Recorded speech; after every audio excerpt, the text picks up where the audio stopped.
Vehicle is supersonic. Stage separation confirmed. Exec ignition.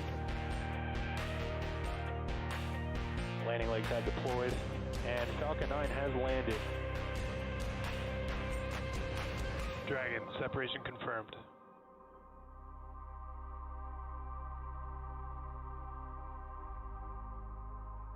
Houston Station, space to ground to ISS thrusters enabled.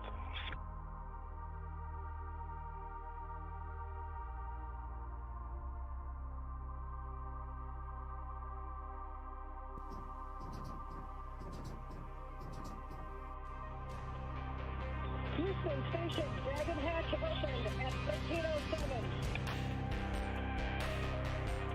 On behalf of Ripley, Little Earth, myself and our crew, welcome to the Crew Dragon. Houston Station on suit, ISS crew is ready for departure.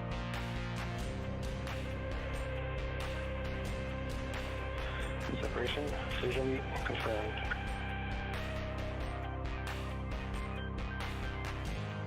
We have visual on drugs. We have 4 healthy sheep. Recover this is dear to see. Dragon has landed.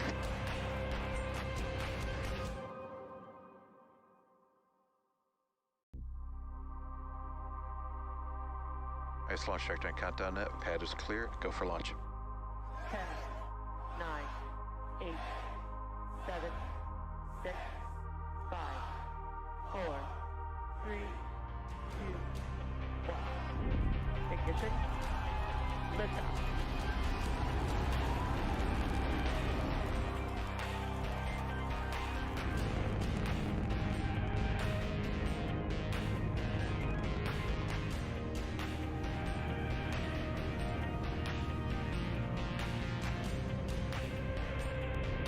Vehicle is pitching downrange. Okay, more profit nominal. Vehicle is supersonic. Stage separation confirmed. Exec ignition. Landing legs have deployed, and Falcon 9 has landed. Dragon, separation confirmed.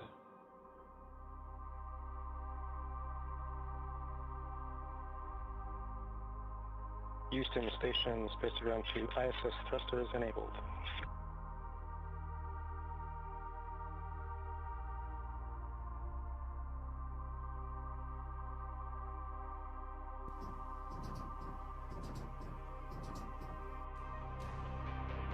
Houston Station, Dragon hatch opened at 13:07. On behalf of Ripley, Little Earth, myself and our crew, welcome to the Crew Dragon. Houston Station on suit, ISS crew is ready for departure.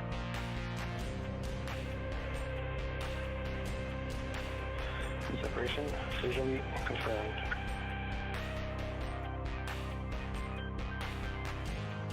We have visual on drugs.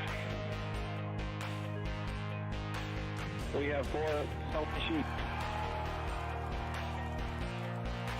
Recover this is dear to see.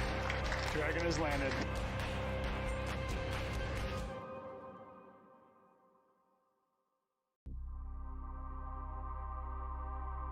Ice launch trajectory and countdown net. Pad is clear. Go for launch. 10, 9, 8, 7, 6, 5, 4, 3, 2, 1. Ignition. Liftoff.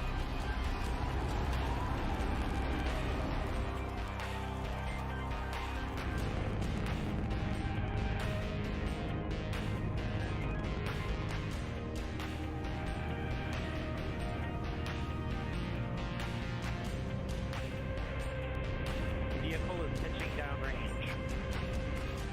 Okay, more profit nominal. Vehicle is supersonic. Stage separation confirmed.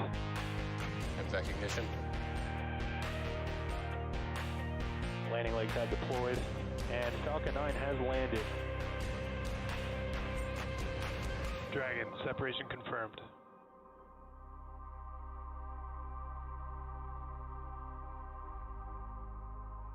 Houston Station, space ground to ISS thrusters enabled.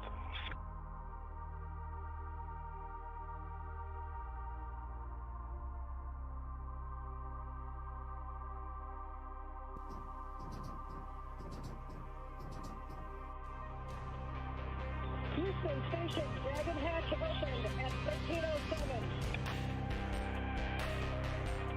On behalf of Ripley, Little Earth, myself, and our crew, welcome to the Crew Dragon. Houston Station on suit, ISS crew is ready for departure.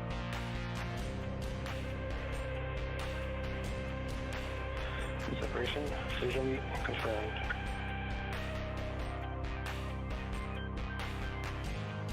We have visual on drugs. We have 4 healthy sheep. Recover, this is DRC. Dragon has landed.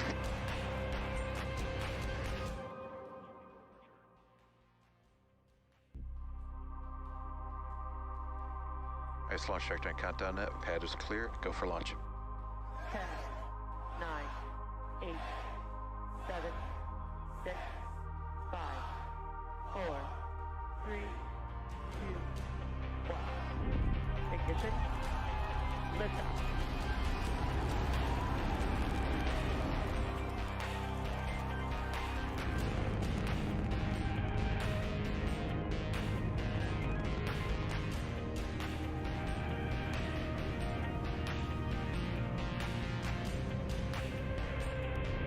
Vehicle is pitching downrange. More profit nominal. Vehicle is supersonic. Stage separation confirmed. Exec ignition. Landing legs have deployed, and Falcon 9 has landed. Dragon, separation confirmed.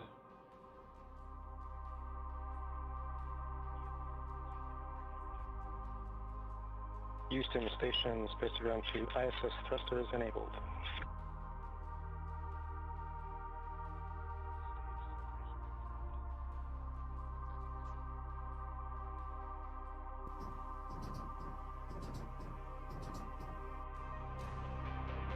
Houston Station, Dragon hatch opened at 13:07.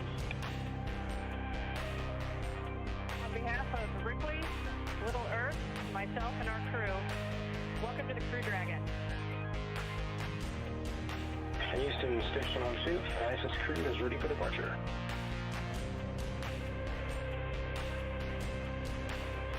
Separation visually confirmed.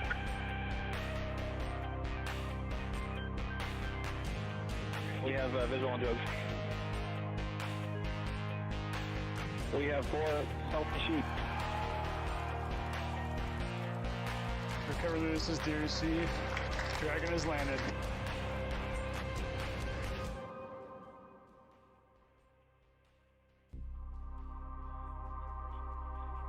Ice launch checked on countdown net. Pad is clear. Go for launch. 10, 9, 8, 7, 6, 5, 4, 3, 2, 1. Ignition. Liftoff.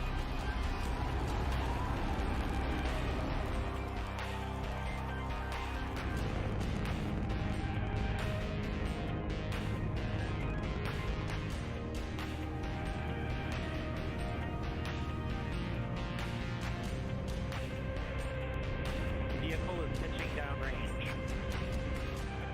More profit nominal. Vehicle is supersonic. Stage separation confirmed.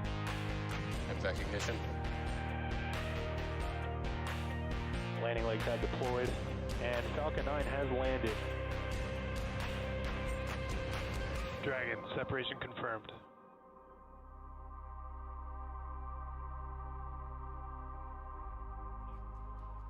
Houston Station, space ground to ISS thrusters enabled.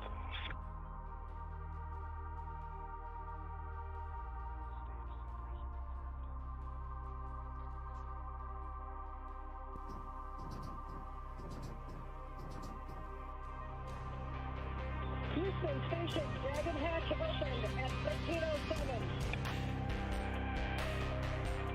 On behalf of Ripley, Little Earth, myself, and our crew, welcome to the Crew Dragon. Houston Station on suit. ISS crew is ready for departure.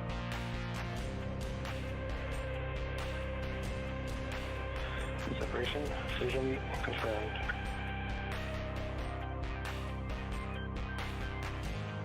We have visual on drugs. We have 4 healthy sheep. Recover, this is DRC. Dragon has landed.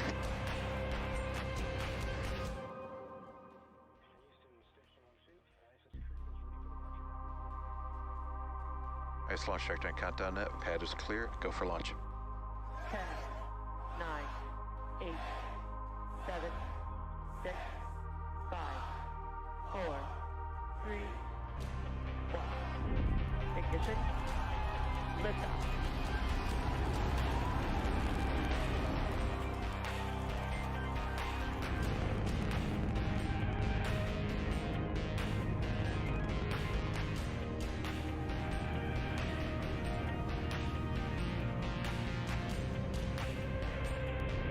Vehicle is pitching downrange. Take 1 profit nominal. Vehicle is supersonic. Stage separation confirmed. Have ignition. Landing legs have deployed, and Falcon 9 has landed. Dragon, separation confirmed.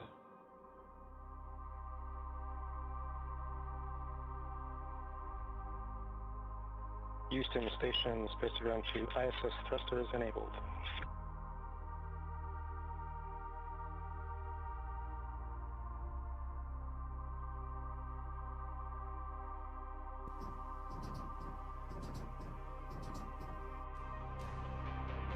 Houston Station, Dragon hatch opened at 13:07. On behalf of Ripley, Little Earth, myself, and our crew, welcome to the Crew Dragon. Houston Station on suit. ISS crew is ready for departure.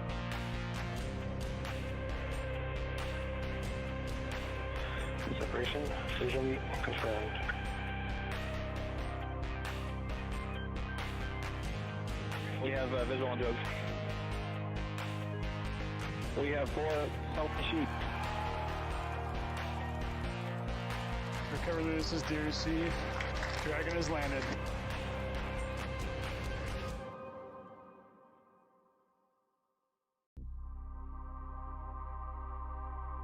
IS launch trajectory and countdown net. Pad is clear. Go for launch. 10, 9, 8, 7, 6, 5, 4, 3, 2, 1. Ignition. Liftoff.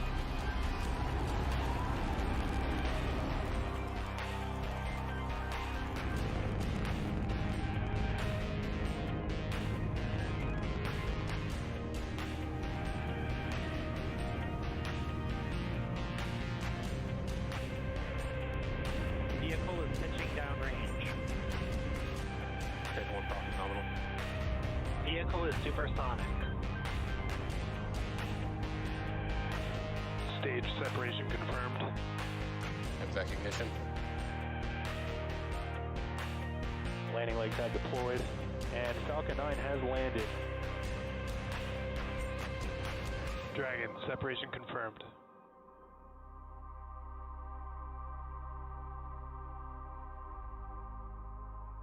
Houston Station, space ground to ISS thrusters enabled.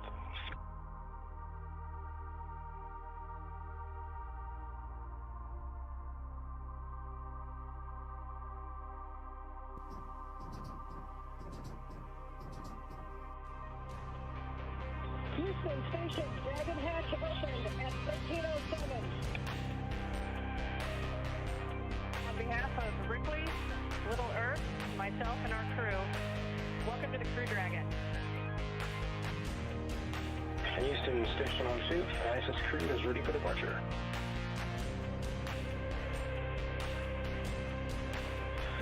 Separation visually confirmed.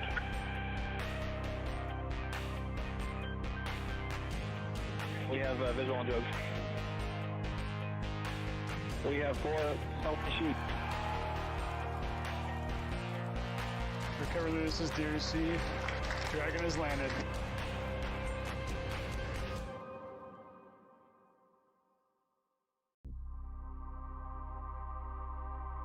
Ice launch checked on countdown net. Pad is clear. Go for launch. 10, 9, 8, 7, 6, 5, 4, 3, 2, 1. Ignition. Liftoff.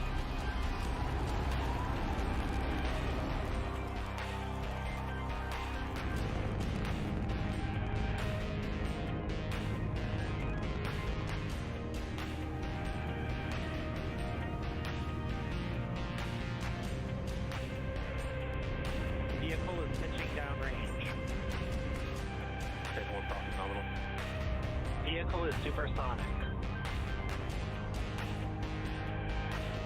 Stage separation confirmed. Effect. Landing legs have deployed, and Falcon 9 has landed. Dragon, separation confirmed.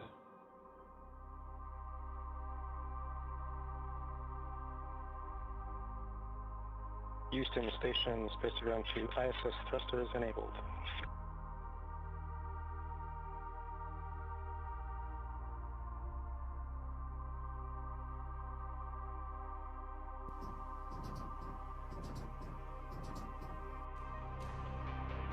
Houston Station, Dragon hatch opened at 13:07.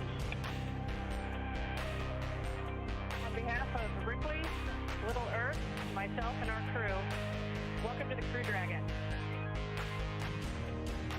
Houston Station on suit, ISS crew is ready for departure.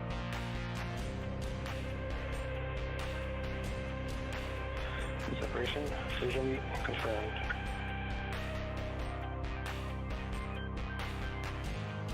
We have visual on Doug. We have 4 healthy sheep. Recover this is DRC. Dragon has landed.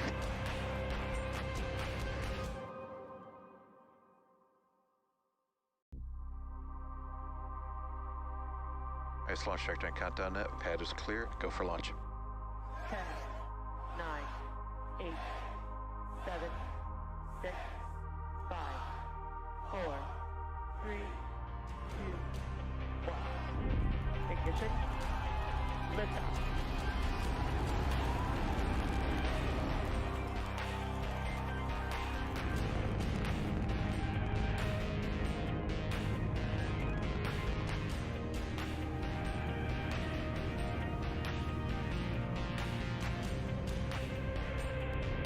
Vehicle is pitching downrange.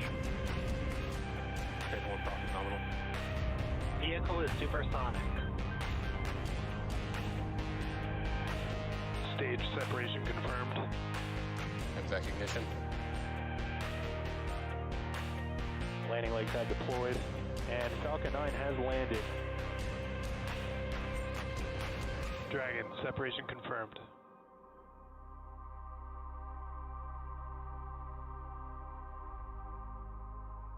Houston Station, space ground to ISS thrusters enabled.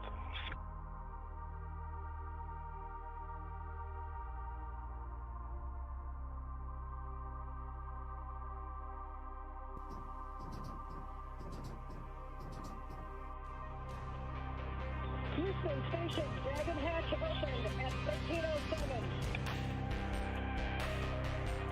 On behalf of Ripley, Little Earth, myself, and our crew, welcome to the Crew Dragon. Houston Station on suit, ISS crew is ready for departure.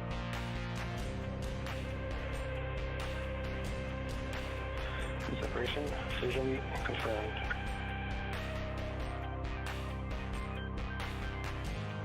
We have visual on Doug. We have 4 healthy sheep. Recover this is DRC. Dragon has landed.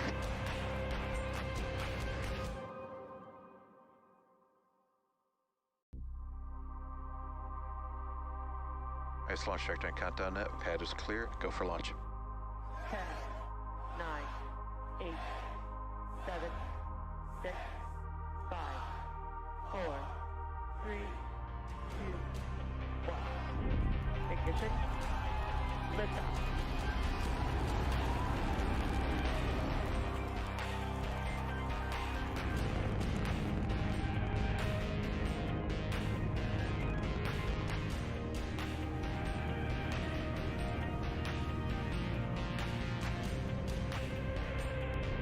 Vehicle is pitching downrange.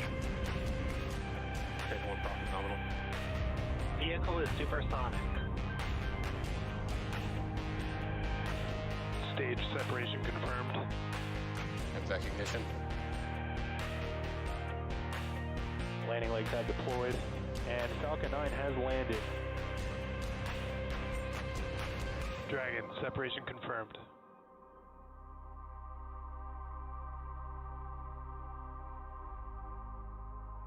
Houston Station, spaceground to ISS thrusters enabled.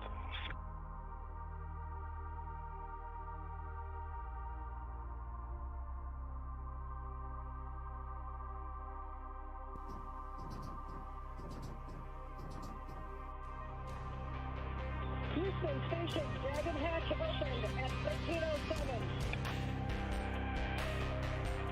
On behalf of Ripley, Little Earth, myself, and our crew, welcome to the Crew Dragon. Houston Station on suit, ISS crew is ready for departure.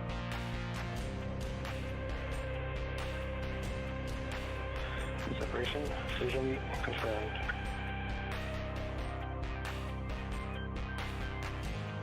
We have visual on Joe. We have 4 healthy sheep.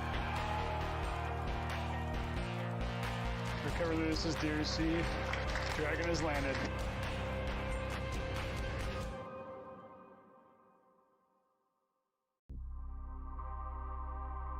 Ice launch checked on countdown net. Pad is clear. Go for launch.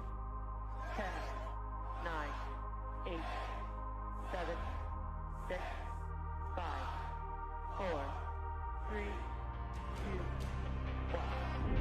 Ignition. Liftoff.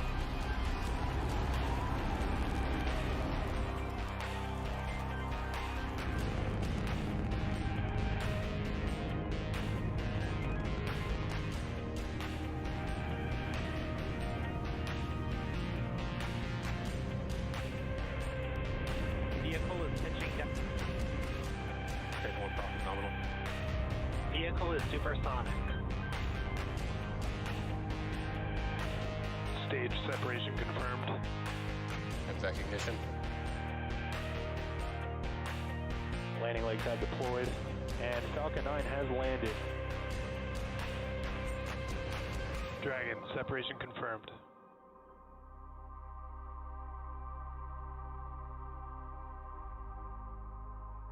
Houston Station, spaceground to ISS thrusters enabled.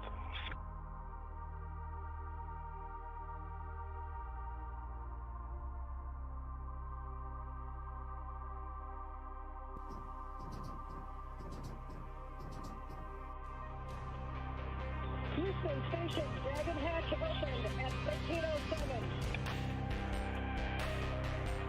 On behalf of Ripley, Little Earth, myself, and our crew, welcome to the Crew Dragon.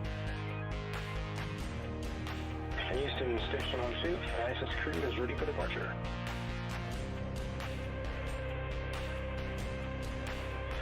Separation visually confirmed.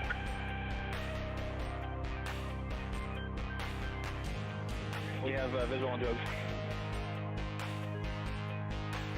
We have 4 healthy sheep. Recover, this is DRC. Dragon has landed.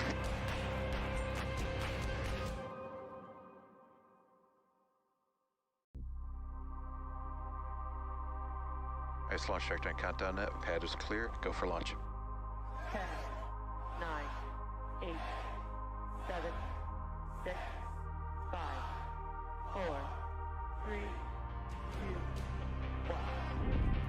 Ignition. Liftoff.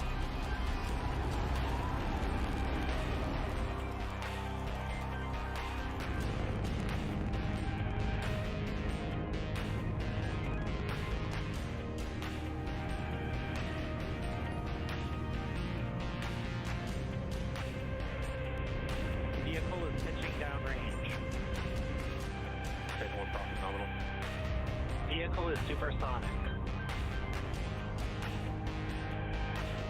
Stage separation confirmed. Exec ignition. Landing legs have deployed, and Falcon 9 has landed. Dragon, separation confirmed.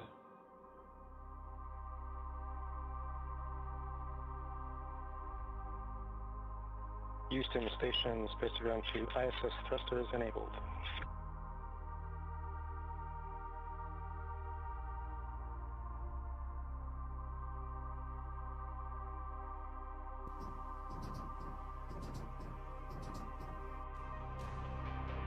Houston Station, Dragon hatch opened at 13:07. On behalf of Ripley, Little Earth, myself, and our crew, welcome to the Crew Dragon. Houston Station on suit, ISS crew is ready for departure.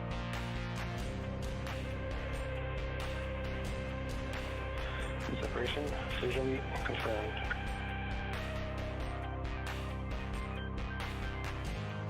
We have visual on Doug.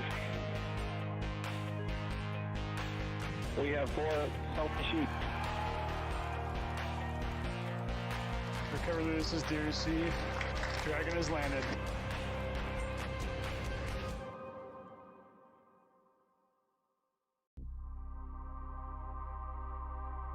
Ice launch checked on countdown net. Pad is clear. Go for launch. 10, 9, 8, 7, 6, 5, 4, 3, 2, 1. Ignition. Liftoff.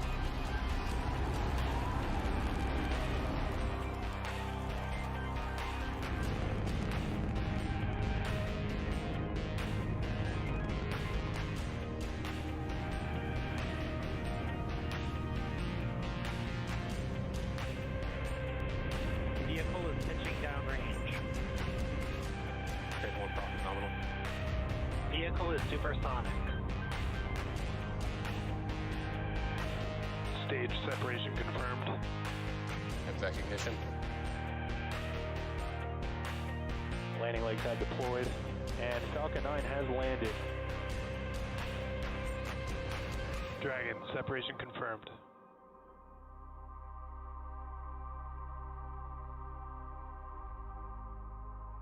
Houston Station, space ground to ISS thrusters enabled.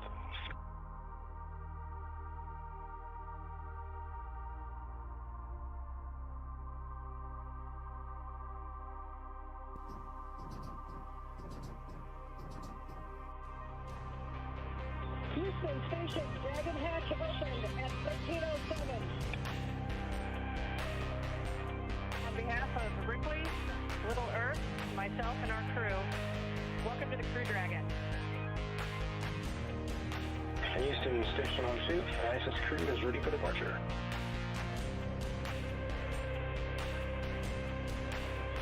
Separation visually confirmed.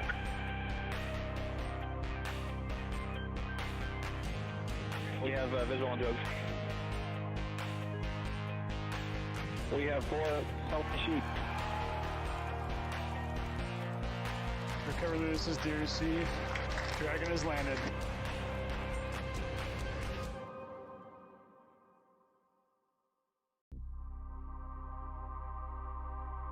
Ice launch checked on countdown net. Pad is clear. Go for launch. 10, 9, 8, 7, 6, 5, 4, 3, 2, 1. Ignition. Liftoff.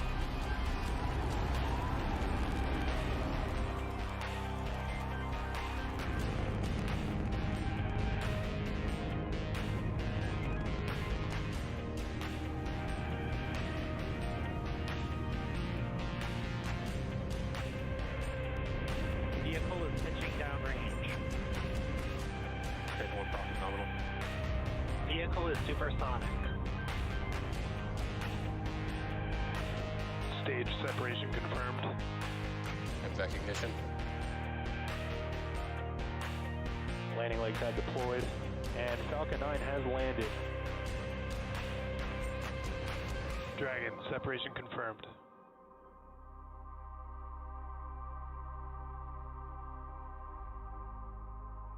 Houston Station, space ground to ISS thrusters enabled.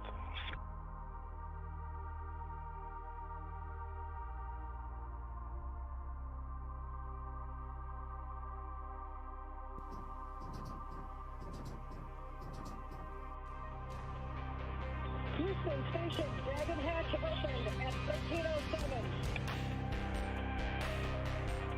On behalf of Ripley, Little Earth, myself, and our crew, welcome to the Crew Dragon.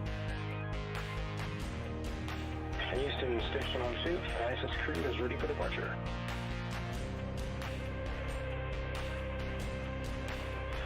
Separation visually confirmed.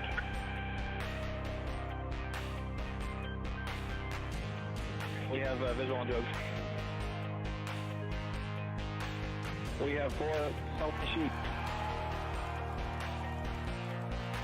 Recover this is DRC. Dragon has landed.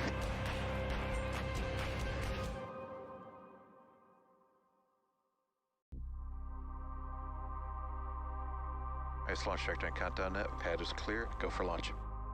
10, 9, 8, 7, 6, 5, 4, 3, 2, 1. Ignition. Liftoff.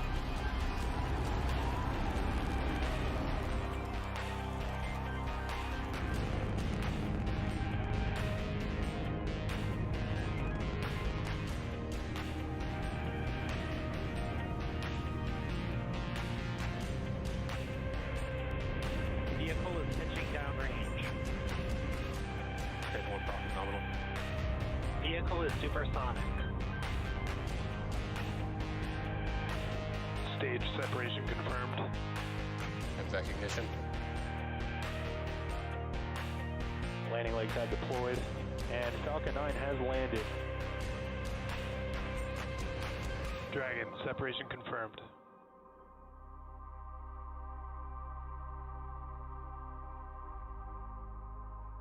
Houston Station, space ground to ISS thrusters enabled.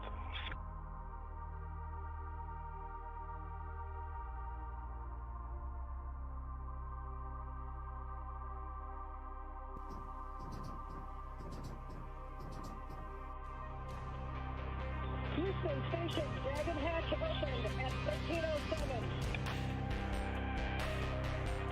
On behalf of Ripley, Little Earth, myself, and our crew, welcome to the Crew Dragon.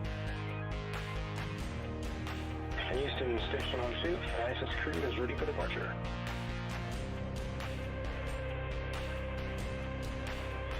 Separation visually confirmed.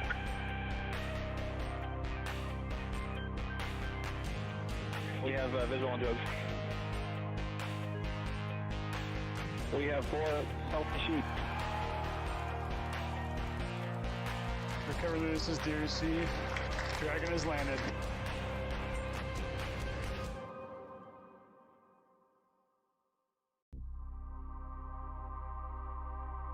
Ice launch checked on countdown net. Pad is clear. Go for launch. 10, 9, 8, 7, 6, 5, 4, 3, 2, 1. Ignition. Liftoff.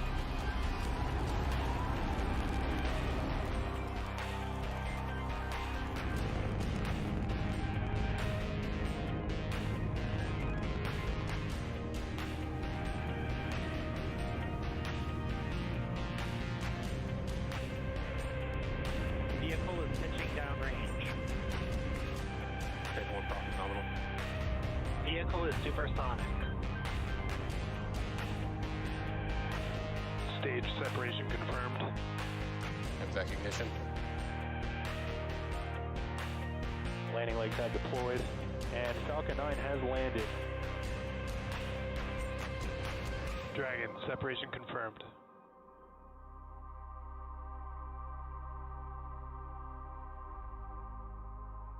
Houston Station, space ground to ISS thrusters enabled.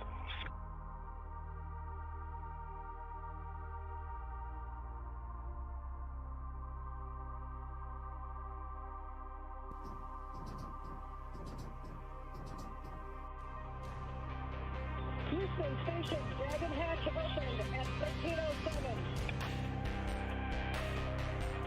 On behalf of Ripley, Little Earth, myself, and our crew, welcome to the Crew Dragon. Houston Station on suit, ISS crew is ready for departure.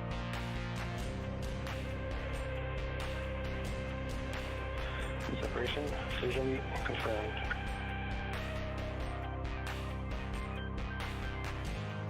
We have visual on drugs. We have 4 healthy sheep. Recover, this is DRC. Dragon has landed.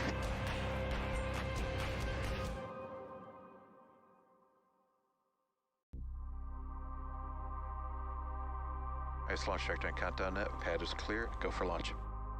10, 9, 8, 7, 6, 5, 4, 3, 2, 1. Ignition. Liftoff.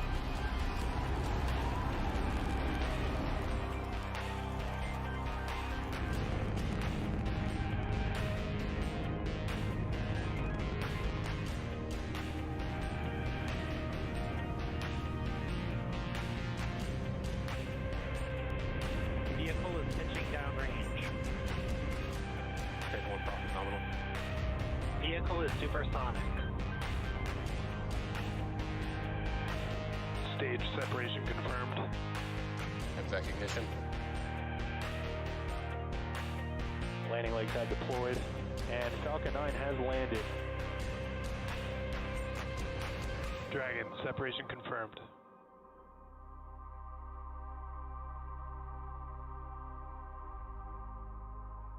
Houston Station, space ground to ISS thrusters enabled.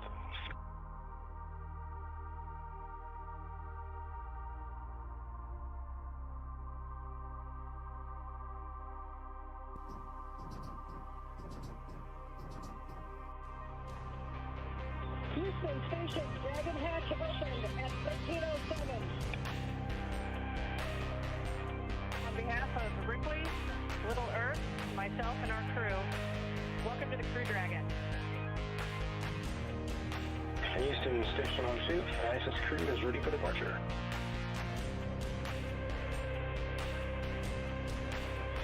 Separation visually confirmed.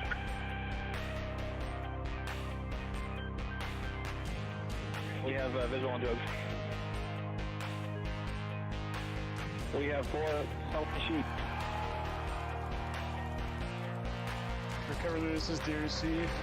Dragon has landed.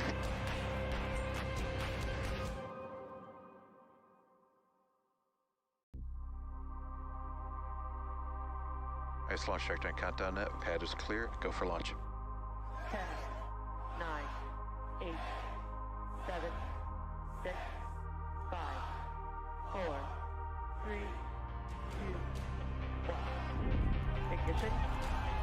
Liftoff.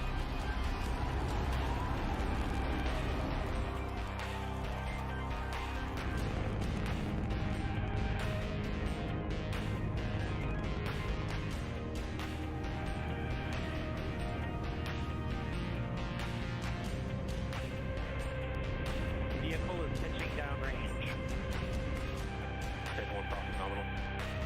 Vehicle is supersonic. Stage separation confirmed. Exec ignition. Landing legs have deployed, and Falcon 9 has landed. Dragon, separation confirmed.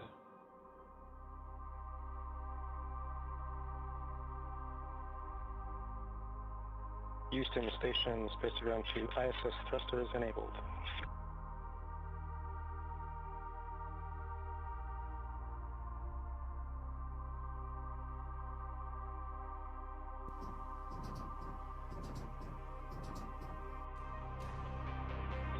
Houston Station, Dragon hatch opened at 1307. On behalf of Ripley, Little Earth, myself, and our crew, welcome to the Crew Dragon. Houston Station on suit. ISS crew is ready for departure.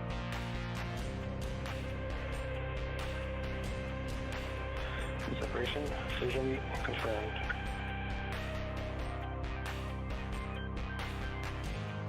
We have visual on Jogs.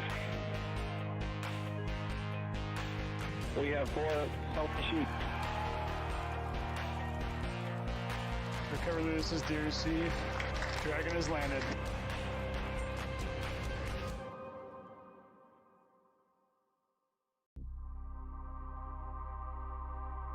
Ice launch checked on countdown net. Pad is clear. Go for launch. 10, 9, 8, 7, 6, 5, 4, 3, 2, 1. Ignition. Liftoff.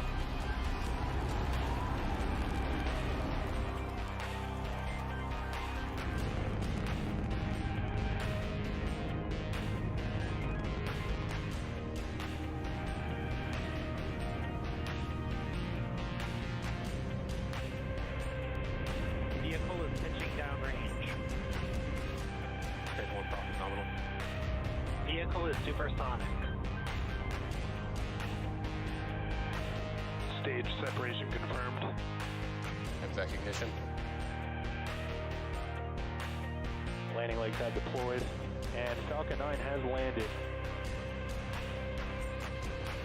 Dragon, separation confirmed.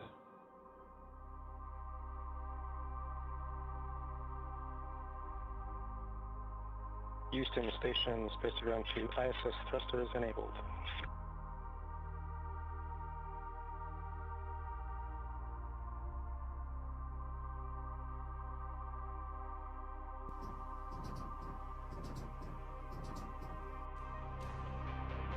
Houston Station, Dragon hatch opened at 1307. On behalf of Ripley, Little Earth, myself, and our crew, welcome to the Crew Dragon.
Ice launch trajectory and countdown net. Pad is clear. Go for launch.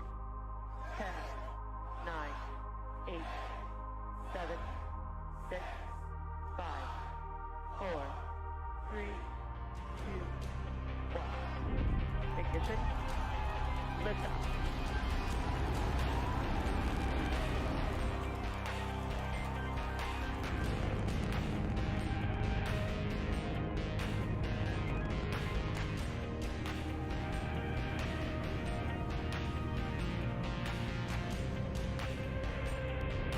Vehicle is pitching downrange. Check 1 profit nominal. Vehicle is supersonic. Stage separation confirmed. Exec ignition. Landing legs have deployed, and Falcon 9 has landed. Dragon, separation confirmed.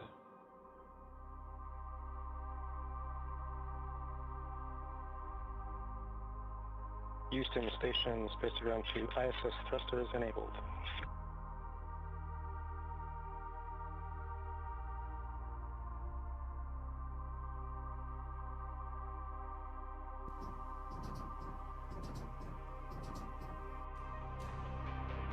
Houston Station, Dragon hatch opened at 13:07. On behalf of Ripley, Little Earth, myself, and our crew, welcome to the Crew Dragon. Houston Station on 2, ISS crew is ready for departure.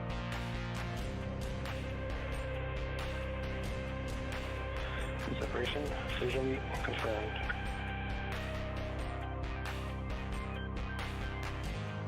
We have visual on Doug. We have 4 healthy sheep. Recover this is DRC.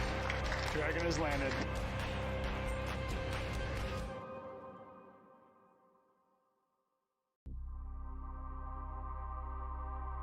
Ice launch trajectory and countdown net. Pad is clear. Go for launch.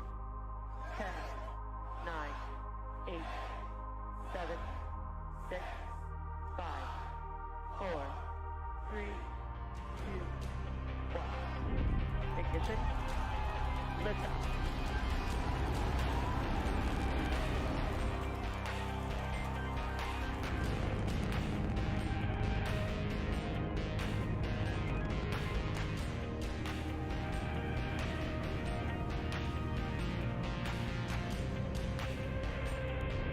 Vehicle is pitching downrange.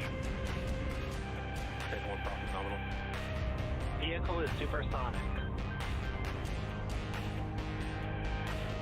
Stage separation confirmed. Exec ignition. Landing legs have deployed, and Falcon 9 has landed. Dragon, Era of American spaceflight. At 3:32 Eastern Time this afternoon, NASA astronauts Doug Hurley and Bob Behnken are expected to lift off from Pad 39A aboard SpaceX's Crew Dragon spacecraft atop a Falcon 9 rocket. If the weather cooperates, today's attempt will mark SpaceX's first ever flight with crew and the beginning of a new chapter in human spaceflight. Good afternoon and welcome back to Kennedy Space Center, home of the wild Florida weather, which is why we're sitting inside again today, but this time a little bit closer with some plexiglass. Yes, and I'm Lauren Lyons, a senior Starlink development engineer at SpaceX, and joining us today is retired astronaut and NASA meatball lover, Leland. Thank you, Lauren and Marie. It's great to be back. That weather was really wild last what, 2 days ago, 3 days ago? Yes, it feels like yesterday. I don't know if depending on how much you slept, could be the same day. I but didn't I think sleep it was much. Wednesday.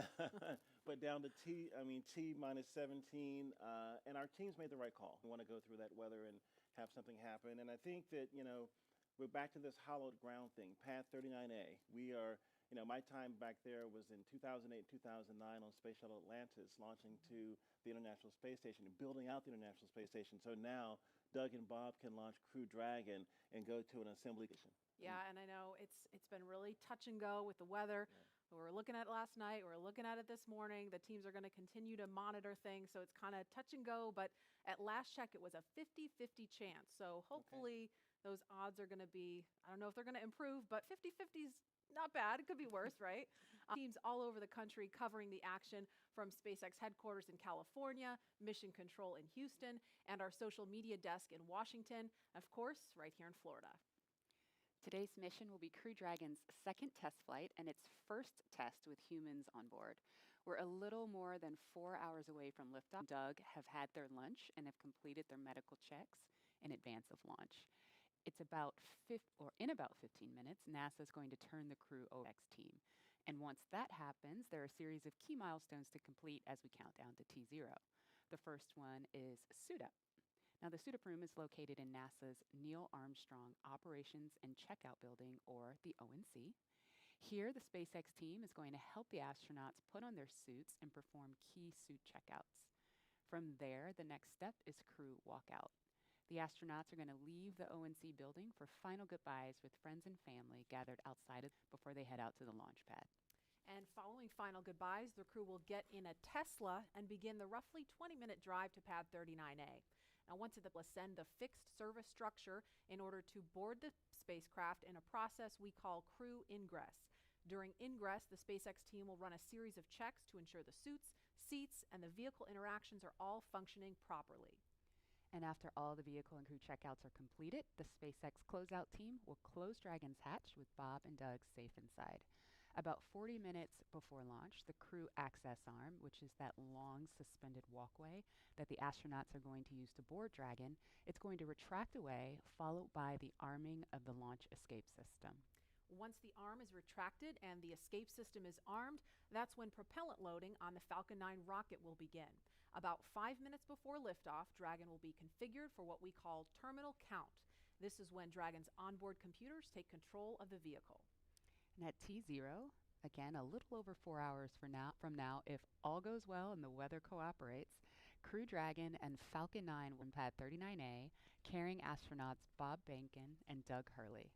Roughly 12 minutes after liftoff, Dragon will separate from Falcon stage, enter its activation phase, and begin using its own onboard propulsion system to carry Bob and Doug to their destination, which is the International Space Station. And as I mentioned previously, Bob and Doug are just finishing up their lunch, and we are currently awaiting their arrival to the suit-up room.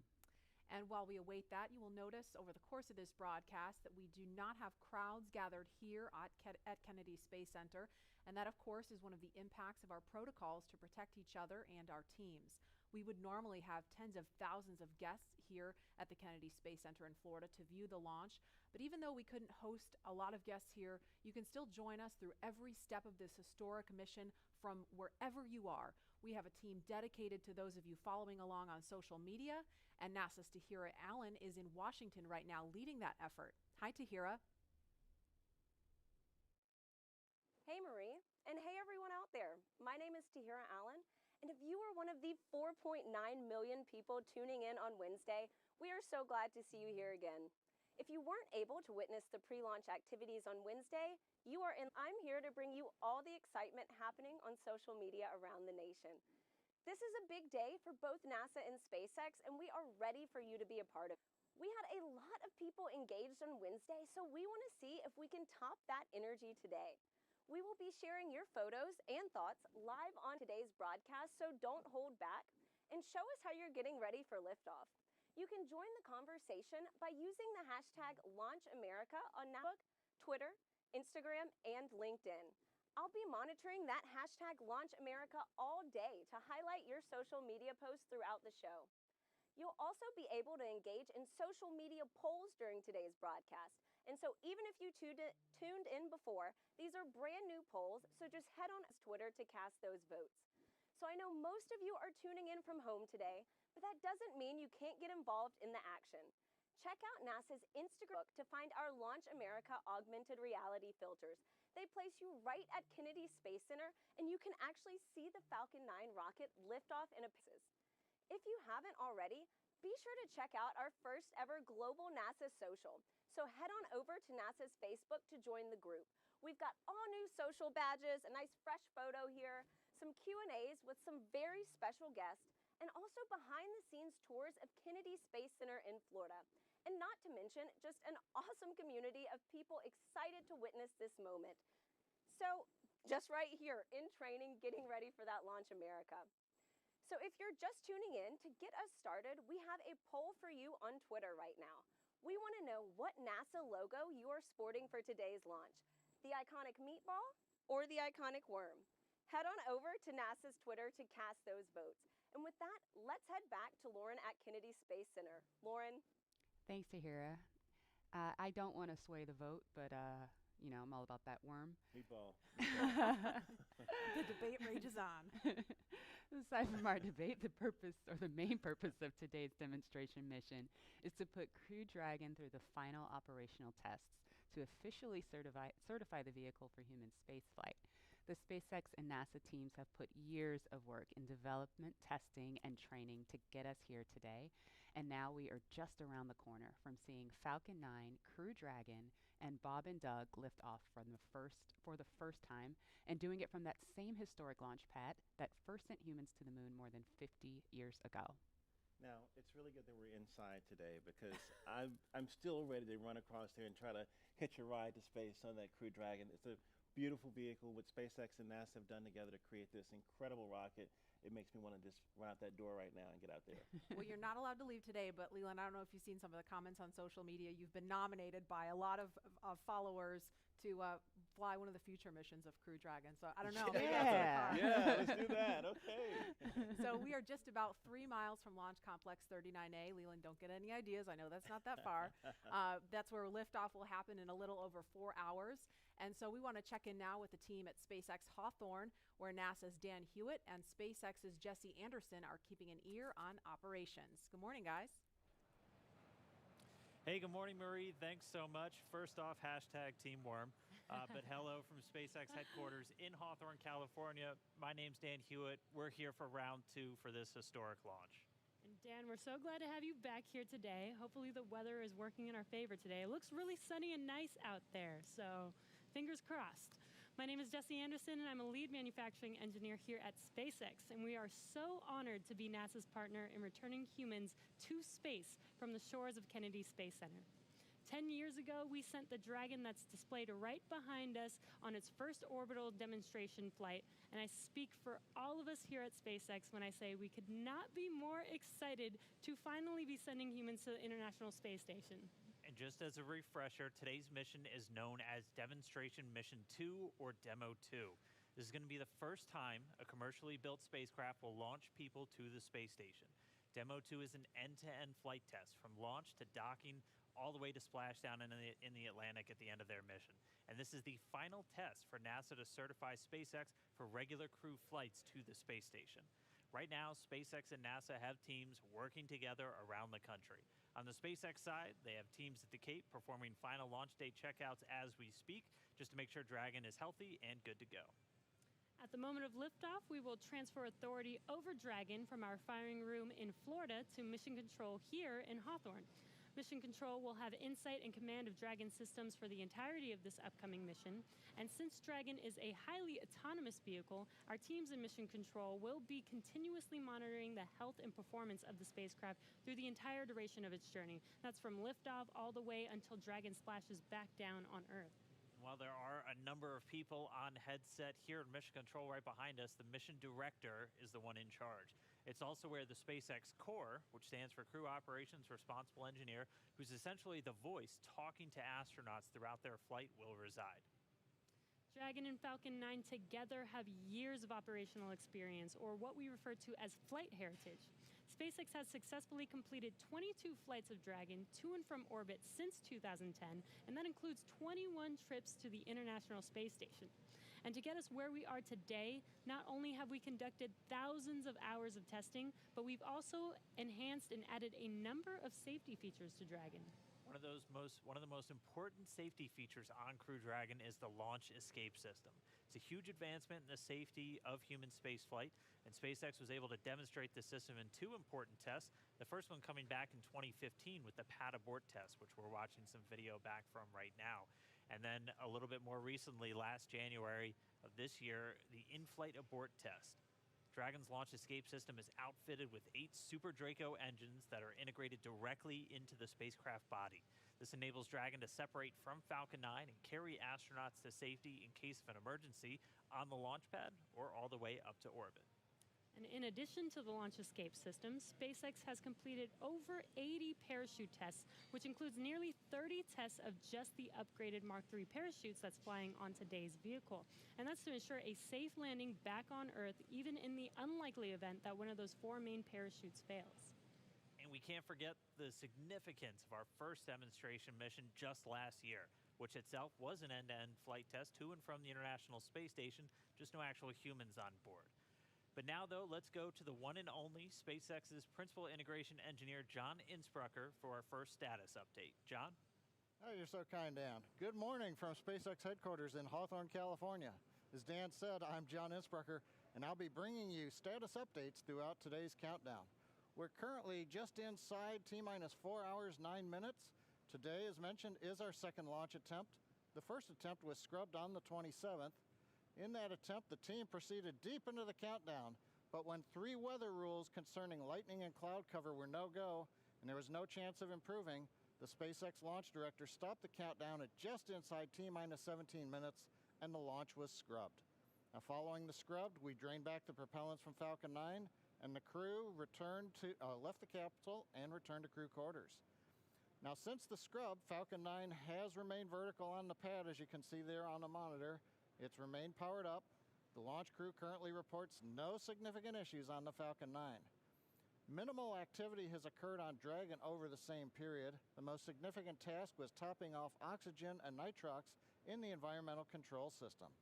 Now, we just finished up a weather briefing to the crew a few minutes ago. Conditions at Kennedy Space Center for launch, 50% chance of violating conditions, which is also 50% chance of good conditions. The basic concerns are precipitation, cumulus thick clouds, anvil clouds, all related to the threat of lightning. We're also watching the weather downrange in case there is an abort and Dragon has to splash down off the coast. Further, several hundred kilometers away, we are watching a series of weather patterns that look like they're going to be good, so we are continuing into the count right now. Coming up at T-minus 4 hours, the SpaceX launch director will perform a poll. That'll verify the conditions are safe there at the pad to open it back up to just the support crew. That support team will enter the area and begin preparations for arrival of the astronauts at the White Room at about T-minus 3 hours. Following that poll, the launch director will provide a countdown status briefing. We might be able to hear that depending upon what's going on the nets. But right now, as the clock continues counting down, we're going to check in with Gary Jordan. He is with the flight control team at NASA's Johnson Space Center in Mission Control, Houston. How are the teams looking there, Gary? Thank you, John, and welcome everyone to Mission Control Houston. This room you see behind me is one of 3 flight control rooms at the Johnson Space Center, also known as Flight Control Room 1. This is where teams monitor and direct all of the operations on the International Space Station. It remains staffed 24 hours a day, 7 days a week, 365 days a year.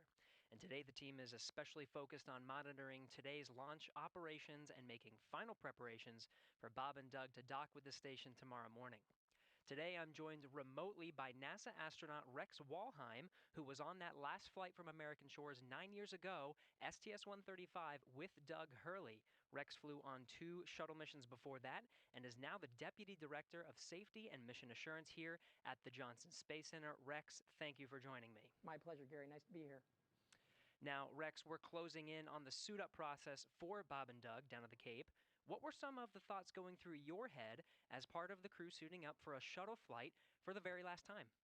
It's a really exciting time. You've kind of practiced it many times before, but this is for real. But again, you never know for sure whether it's going to be for real. So for STS-135, we only had a 30% chance of launching on our actual launch day. So you're thinking, it's probably not going to happen. But we got to be ready for game day, and so you get suited up.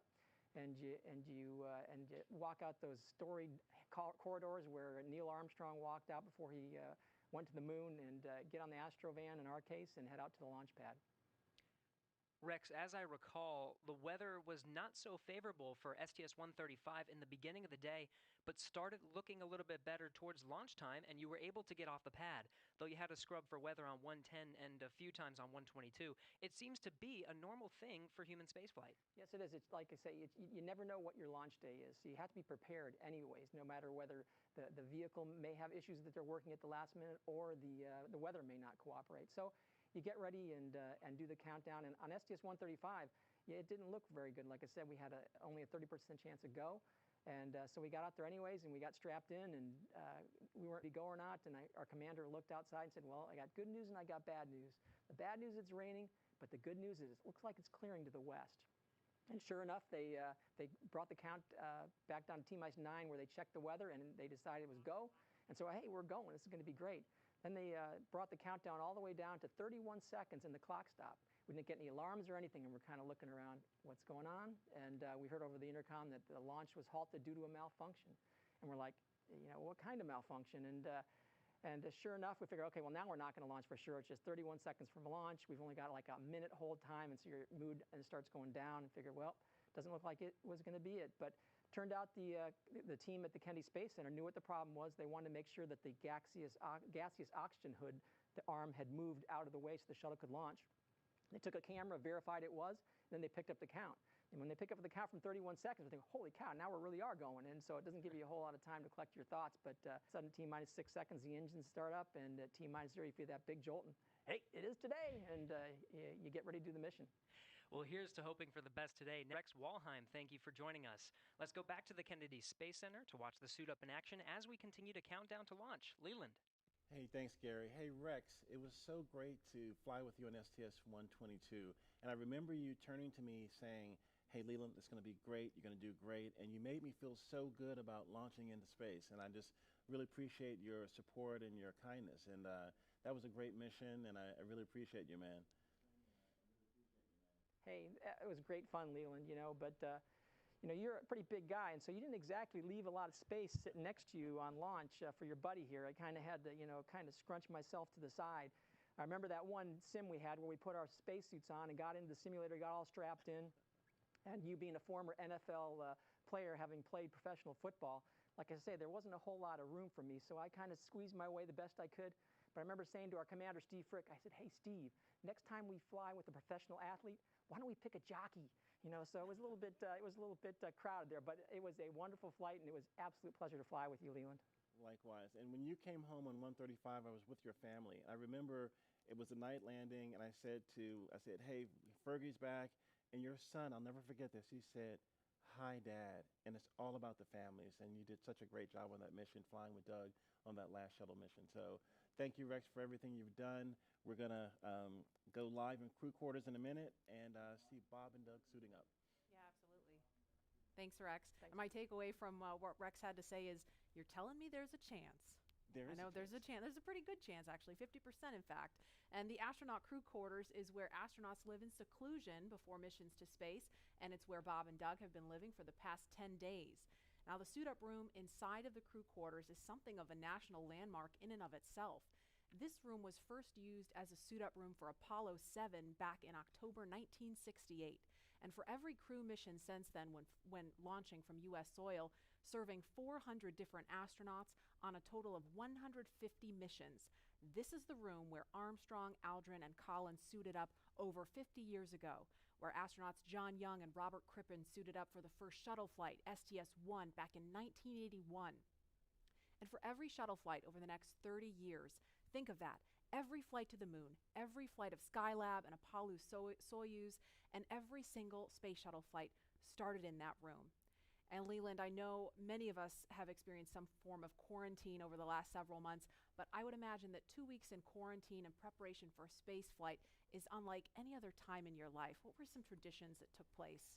Oh, we would get together and sit down and sometimes tell jokes and try to make the mood a little bit lighter. We would review our notes and things, but we would bring our families in and have a crew meal together with our families, and that was really touching. And it's just card games, different things to get ready for that iconic mission to space.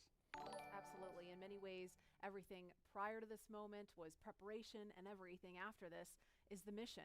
And prior to Wednesday's first attempt that we told you about, the suit-up room was last used for the final shuttle flight, STS-135, in 2011. And I want to mention one more detail about that mission. We want to show you a picture of the crew from the last American spaceflight launching from U.S. soil. In the picture, if we can bring it up, you'll see Doug Hurley. There it is, Doug Hurley. He was the pilot for STS-135. Today he is the commander of Demo 2, the spacecraft commander. Also suiting up for that mission was Chris Ferguson, Sandy Magnus, and Rex Walheim, who we just heard from a few minutes ago. And we are standing by to go into the suit-up room. We just passed the T-4 hour mark, so suit up is just beginning now, and there is our first look in the room. There is astronaut Doug Hurley getting into his spacesuit, and he's being helped by one of the suit technicians there. So this is our first look in the room. Again, Doug Hurley. He has flown into space 2 times before. He was the pilot on STS-127 and 135. And there's a wider shot. You can see astronaut Bob Behnken also in view now. Bob is to the right of your screen, and he also flew on 2 shuttle missions. Bob is a native of St. Anne, Missouri. So if you're watching from Missouri, especially St. Anne, wave hi, there's Bob. And Doug is from Appalachian, New York. He was born in Endicott, considers Appalachian his hometown. I know a lot of people there because I'm from there too, so if you're watching from upstate New York, shout out to you there too. This is so cool to see. Leland, this must bring back memories for you. It does, but it's a little different than when I was suiting up, because there were Apollo era lazy boys that were sitting in and leaning back in, and now they're in these really incredible sleek suits, as well as the seats that are actually the same seats that are in the Crew Dragon vehicle, and that's pretty amazing. Yes, these seats are basically ground support equipment seats. They're pretty much the same as the ones in the vehicle, as Leland said. So what they're doing right now is strapping the crew into the seats to prepare for the 2 big checkouts that they're doing right now. They're going to do a comms check, a bidirectional comms check, where they're going to check that the microphones that are inside of the helmets that the crew are wearing, that the suit techs can communicate with them bidirectionally. And they'll also do a leak test, which is a pressure test where they'll pressurize the spacesuit. So the suits are much more than just futuristic looking outfits. They do look like they come from a sci-fi movie. But they, as we described, they're designed to connect directly into Dragon seats to provide communications, cooling, and the ability to pressurize if necessary. A moment ago, you may have seen one of the suit technicians attaching a big white umbilical to the leg of the suit. That is the way in which the communications and the airflow, all of that is happening through that umbilical, which is connected to the seat. So right now, as you can see, the team is getting the crew all buttoned up in their 5-point harnesses and getting ready for those checkouts.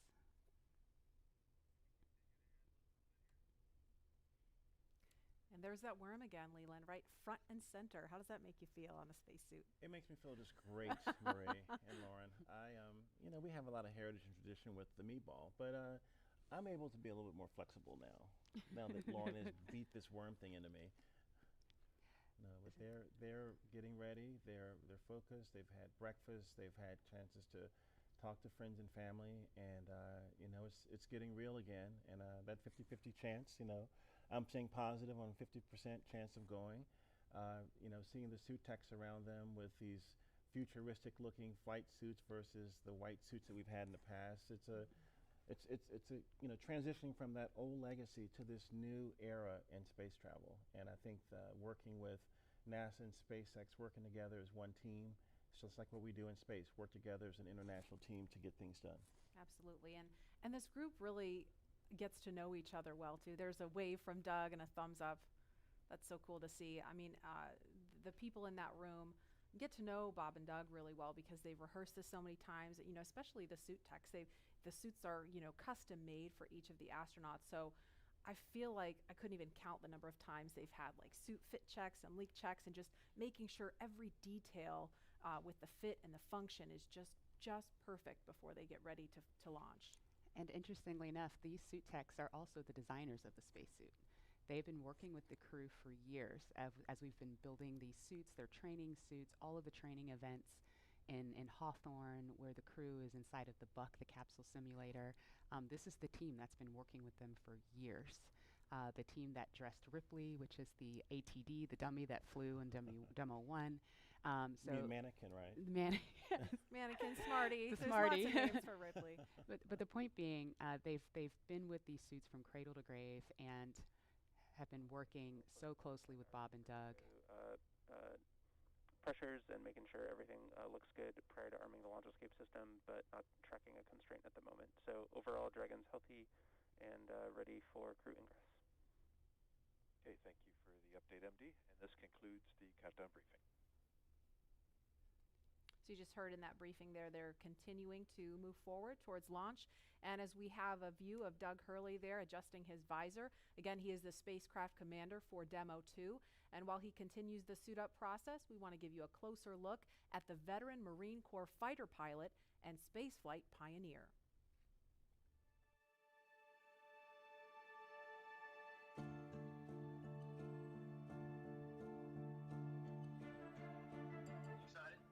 Very excited.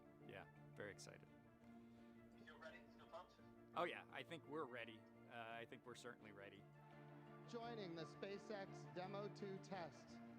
He is a Marine Corps colonel and test pilot. He was selected as an astronaut in 2000. He piloted Space Shuttle Endeavour and Atlantis for STS-135, the final Space Shuttle mission. Introducing NASA astronaut Doug Hurley.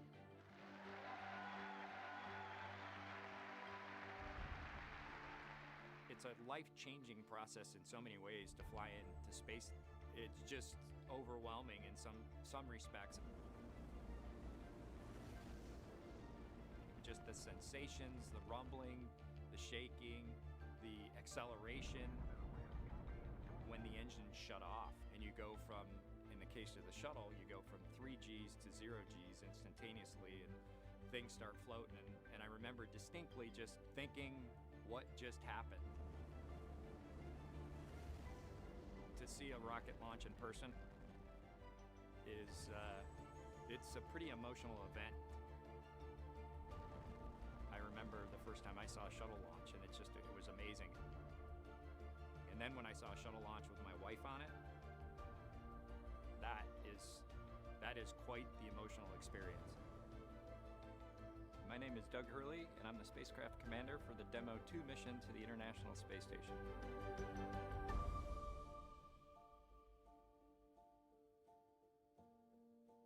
We are doing the first crewed flight for NASA and for SpaceX. So this is the test flight to prove end-to-end from launch to docking to ISS operations and then entry, descent, and landing. This will be the first time the Dragon had a crew on board, and so there's a myriad of objectives we want to achieve for this mission.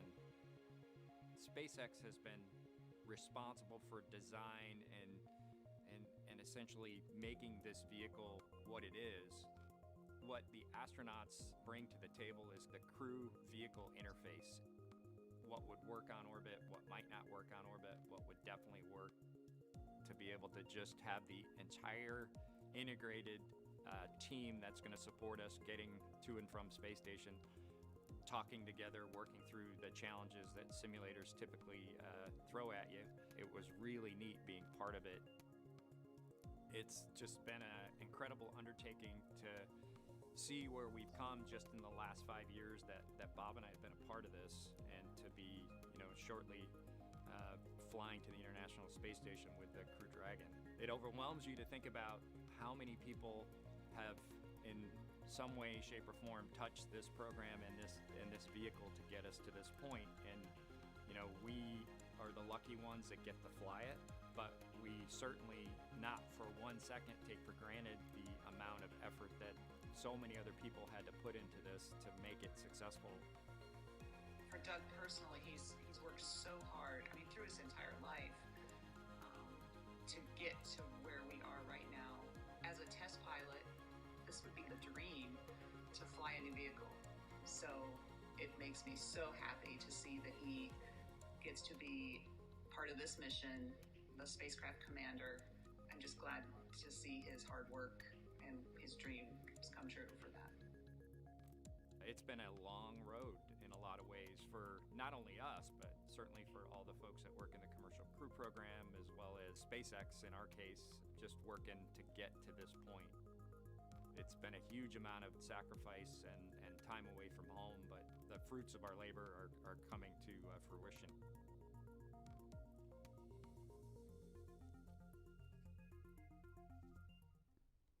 We are now getting closer to when we expect to see the crew complete their suit checks and walk out of the Neil Armstrong Operations and Checkout building. And before they do, here's an introduction to the Joint Operations Commander for Demo 2. You see to the left of your screen there, former Air Force flight test engineer Bob Benkin.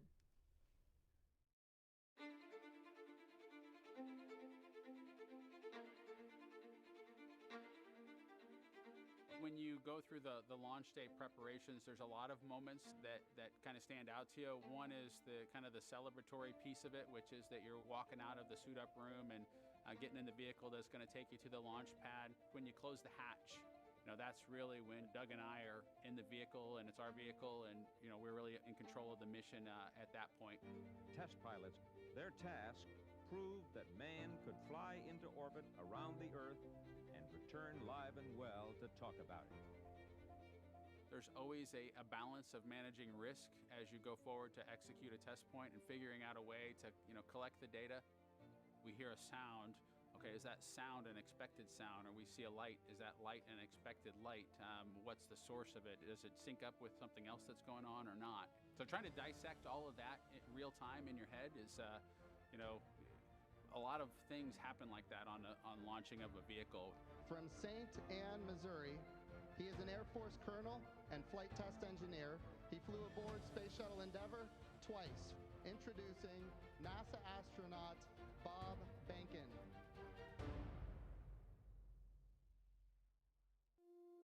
My career at NASA has kind of spanned a couple of decades at this point. I arrived with the class of 2000, went through the training program, primarily focused on the Space Shuttle and the International Space Station, learning those systems. Having launched a couple times on vehicles, the second time was definitely different than the first time. You can feel a little bit guilty of, hey, should I study one more thing, or is there one more piece of information I should get? Am I really prepared or not? So that's definitely different between where I was on my first flight and where I'm at right now.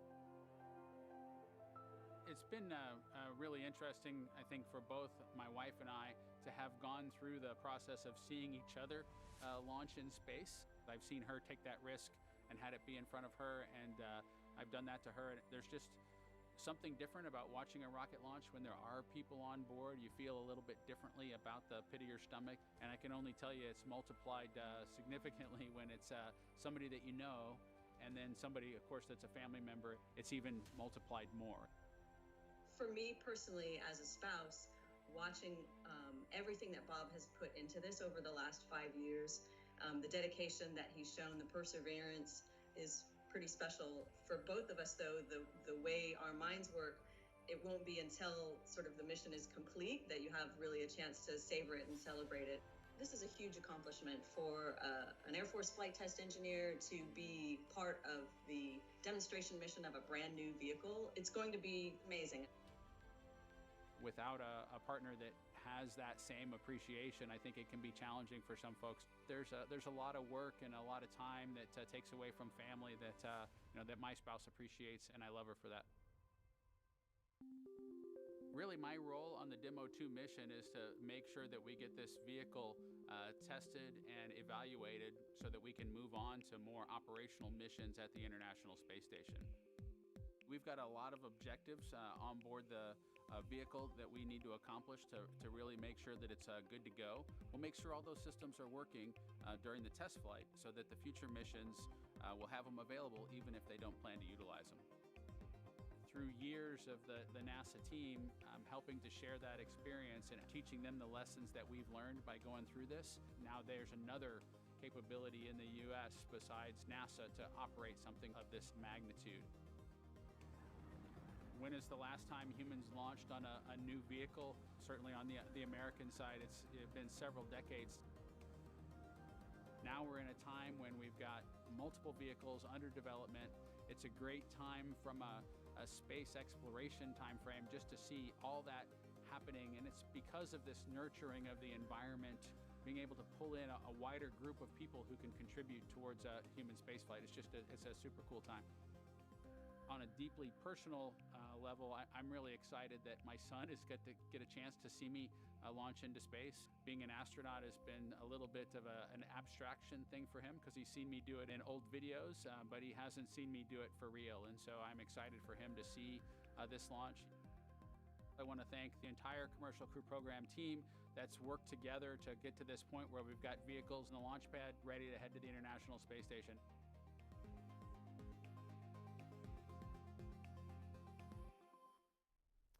And here is a live look again inside the suit-up room in the Neil Armstrong Operations and Checkout Building. We can see now NASA Administrator Jim Bridenstine. He's talking to the crew. You won't hear any audio in here, and actually we had some questions about this Wednesday because people were like, why can't I hear what they're saying? That's by design. It's not a mistake. We are really lucky to be able to show you this video live as they're suiting up, but you don't hear the audio because that's a little bit, we try to give the crew a little bit of privacy. And so being able to talk freely and share really what's on their minds without having to worry about who's listening is part of the reason you don't hear audio in there. But that's Jim Bridenstine there talking to the crew, and it looks like Associate Administrator Jim Morehard is also in the room standing to the right of your screen. And these are great moments to get a last chance to talk to the senior leadership of NASA as they're about to go off and launch into the cosmos. And I think when you look at how Bob and Doug complement each other, and how these SpaceX suits, they really complement the astronauts too, because they're more form-fitted, they're custom-made, and this is a moment where they're getting ready to do the real deal. And Lauren, I think the integration of the suit and the vehicle and these seats is just really, really impressive. How y'all at SpaceX did that. Yeah, the primary purpose of the spacesuit, it's a pressure suit. Now, the Dragon capsule is already pressurized, so even in the vacuum of space, the crew is safe when inside of Dragon, but in the unlikely event of an anomaly that causes the capsule to depressurize, we can actually flow oxygen or nitrox into the suit, and that will keep the astronauts pressurized in flight. So that's its main purpose. So it's that form and function, and some style there as well. And for the kids out there that have 3D printers or have 3D printed, the actual helmets were made by 3D printing. So you could be a spacesuit designer yourself because you already have the skill set, and or fly in space one day if you wanted to. And I'm curious about what kind of conversation might be going on with them. Looks like it's lighthearted. You can see Doug laughing there. I know that Mr. Bridenstine has said, Bob and Doug, if you want to back out, it's not too late. I would imagine he may have said that again. I know they're ready to go. They're as eager as can be. And it looks like they may have another visitor coming in. Oh, no, it looks like the administrator's just being passed something there. But and it's really important. I mean, we've trained for so long. We've gone through the malfunction processes. Now he's doing a selfie. Of course, you got to do the selfie. I didn't see them do this on Wednesday, so they were probably kicking themselves when they walked out. Why didn't we do a selfie in there? I wonder if he has that Instagram filter to put the glasses on. Do you think he has it on? Well, you can tweet at him and find out. Yeah, I might have to do that. No, this is a great lighthearted moment. It helps gets the guys in a good mindset to go off in space in a very calm and cool and collected way. I think he's now taking pictures of some of the crew techs, the suit techs, which is fantastic. It's all about bringing the family and the team together, making everyone feel comfortable on flight day and helping us get to space safely, as we always try to do. And obviously this is a very serious mission. I mean, we don't want to make too much light of it, but Leland, you mentioned Wednesday, and I thought that was a really good point, why it's important to be able to joke around and keep things light as you're getting ready to go to the launch pad. Yeah, when I went up on 122 with Rex and we just talked to Rex, we were, in the caravan going over to the launch pad, we were kind of making some jokes, but even as we were suiting up, we would look over each other, we would get up and high five, and we'd say, hey, you're ready? Let's go, let's do this, and it's just, you've already trained, you know how to do this, you've done it many, many times, and so I think it's, that lightheartedness is good, but, right when you get in the vehicle, the 3, 2, 1 liftoff, that's when you're ready to go. And they're the visitors making their way out of the room, and As we mentioned, Doug Hurley and Bob Benkin, I mean, they are two of the finest at what they do, and it's really starting to sink in that the mission is on as you see them in their spacesuits. And seeing them in these suits has always been so inspiring to me from the first time that I saw them at Hawthorne at SpaceX headquarters during training. It's kind of like a sci-fi film, but unlike a movie prop, which primarily just needs to look cool, our team designed the suit to maximize safety and functionality while maintaining style. Here are two members of our spacesuits team, Chris Trigg and Maria Sundin, telling us about how the suit came to be. I think one of the things that was important in the development of the suit was to make it easy to use, something that the crew just has to literally plug in when they sit down, and then the suit kind of takes care of itself from there. So the suit is really kind of one part of the bigger Dragon system. It's really part of the vehicle. So we think of it as kind of a suit-seat system. So the seat that the crew is in and the suit are in a lot of ways working together. And so it made sense that we were designing Dragon in-house to also design the suit. Our spacesuits is completely designed in-house. It's built here in Hawthorne, California, in the same building as the rocket and the capsule. The spacesuit is custom-made for each crew member, and that is to optimize the fit for the crew member. We definitely wanted to innovate, and we wanted it to look inspiring, but first and foremost, we wanted it to be safe and reliable.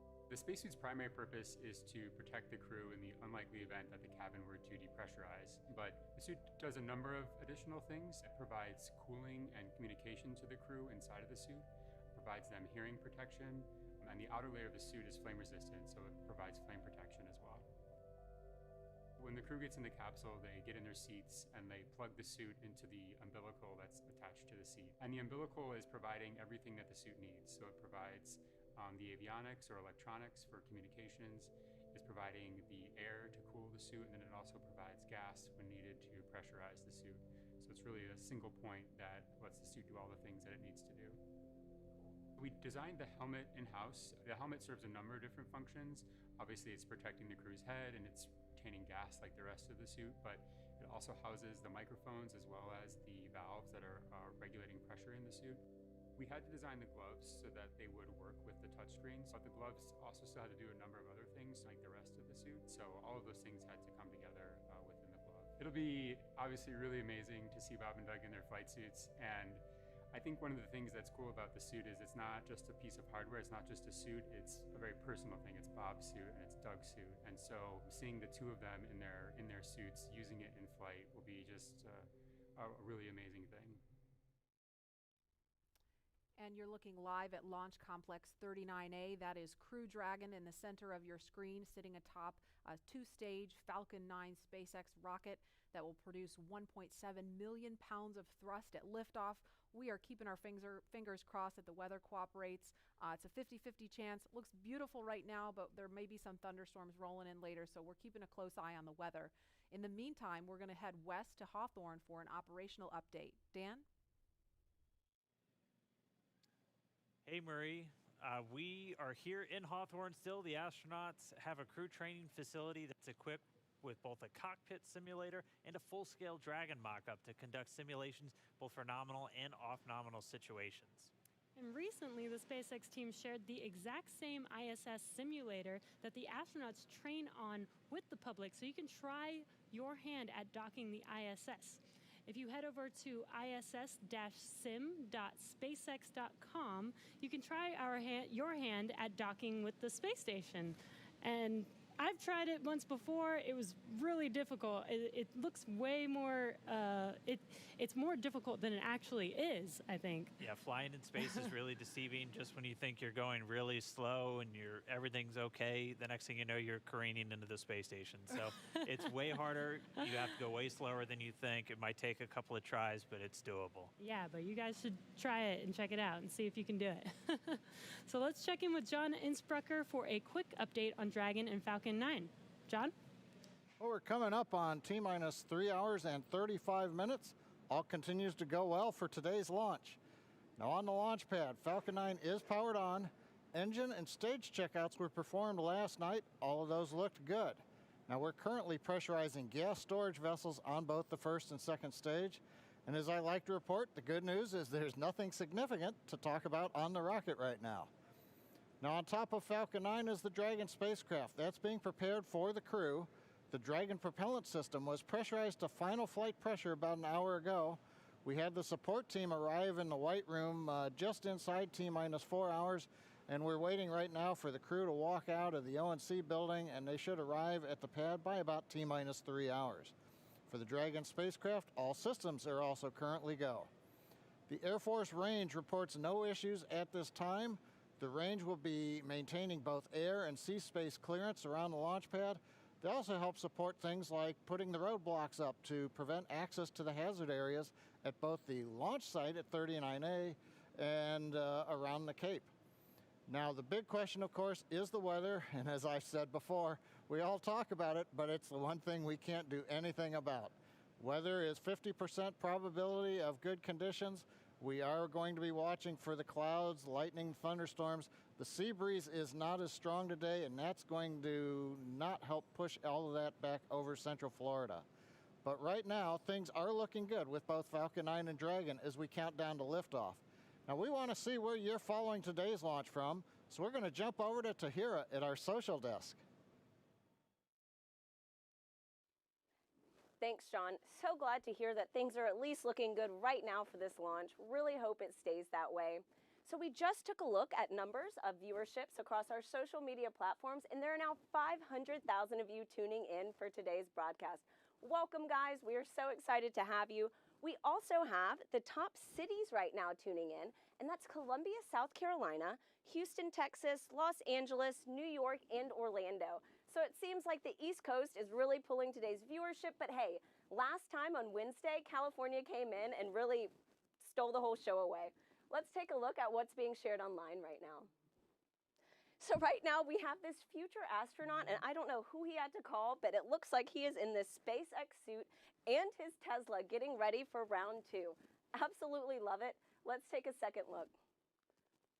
Okay, right now we have a French bulldog. It looks like taking Bob's place for launch right now. This is so funny.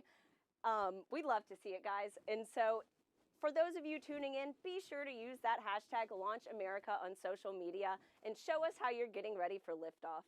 So earlier in the show, we polled users to see which NASA logo you're sporting for today's launch, and the results are in.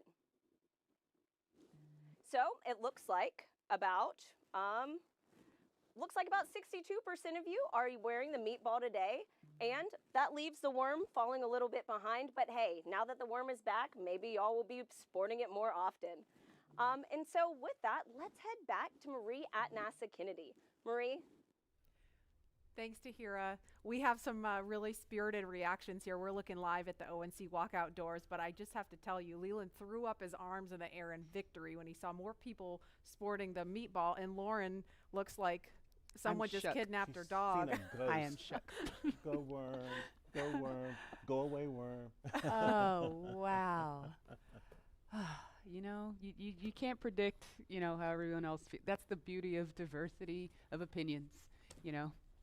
And other traditions like the meatball and the worm, or a card game that we play called Possum's Fargo. And you have to play enough hands to where the commander loses a hand before we can walk out. So that's probably going on right now, and they're getting ready to have Doug lose his hand. Yes. And then we can get in the elevator and come out and get in the spaceship. Yep, so we're giving them that moment in private. And Leland, I wanted to ask you too, because I know, I mean, we had a scrub really late in the count yesterday. We got just under T-minus 17 minutes, and we were all like, oh, it was like a collective groan across the country, everybody watching. And I know you've been through a delay once yourself on one of your shuttle flights. And I wonder, you know, what does it take to kind of refocus yourself on day 2? I mean, do you go through all the exact same preparations? Do you do anything a little different? Is there a little bit of superstition involved? No, not really. I mean, we try to keep everything the same way because we've practiced this way, and now we're in the real day. We're playing this way. So if you stay the same, kind of the same form and function that you've done before, nothing else hopefully will happen that's out of character to your mission. So I think we just try to stay the same way. Yeah, that's good insight. And I know, you know, Bob and Doug, we heard them on the comms after that as they were detanking Falcon 9, and we're waiting for them to get out of Crew Dragon, and they were just cool, calm, collected, thanking the teams for doing a good job. Nobody's getting launch fever. And, you know, they're going to do the same thing today. No matter how many people are watching, they're going to make the same call as they would if nobody was paying any attention. Right, and I was talking to CJ Sturkow before I launched on my first mission, and he said that he made a mistake and flipped the wrong switch on Ascent, and he glommed on that and was about to make another mistake. But he said that he had to just focus and get back to, you know, grace under pressure so that he would make a third mistake, which could have been, you know, catastrophic. So that's what we always try to do, is to try to do everything the same way, be very deliberate, but be very graceful, not really try to overthink something, but try to stay safe. Absolutely. And calm.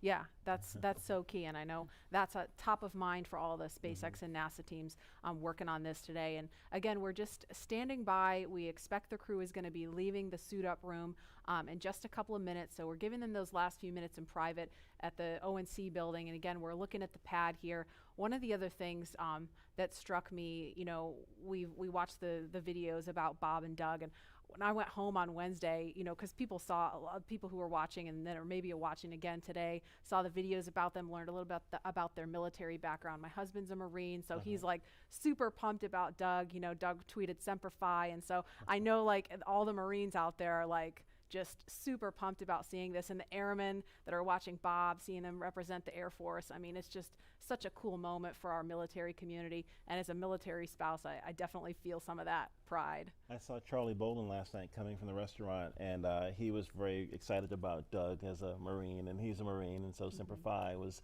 definitely something he said. Godspeed Semper Fi, go Crew Dragon. So it's our military people that are helping us with this launch, with the recovery, with all these other things, is very important to the success of the mission. Absolutely. And we want to turn our attention back to the Neil Armstrong Operations and Checkout Building. If we could, we want to take you to a picture of the doors. There they are. Those are the doors at the back of the crew quarters building, and it's an area where family, friends, and members of the media can share one final moment with the crew before launch. Now, the walk through those doors has signaled the beginning of the march towards launch for every American mission to space since 1968. This is the moment that is immortalized on film and video for 400 different astronauts from Apollo all the way through Space Shuttle, serving 150 total missions, and soon, if the weather cooperates, mission number 151 with the first 2 commercial crew astronauts. These doors carry with them a legacy of purpose and action, and today they will announce to all of us the start of this, NASA's SpaceX Demo 2 mission. And you saw just a little bit of my walkout from STS-129, my last mission. And I remember having my friends and family out there. There was my chemistry teacher that was in the crowd. She got me turned on to science and helped me actually become an astronaut. And I just remember her being in the crowd saying, "Go Leland!" And it was just such a memorable moment for me. It kind of got more rocket fuel in my veins, getting me ready for my mission. Yeah, absolutely. And we were just looking at a live picture outside of the building where we could see some of the folks gathered. We could see Doug and Bob's immediate families. There's a small contingent of media there. I mean, normally that place would be just kind of jam-packed with as many people as we could fit in there to capture that moment. We of course had to scale that back a little bit to maintain social distancing, but there's still a very excited group of people standing outside the building right now waiting for that to happen. Yeah, it's so cool to see their families there and that they have that moment with them prior to getting inside of the Teslas. I mean, seeing that the last time we made that attempt was this incredibly emotional moment. I have no doubt it will also be emotional again. But yeah, that I can only imagine what's going through their heads, you know, in that moment when they're just waving goodbye for the last time before flying. I mean, Leland, like, were you nervous? Were you?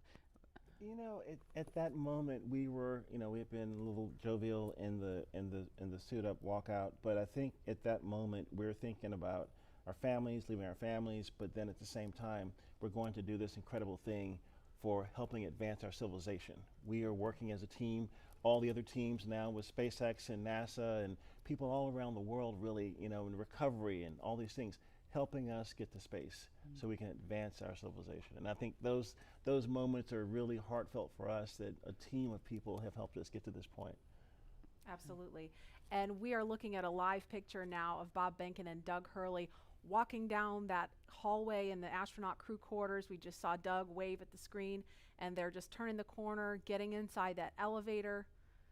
And this, you can't see it from here, but there is a banner hanging there. You can kind of see it in the back. There's a banner hanging on the wall of the elevator with the signatures of all the people who worked on this mission. So it was really important for them to hang that up in there so Bob and Doug could see it. Yeah, we see that, and we see all those signatures of people that have helped us through training, through fit check, through all of these moments and getting ready for this mission. And it feels like they're going along with us on the ride. Absolutely. And as we wait for the crew to come downstairs to the first floor, we will pause to honor today's efforts with our national anthem. Kelly Clarkson just blew us away with a fantastic rendition Wednesday. Here she is again. Oh, say, can you see by the dawn's early light what so proudly we hailed at the twilight's last gleaming, whose broad stripes and bright stars through the perilous fight o'er the ramparts we watched were so gallantly streaming, and the rockets regular, the bombs bursting in air, gave proof through the night that our flag was still there. Oh, say, does that star-spangled banner yet wave o'er the land of the free and the home of the brave?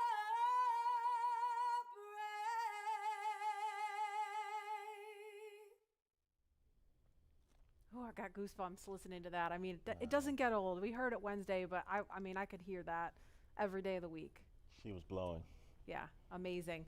That's a live look again at Launch Complex 39A. We are awaiting astronauts Bob Behnken and Doug Hurley to walk out of the Neil Armstrong Operations and Checkout building any minute now. So we're going to be ready to cut to that shot just as soon as we get the word that they're ready to walk out that door.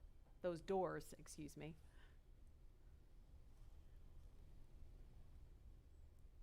Again, looking like it's been a beautiful start to the day here on Cape Canaveral, but we're keeping a close eye on weather because it looks a little iffy as we get later into the afternoon, closer to launch time, which again is 3:22 this afternoon. It always blows me away every time I visit Florida is, 1 hour it's this beautiful, clear, gorgeous day, and then an hour later it's a thunderstorm. You said it. Welcome to our world. And then an hour later, it's back to clear. Yeah. Yeah. Wow. Just similarly to last attempt, right? I mean, just 15, 20 minutes later, it was good to go. I know, it hurt my soul because we have this instantaneous launch window. It's not like with shuttle where we could give it a couple more minutes because you had a 10-minute window. We have a single second to get this off the ground, so everything's got to be just right. The conditions all have to be green at that moment. Again, Mother Nature showing she's in charge. Absolutely. And we just heard we're about 30 seconds, less than 30 seconds now from seeing the crew walk out of those doors. So we are standing by to show you that moment live.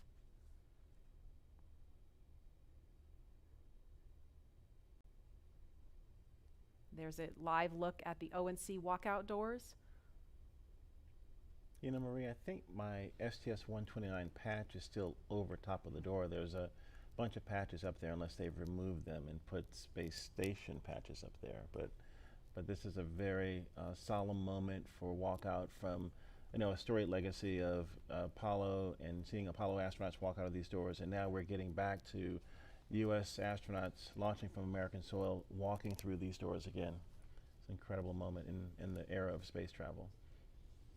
And we saw some just beautiful moments when they walked out on Wednesday, and looking forward to seeing those again. I was perusing all of the different newspapers and stories online and just taking in all the photographs. And there the doors are opening. Here they come. And there they are, NASA astronauts. Small crowd, but big cheers. NASA astronauts Bob Behnken and Doug Hurley. Doug on the left, Bob on the right, waving to the crowd there to cheer them on.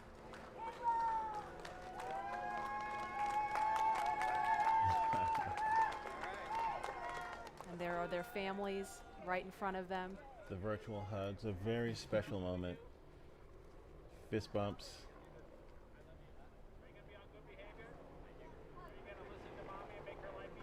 You can hear them. Let's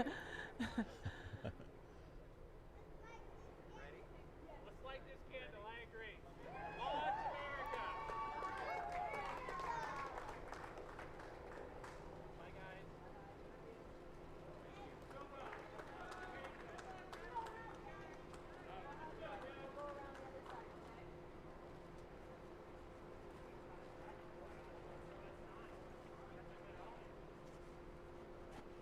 Now they are getting into the Tesla Model X that's going to take them to the launch pad, being strapped into their seats. Their suit techs are attaching their umbilicals, so integrated into the Teslas. These are not just any Tesla you can just buy off the web or in a Tesla dealership. They've been outfitted with cooling units, and that white umbilical, similar to what you saw in the suit room, that umbilical is being connected to the suit to provide cooling air to the astronauts while they're on the way to the pad. And those Falcon wing doors are closing. Super sleek. A rapid departure from the Astro van. Yes, I would say so. And their flight surgeon is in the front seat in the passenger side, taking the journey along with them.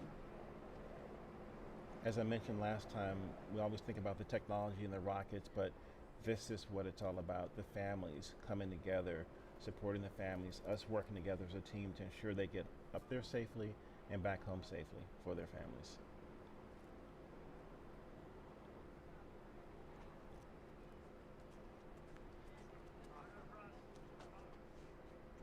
I couldn't hear everything they were saying, but I did catch Bob telling his son to be good for mom and make her life easy. As a parent, I appreciate that. See that prominent NASA meatball.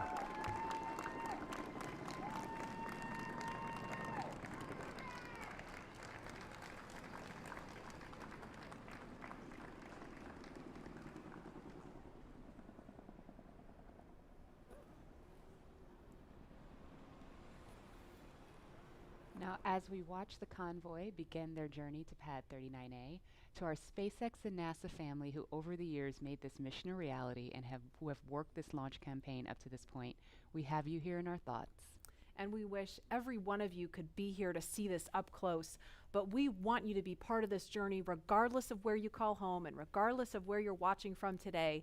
And so for the next few minutes, we are going to follow the convoy, but highlight those whose words and hands and thoughts built all that we see here today. We hope all of you watching can feel the pride each of these NASA and SpaceX team members has for this drive out to the pad.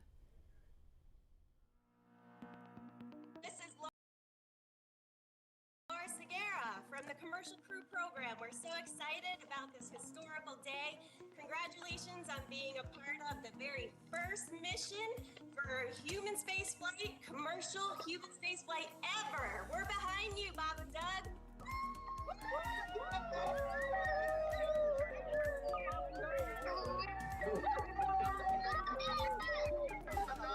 I'm Nicole from SpaceX in Cape Canaveral, Florida. Congratulations to SpaceX for hitting another major milestone, and safe travels to Bob and Doug. Bob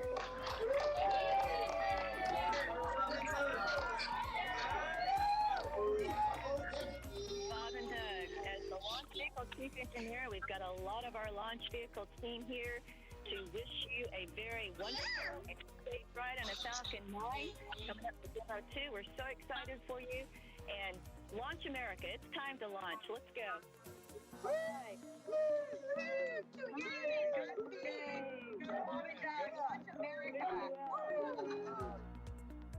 this is Perla from Hawthorne headquarters. We want to wish Bob and Doug a safe trip to the International Space Station. Go Dragon!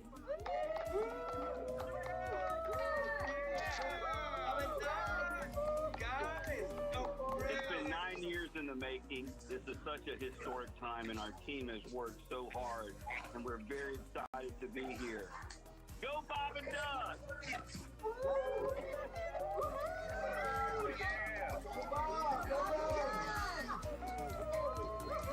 Hi, this is Sam from McGregor, Texas. Go Bob and Doug, go NASA, and go SpaceX.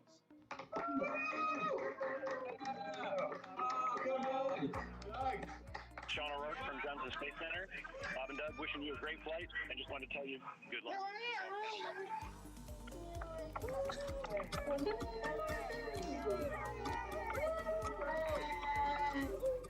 Hi, I'm Dustin Kamak with NASA Kennedy's Communications and Public Engagement Directorate, and we all want to wish Bob and Doug safe travels and Godspeed. You are both an inspiration to us all. Now, let's get out there and launch America. Let's do it. Come on, launch America.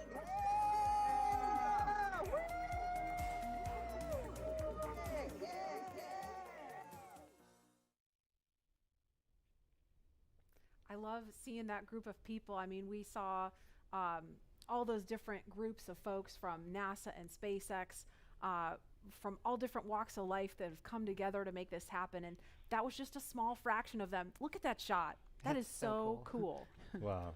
A little thumbs up from, I guess that's from Bob. Yeah, and you know, it took a little bit of creativity to get this shot to happen. We have a chase vehicle that's on the other side of the road, which is of course shut down, so we could get a camera in there and follow them out. So we are really thankful to Kennedy Space Center Protective Forces for helping us make that happen, so we could see Bob and Doug all the way out to the launch pad. My ride out was a little bit different than what they're experiencing in this Tesla, because we had the Astrovan had bench seats on each side, and we could look across at each other as we were driving out. And it was moments where we would tell some jokes and look, but sometimes we would just look at each other, and we had such gratitude for having this opportunity to launch into space and to think about all the people that had a hand in helping us get in that vehicle to drive out to the launch pad, to get ready for this momentous moment. And I think that's probably, even though they're sitting, side by side, I think they're probably thinking of the gratitude and the people that have helped them get here, so that they can be on the, the pointy end of the rocket, getting a chance to go up to space. It's just a momentous moment. And they're listening to some tunes too, I heard, right, Lauren? Yeah. There are at least 3 songs on their playlist that are super interesting. The first is AC/DC's Back in Black. You know that one. Yeah, well, who doesn't? Right. Another one that they're listening to is the elevator music from the Blues Brothers film, The Girl from Ipanema. Oh, Leland. Okay. Got another career. That's enough. Career number 3. That's enough. Right. NFL, astronaut, musician. Yep. And of course, they are also listening to the Star Spangled Banner, the Army French horns version. Now, we didn't have tunes in the Astrovan. No? And I know that the Tesla has a really kicking stereo system. Is that still the custom stereo system that's in the Tesla? I haven't been in this one, so I don't know what they're rocking, but I'm sure it's pretty cool. And again, just for some perspective, they left the operations and checkout building just a minute ago, and so it's about a 9-mile drive from there to the launch pad. It takes them around 20 minutes, kind of depends on how quickly they're trucking.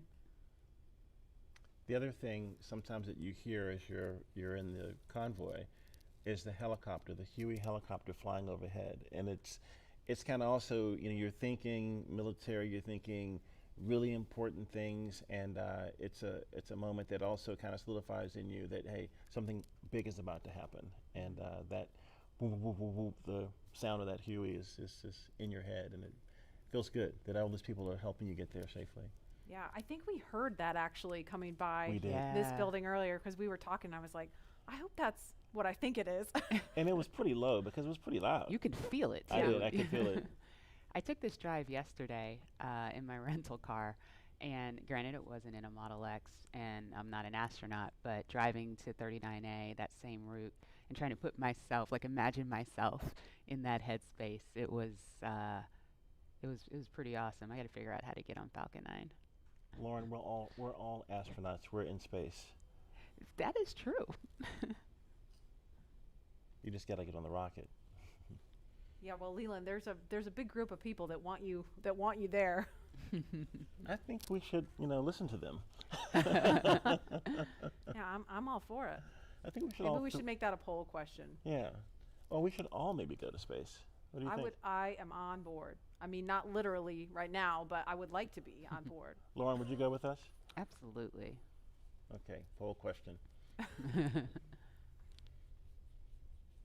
We have so many people watching online, sending well wishes to Bob and Doug. I mean, it started early this week as we were ramping up for Wednesday, and I feel like it's just been this buildup of momentum because, we were following along Wednesday, and now we're all following along Saturday, and we have people watching from home that hopefully don't have to work today and can really tune into what's going on here.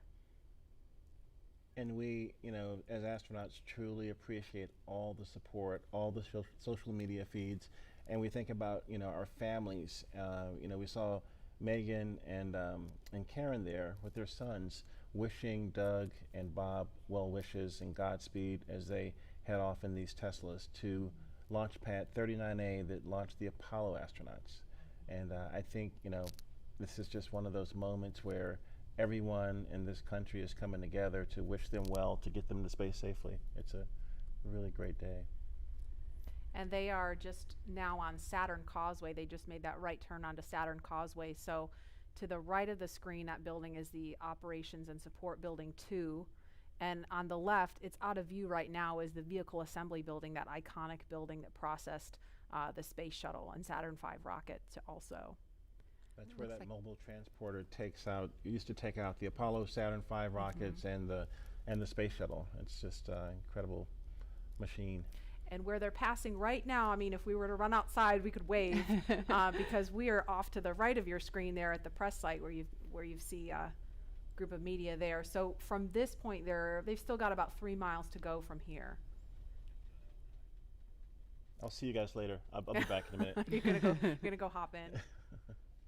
And obviously it's not just Bob and Doug's Tesla. There's a number of cars in that convoy. They're being escorted by Kennedy Space Center Protective Forces and also SpaceX security. They have a flight surgeon there with them. And we've seen just a sprinkle of folks along the way. Normally we'd have a whole lot more people out here watching this, but we really appreciate you watching online and from home. Again, wherever you are, at the beach, watching on your phone, your tablet, your whatever mobile device you have, we're gonna be here every step of the journey, taking you through it moment by moment. There's a cool shot with the worm on the roof. There we go.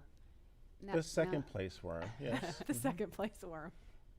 So, Leland, when I drive down this road on the way to 39A, on the left, there's that area where the crawler used to drive.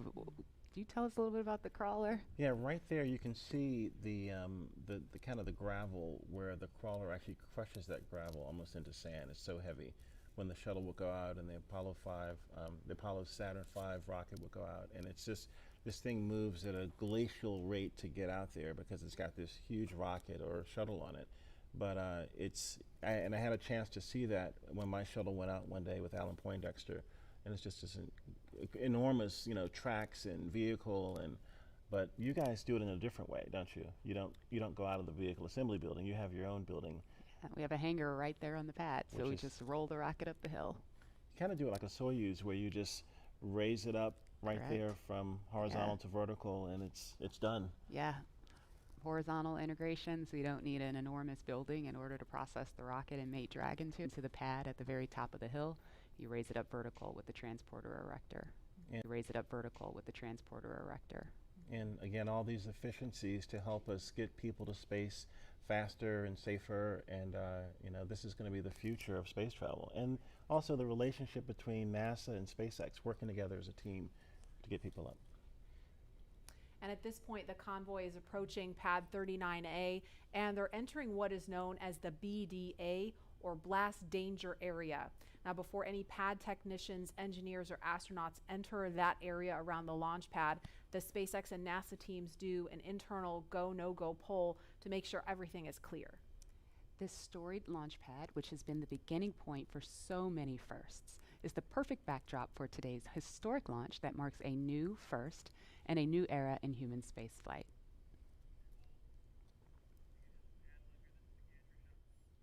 And here's a view from our gantry near the Launch Complex 39A.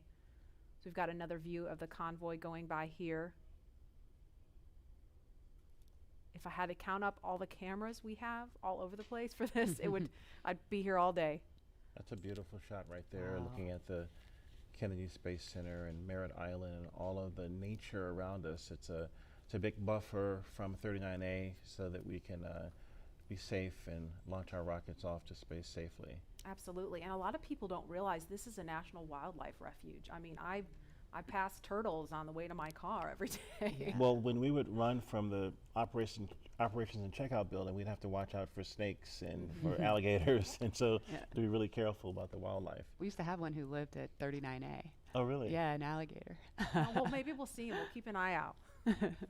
Tweet at us if you see any. Did you name him Worm?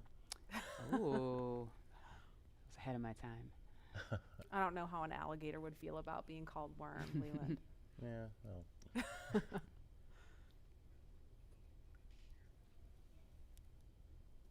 And we've got a ton of you following along on social media. Lynn says, as a fellow Missourian, we're so proud of Bob. Launch America, we will be watching from the Space Coast, cheering loud.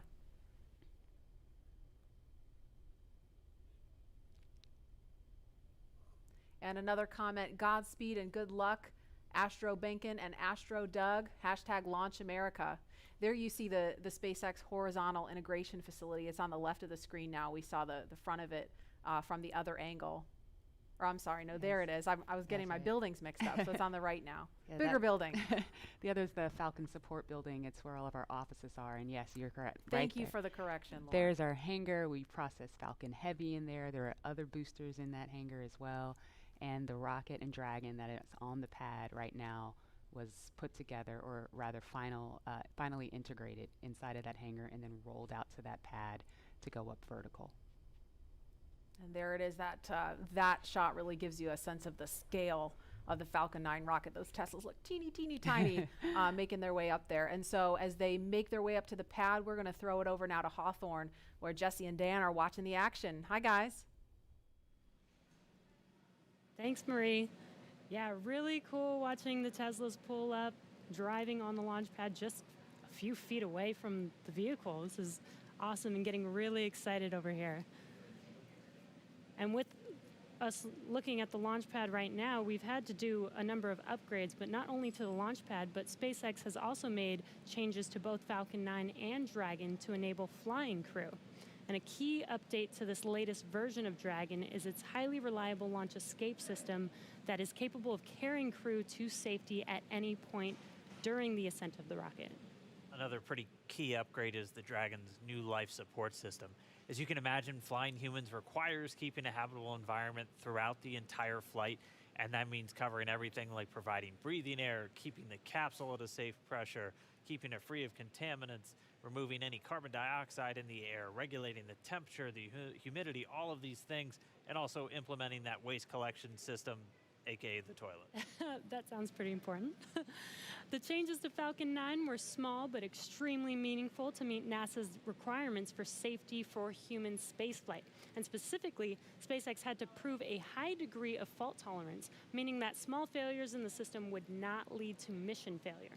Falcon 9 was already able to handle engine failure, but new emphasis was put on making sure that a failure throughout any phase of launch would not mean mission failure. And this goes all the way down to latches, control valves, electronics, wiring, and so much more.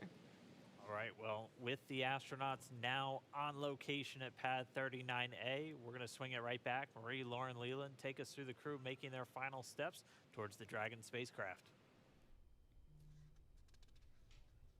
Sure thing. So we are looking again at Launch Complex 39A. Just a few seconds ago, we saw the Tesla carrying Bob and Doug pull up to the launch pad.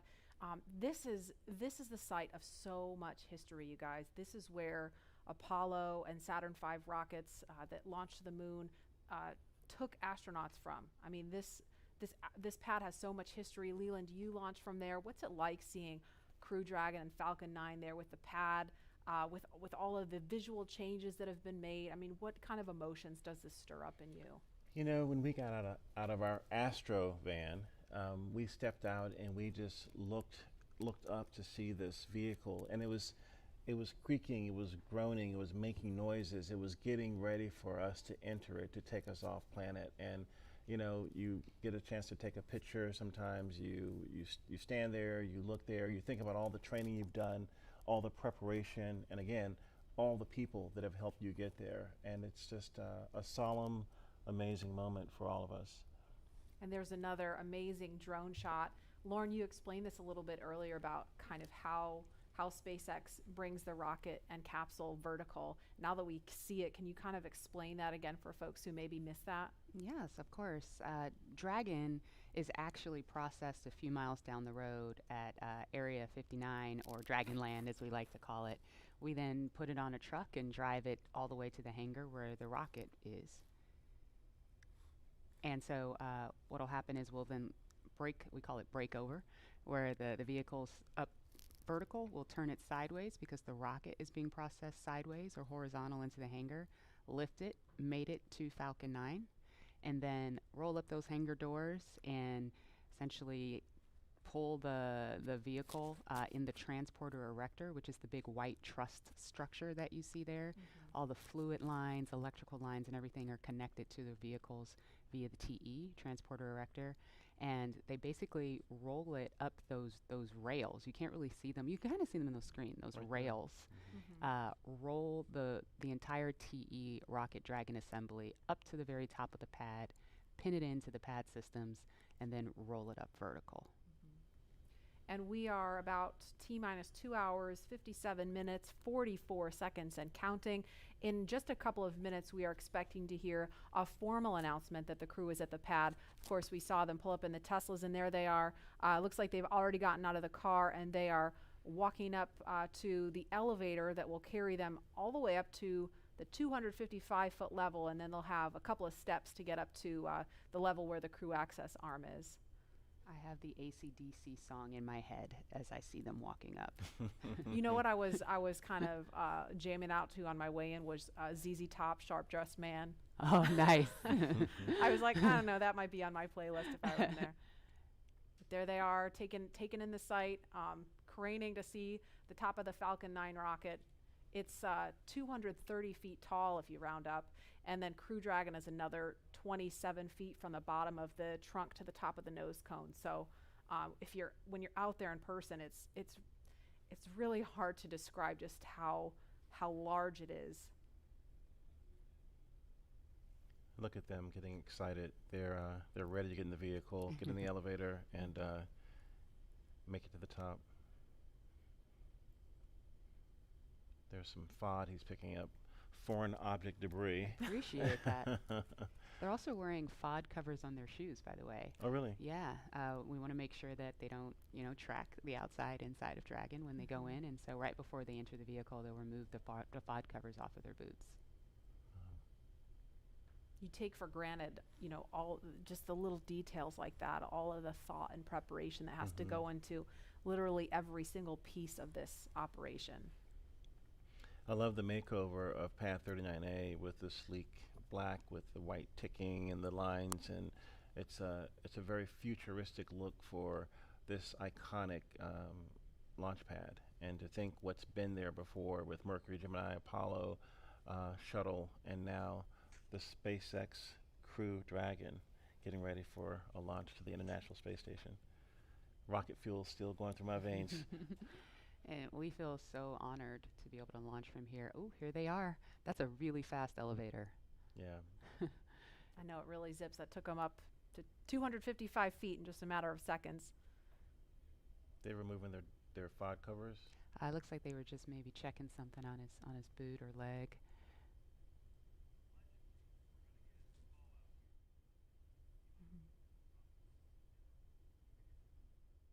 And we should hear a call any moment that the crew has arrived at the pad as they make their way up the stairs, and they're headed to the crew access arm now.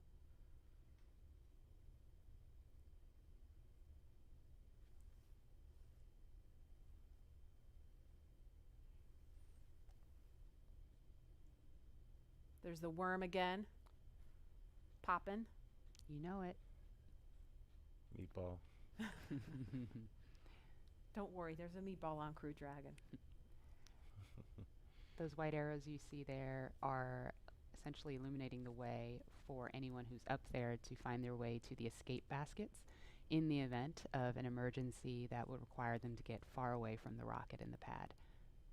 And it's hard to tell from this angle, but there's actually a phone right here, and I can't tell if it's Bob or Doug that's using the phone right now. But Leland, can you explain the significance of that? It's the same phone that was there during the shuttle days. Yeah, you get a chance to talk to maybe friends or family that you haven't had maybe couldn't come to the launch. In this case, it's quite a few people, but just to have that last moment to talk to someone before you get in the vehicle. It's a beautiful view.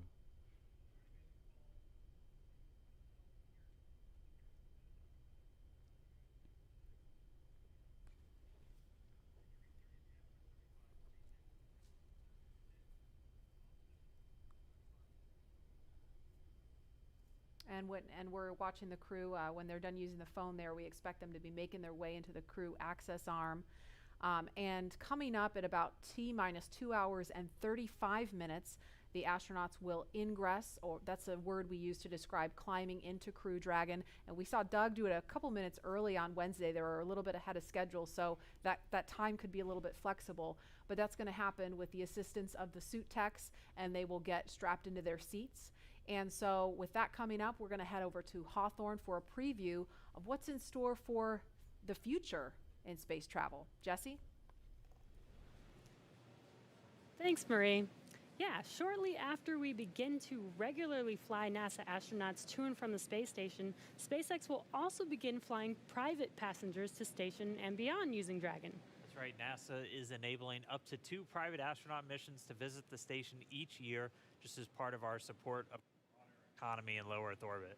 It's one of the many ways NASA's working to just open up access to outer space for companies to manufacture products in microgravity, for any new commercial modules in space, and really just to enable more people to be able to explore the stars firsthand. And the more people out there exploring the stars, the closer we become to becoming a multiplanetary species. Earlier, we showed you a first-hand look at where you would train if you were to fly with us on board Dragon, but now let's take a peek inside of the spacecraft itself.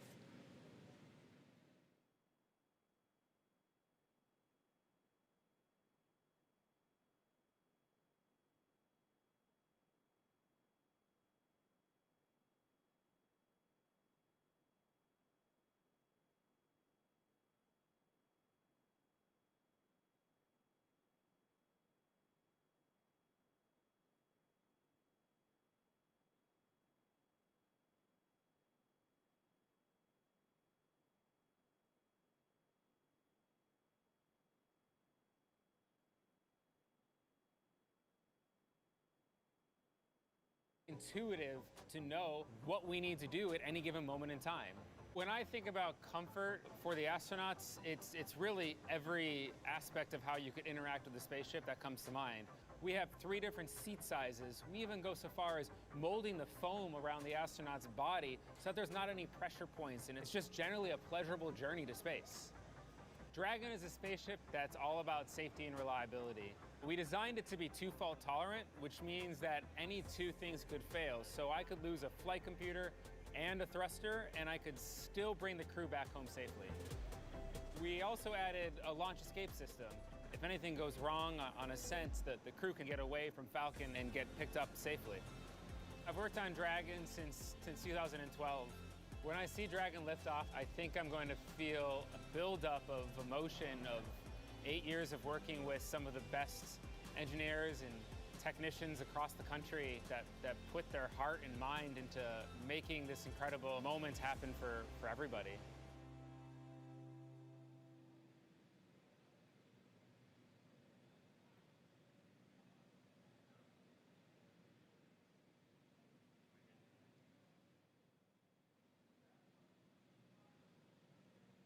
All right, so that was a detailed look inside Dragon. Here's a live look at two astronauts about to climb right in. If you're just now tuning in, you're watching our coverage of the mission known as Demonstration Mission 2 or Demo 2. 2 days, SpaceX and NASA are going to be sending people into orbit on a mission to the International Space Station from U.S. soil for the first time since 2011.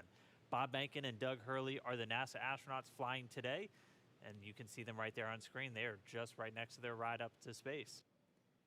Yeah, very exciting. So as you can see, they have already arrived at pad 39A, where Falcon 9 will lift off from at 3:22 p.m. Eastern time today.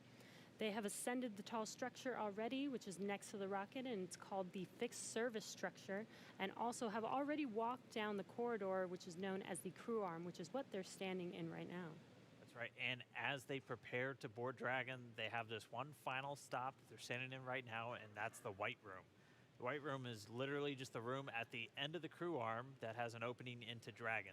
It is the last place on planet Earth Bob and Doug are going to be standing before they step into Dragon for their ride to the International Space Station. And the term the White Room was first used during NASA Gemini missions, where the room right before entering the spaceship was painted white. And as you can see, we've continued this tradition with painting ours white as well. And on Wednesday, they actually started a new tradition by signing the wall in the White Room.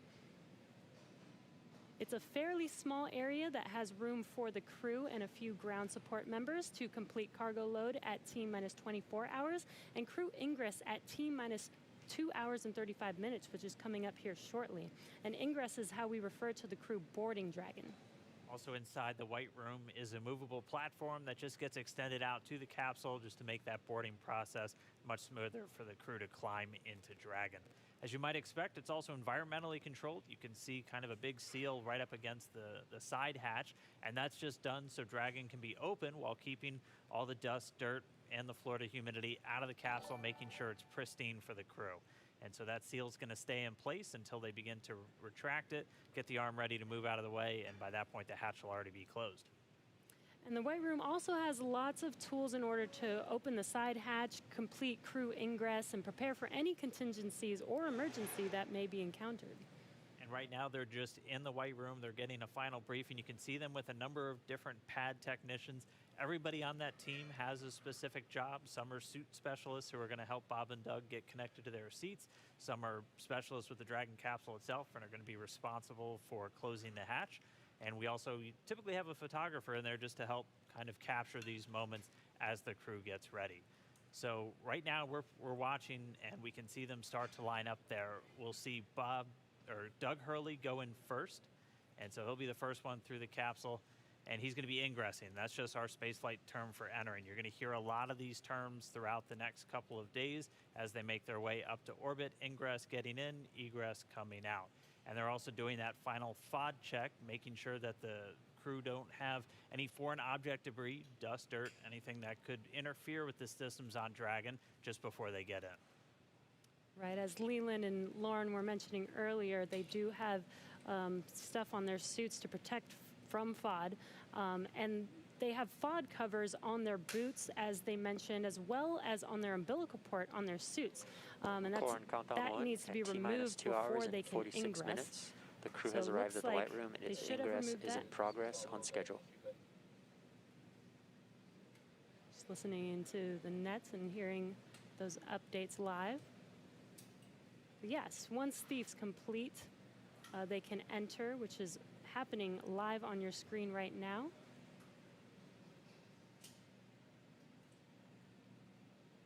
And as they climb into Dragon, they will buckle themselves in and attach their umbilicals to their suits. And as you can see, the suit techs are there to help them get buckled and settled into those seats.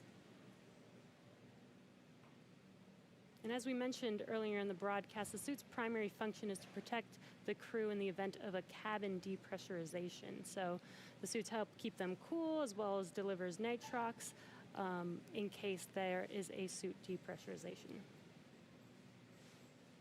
As we go through this, we saw Doug Hurley go in first. He's the commander for this mission. He's closest to your screen. And then Bob Bankin's just next to him, and they're going to get some assistance from these suit techs as they get in. There are 4 seats inside of Dragon for these missions, and they are numbered 1 through 4 if you're looking from the perspective of the suit techs inside the hatch, going from right to left. So Doug Hurley is in seat 2, that's the commander seat, and Bob Bankin is in seat 3, which for Crew Dragon's the pilot seat. And obviously we don't have anybody in seats 1 or 4 today. Crew Dragon is designed to carry 4 astronauts, though, on future NASA missions, and we'll see that on Crew 1, which will have 3 NASA astronauts and 1 from our partner agency, JAXA. And then directly above the crew right now, but right in front of them once their seats get rotated, are the 3 displays that they'll use throughout the flight. And that just gives them insight into all of Dragon's systems. It allows them to take control of the vehicle and manually fly it, which we'll see them do hopefully only twice during 2 manual flight tests. As again, Dragon's autonomous, but they can jump in and take over if they need to. And as Dan mentioned, the displays are above them right now, but those seats will rotate back for launch position so that they can easily access those displays. So coming up next, the crew will do a comm check once they're all settled in. And that's so that they can check to make sure that they can hear mission control, and then after that, their seats will be rotated into position. So let's check in with John Innsbrucker for the latest on the health of both of those vehicles. John, what's the status update today? We're at T-minus 2 hours, 43 minutes and counting down for the launch of Falcon 9 with Dragon to the space station. As you see, the Dragon launch pad team has obviously arrived at the pad. They got there shortly after T-minus 4 hours, opened up the side hatch on Dragon, got ready for the arrival of the astronauts. We saw the crew come up the elevators, walk over and enter Dragon, and they're now getting situated inside the capsule. Now the flight team is monitoring data from Dragon. They most recently have completed a command and telemetry check of the radio frequency system on Dragon through the tracking and data relay satellite network. That looked to go well. There are no issues in work as we watch the astronauts getting situated in their seats inside the Dragon spacecraft. The Falcon 9 team is preparing for final checkouts and propellant load. Those checkouts are due to begin at T-minus 2 hours, some 42 minutes from now, when the launch crew officially gets on console in the firing room. All systems on Falcon 9 are currently go. The range continues to be green on the support side. The areas around the pad obviously clear except for the folks doing the entry into the capsule. Air and sea space are clear. We hear helicopter go by from time to time. The big concern is the weather forecast. We are continuing right now at a 50% probability of violation of the weather constraints. The big concerns are going to be the thick clouds, precipitation, possibility of lightning. I mentioned earlier, normally you get a strong sea ocean that pushes inland and keeps the clouds from Central Florida from building up. But today the sea breeze is fairly weak, so we expect the thunderstorms will get closer to the launch pad. We're also checking downrange conditions. If there's a contingency splashdown of Dragon, we're looking at essentially the wave heights, lightning, rain along the trajectory. Right now it's marginal, but it is still go. We do expect that to improve slightly during the day. So fingers crossed there that the downrange weather looks good. But right now at T-minus 2 hours, 41 minutes, as the clock continues to count down, all systems are go for launch. All right, thanks, John I. And as we watch Bob and Doug get buckled into their seats, I'm joined once again by SpaceX's Jessica Jensen, just to kind of walk through everybody what made Dragon a 21st century spacecraft. So first off, thanks for coming in today. I know you got to come in for a launch. That's always tough. Of course. We walk us through again kind of Dragon's life history. I mean, we have one in a clean room pretty soon right behind us. Walk us how we got to where we are today to have Bob and Doug climbing into that spacecraft. Sure. So SpaceX was founded to make life multiplanetary. That was why Elon started the company back in 2002. But also when he founded the company, we were a very small company for several years. And so we had to look for opportunities to, hey, how do you go from being a small company to actually putting people into orbit? So when NASA came out with the need to fly cargo to and from the International Space Station, we jumped on that because we said, hey, first, not only is carrying cargo to and from the space station cool, I bet we could actually then fly people to the International Space Station. And hey, for 8 years now, we've been flying cargo. Yeah. And then now we have transitioned over into flying crew and cargo together. So that's basically been the evolution of Dragon, and it's been awesome.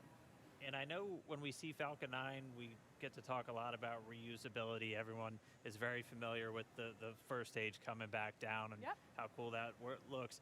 Dragon is also designed with some reusability. In fact, you've flown Dragon multiple times, or you've flown Dragons multiple times to the space station.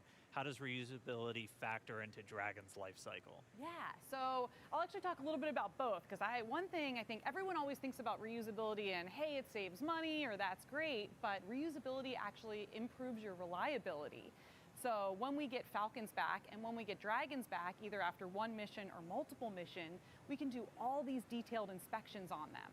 And that's super important because when you fly a vehicle, you can only have so many sensors on it. You can't put a sensor, every single inch of a rocket or a spacecraft. And there's already way more than I think anybody realizes. Exactly. But so, especially for rockets that wind up in the ocean, some people don't have any idea of what they actually went through. So the fact that we get all the hardware back, we were able to inspect literally every square inch of it and make small design changes that actually improve reliability for the whole fleet. So even though Bob and Doug are on a brand new rocket and a brand new spacecraft, those spacecraft are actually more reliable based on the knowledge we've learned from reusability. We've walked people through a lot of the new systems on Dragon. What are just some of the cool things that are maybe beneath the surface that people don't know about with Dragon? So I think one of the coolest things is the autonomous docking system. And what that is it's basically we have, GPS sensors on Dragon, but then we also have cameras and imaging sensors such as a LiDAR on basically the nose cone or the front part of Dragon as it's approaching the space station. And all these sensors are feeding data back to our flight computer to say, hey, how far away am I from the space station? What's my relative velocity to the space station? And then that feeds into the flight computer, which has algorithms written by our engineers to say, okay, based on how far away you are in your rates, here's how you fire the thrusters to most effectively get to the docking target.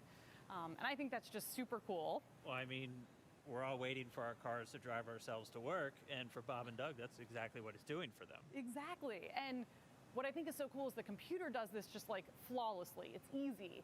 When I tried to do it, I failed miserably. I tried to dock Dragon to the ISS 3 times and I failed. Fourth time I got it. Good morning. And I will tell the public out there that on our website, we actually have a Dragon ISS simulator, so you yourself can try and fire the thrusters and see how well you do. Maybe I'm just a bad driver, but I think the flight computer does a really good job. I think we all had fun with it. All right, well, we are just starting to hear. They're going to start up those comm checks with Bob and Doug.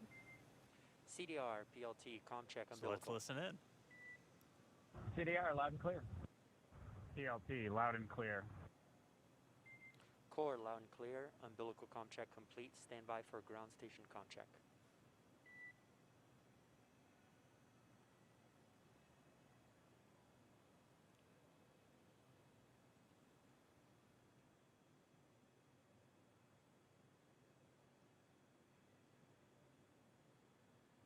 And again, we're just listening in. They're doing these comm checks, these communication checks. So Bob and Doug are going to do a series of these checkouts with the teams on the ground, both the core here in Hawthorne and the launch director out in Florida. And they're going to be doing this over Dragon to ground.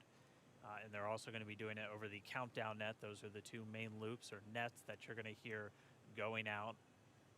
And they're going to be doing it through their different communications paths. We heard them do through the TDRS, or the tracking data and relay satellites. Those are those primary satellites that were going to be used to talk to Bob and Doug throughout their flight and to send commands to Dragon.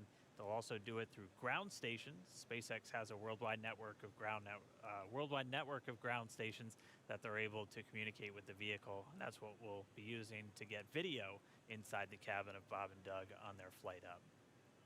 So if you tuned in the other day, this is one of the first things that they do once they get inside the vehicle, and this is just to make sure all the communication systems with the Dragon spacecraft, with the suits, everything are working. They're able to talk to and hear everybody on the ground.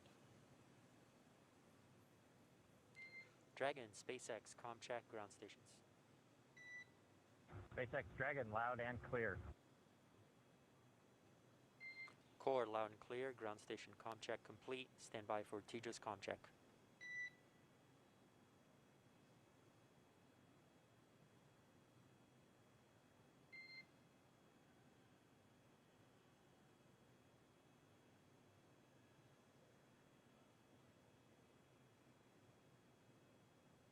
And just a reminder, you're hearing the core. That's the crew operations responsible engineer. That's, if you've followed NASA missions in the past, that's the position. That is pretty much the singular voice that's talking to the astronauts throughout their flight. And that's a position based here in Hawthorne, California. And you'll also hear Dragon, SpaceX, ComCheck, Tejas. SpaceX Dragon, loud and clear. Core, loud and clear. Tejas ComCheck complete. Stand by with ComChecks with MD and LD in the launch configuration.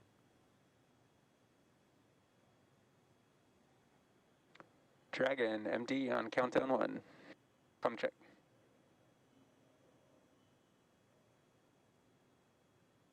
SpaceX Jason, loud and clear. Copy, loud and clear. Glad to have you guys on board. Stand by for ComCheck on Dragon aground.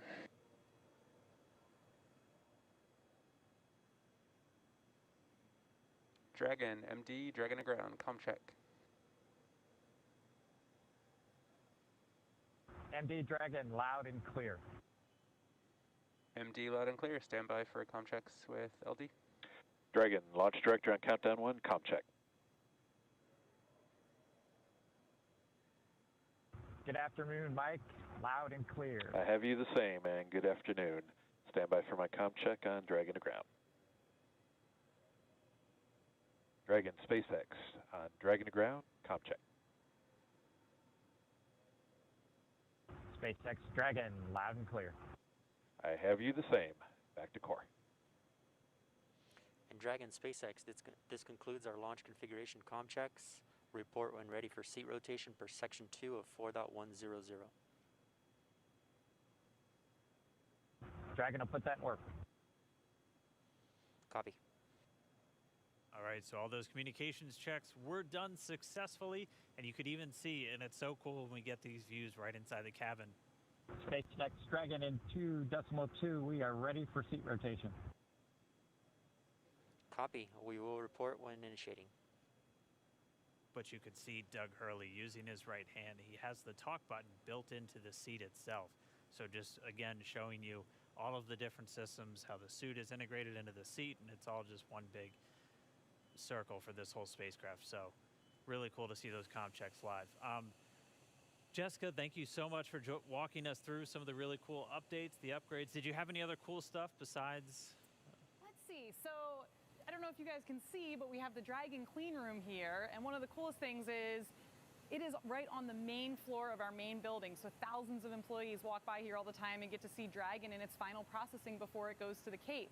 On Wednesday, the Crew 1 capsule was in here. It looked almost done. It looks a little empty right now, but that's because that capsule went off into our separate test facility for its final propulsion checks.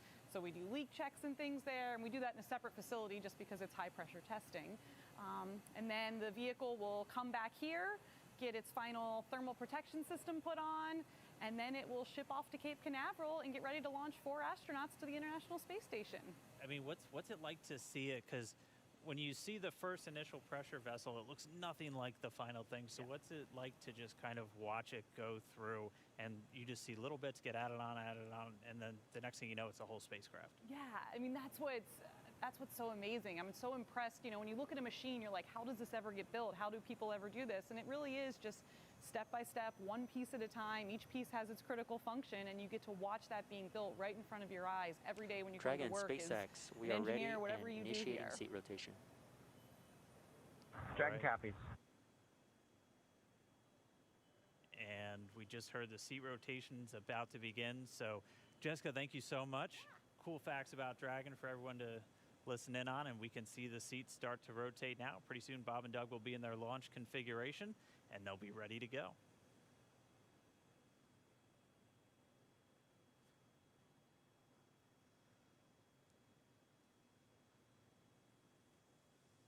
And we can see the seats slowly start to rotate. Again, they're in this down position just to make it easier to climb in and out of Dragon. They'll rotate to this launch position to put their backs a little bit more parallel to the ground. It makes taking the G-force a little bit easier for the crew on the way uphill, but most importantly, positions those touchscreens directly in front of them, which is just their gateway into Dragon. Dragon, SpaceX, seats are in the launch position. We copy. All right, in confirmation, the seats are in the launch position. Let's go down now to Gary in Mission Control Houston, where I know the entire JSC team is standing by and ready to see Dragon take flight today. Over to you, Gary. Thanks, Dan, very much so. Great to see good comm checks from Bob and Doug and that their seats have been rotated into their launch position. Here in Houston, Flight Director Zeb Scoville has pulled space station flight controllers, and all systems are go for launch from the space station side of things. Essentially, the station is prepared for Dragon to arrive 19 hours after launch. Chris Cassidy has completed his preparations for Bob and Doug to arrive. He's got a chance to view some of the broadcasts. It even said they were, quote, looking sharp. Flight controllers here will monitor the countdown, but really it's up to the teams in Kennedy and Hawthorne to get us to liftoff at this point.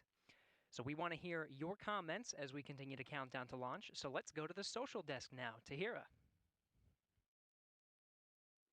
Thanks, Gary. So glad to hear that polls are go, at least on your end, and just hoping this weather just works out good for today's launch. I mean, people online are on the edge of their seats. We just checked numbers, and we are up to 1.1 million viewers right now. That's almost double when we checked last time.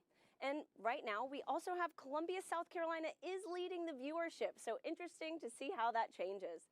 Let's take a broader look at the conversation online with this heat map of the United States. Now, this shows Launch America mentions by state over the past week, and we have California leading right now with the most mentions, and I'm very surprised. I really thought the Space Coast would take it home, but let's see how this changes over the course of the broadcast. And with that, let's see what y'all are posting online right now. Guys, I mean, check out these outfits. Absolutely love it. Love to just see how people are making things creative for this launch and really making it their own, putting their personal touch on it. Let's take a look at another. Oh, we are back to the Launch America heat mentions, so let's see how that changes over the course of this broadcast. But really fun to see those photos online. Oh, we have another space pet, guys. These do not get old, so please use hashtag Launch America on social media. Right now, it looks like we have Catstronaut Boris, who is ready for his launch in the Crew Dragon capsule. I love seeing the pet owners unite for this mission. So like I said, definitely use that hashtag. We will be looking for it during the show. Marie, what's the latest at Kennedy? Thanks to Hero, we are at T-minus 2 hours, 26 minutes, 47 seconds and counting from liftoff of the Falcon 9 from the Kennedy Space Center here in Florida, carrying NASA astronauts Doug Hurley and Bob Behnken. You see them right now aboard SpaceX's Crew Dragon spacecraft. It's been a very exciting day so far. The crew has been up since about 8 o'clock this morning as they prepare to head to the International Space Station as part of this Demo 2 mission for NASA. And as we speak, the astronauts, as you saw, are inside Dragon and have completed their comm checks, so now they can communicate with the teams here on the ground. And their seats have rotated upright to their reclined launch positions, allowing them to see and access the display panel. And now they are they initiate their own suit leak checks to make sure that their suit is in proper working condition before liftoff. And in just a little bit, at about T-minus 1 hour and 55 minutes, it could happen a little bit sooner though, we're running a little bit ahead of schedule, we will see the closeout team begin to close the side hatch in preparation for flight. And that's going to be one of the key visual milestones on the timeline to liftoff. Now, we want to take you to a couple of special guests we have joining us. They are with Daryl Nail at the OSB-2 viewing location, NASA Administrator Jim Bridenstine, and also Kennedy Space Center Director Bob Cabana is there with Daryl. Hi, Daryl. Hi, Marie. That's right. We're in the 5th floor of the Operations and Support Building here at the Kennedy Space Center with a nice view of Launch Complex 39. And the two men that you mentioned are here to join me to answer a few questions. We're excited to have them both here. And they are, of course, Bob Cabana, the director of the Kennedy Space Center, and Jim Bridenstine, administrator for NASA. Gentlemen, thanks again for making the time to be here. Of course, the big story right now, Jim, is the weather. So let's talk a little bit about that. We can see there's some clouds building. That was forecast. You took part in a weather briefing this morning. What do you know about the weather and the decision that was made to say, hey, let's give this another shot today? Yeah, so what got us last time was the electricity in the atmosphere. And of course, today there are, in fact, buildups. It doesn't look like there are thunderstorms at this time, but they are expected. The question is, when do those thunderstorms go away? And when those thunderstorms materialize, where are they located? We are predicting about a 50-50 shot of going this time. But given the fact that we are in late May in Florida, we have to take every shot we can get. So it's not likely that in a couple of days it's going to be any better than it is today. So we are a go for launch right now. And we are hoping that the weather will hold up. We almost made it on Wednesday, and the trend is better today than it was on Wednesday, so we'll see. And I saw a forecast that said the clearing is supposed to happen right around 3 o'clock in the afternoon, so that's right. We're hoping that launches at 3:22, right. Clearing, at the earliest 3 o'clock, at the latest 3:30. So depending on when that happens, we'll either be go or no go. But again, we're going to take every shot we've got. Also watching the downrange weather for a potential rescue in case there were an abort. That's right. So, we have these staging areas. When we go from the first stage to the second stage, that's a higher risk evolution. We want to make sure that in the case we have to exercise the launch abort at that point, that the weather is good. And of course, that's off the coast of North Carolina. The big thing there is it's great that we have a launch abort capability. The challenge is that launch abort capability includes parachutes. And with parachutes, you've got to make sure that you've got the weather to come down. If there are thunderstorms or downbursts or high winds, that's problematic for the parachute system. Right, and sea states as well, bouncing that capsule around in the ocean. Bob, of course, you're an astronaut. You know what it's like to hit the reset button and do it all over again. Get into the spacecraft, get ready to go, only to be told, no, we're not going to go today. We're going to try it again. What's that like? And then tell me about the mindset as you have to kind of reset.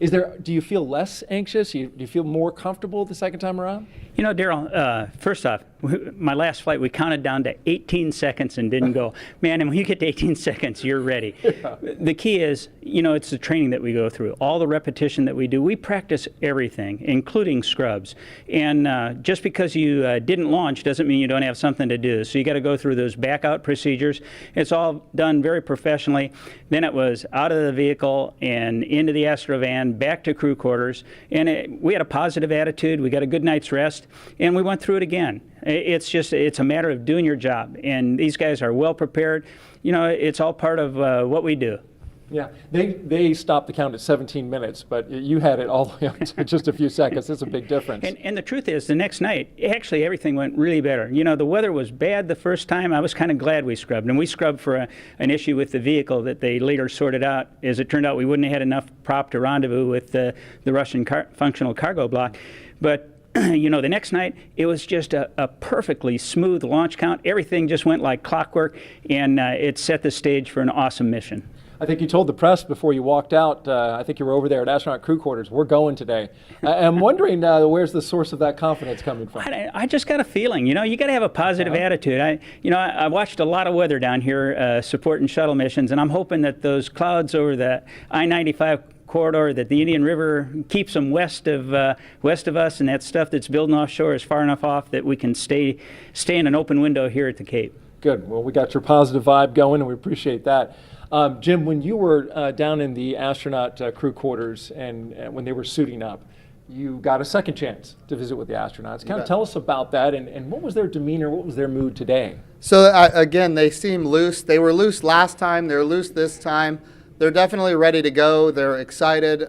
They've been wanting to go for a long time now.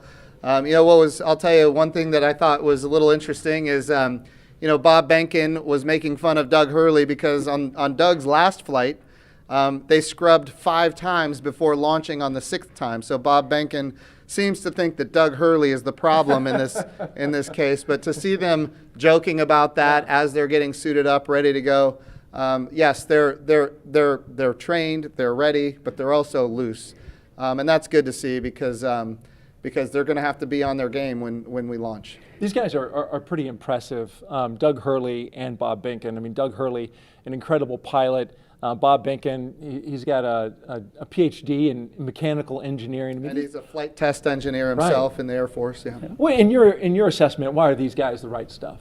Well, this is a test flight, and we have great astronauts that are chemists. We have great astronauts that are botanists. We have really talented and diverse, a very very diverse astronaut corps in general. But this is, and for a test flight, what do you want? You want test pilots. You want people that, for a living, they have made a living flying new things that have never been flown before. And Bob Behnken and Doug Hurley are the 2 people that you would want in a test flight, and that's exactly what this is. Bob, you're a pilot too. You want to weigh in on Doug Hurley? He seems like he's got the right mentality and smooth customer. He's a naval aviator, a marine pilot, a test pilot. I'm all in. He's a great guy. Yeah, yeah. And tell me a little bit about in terms of the Kennedy Space Center, right? So you've been here since 2007, right?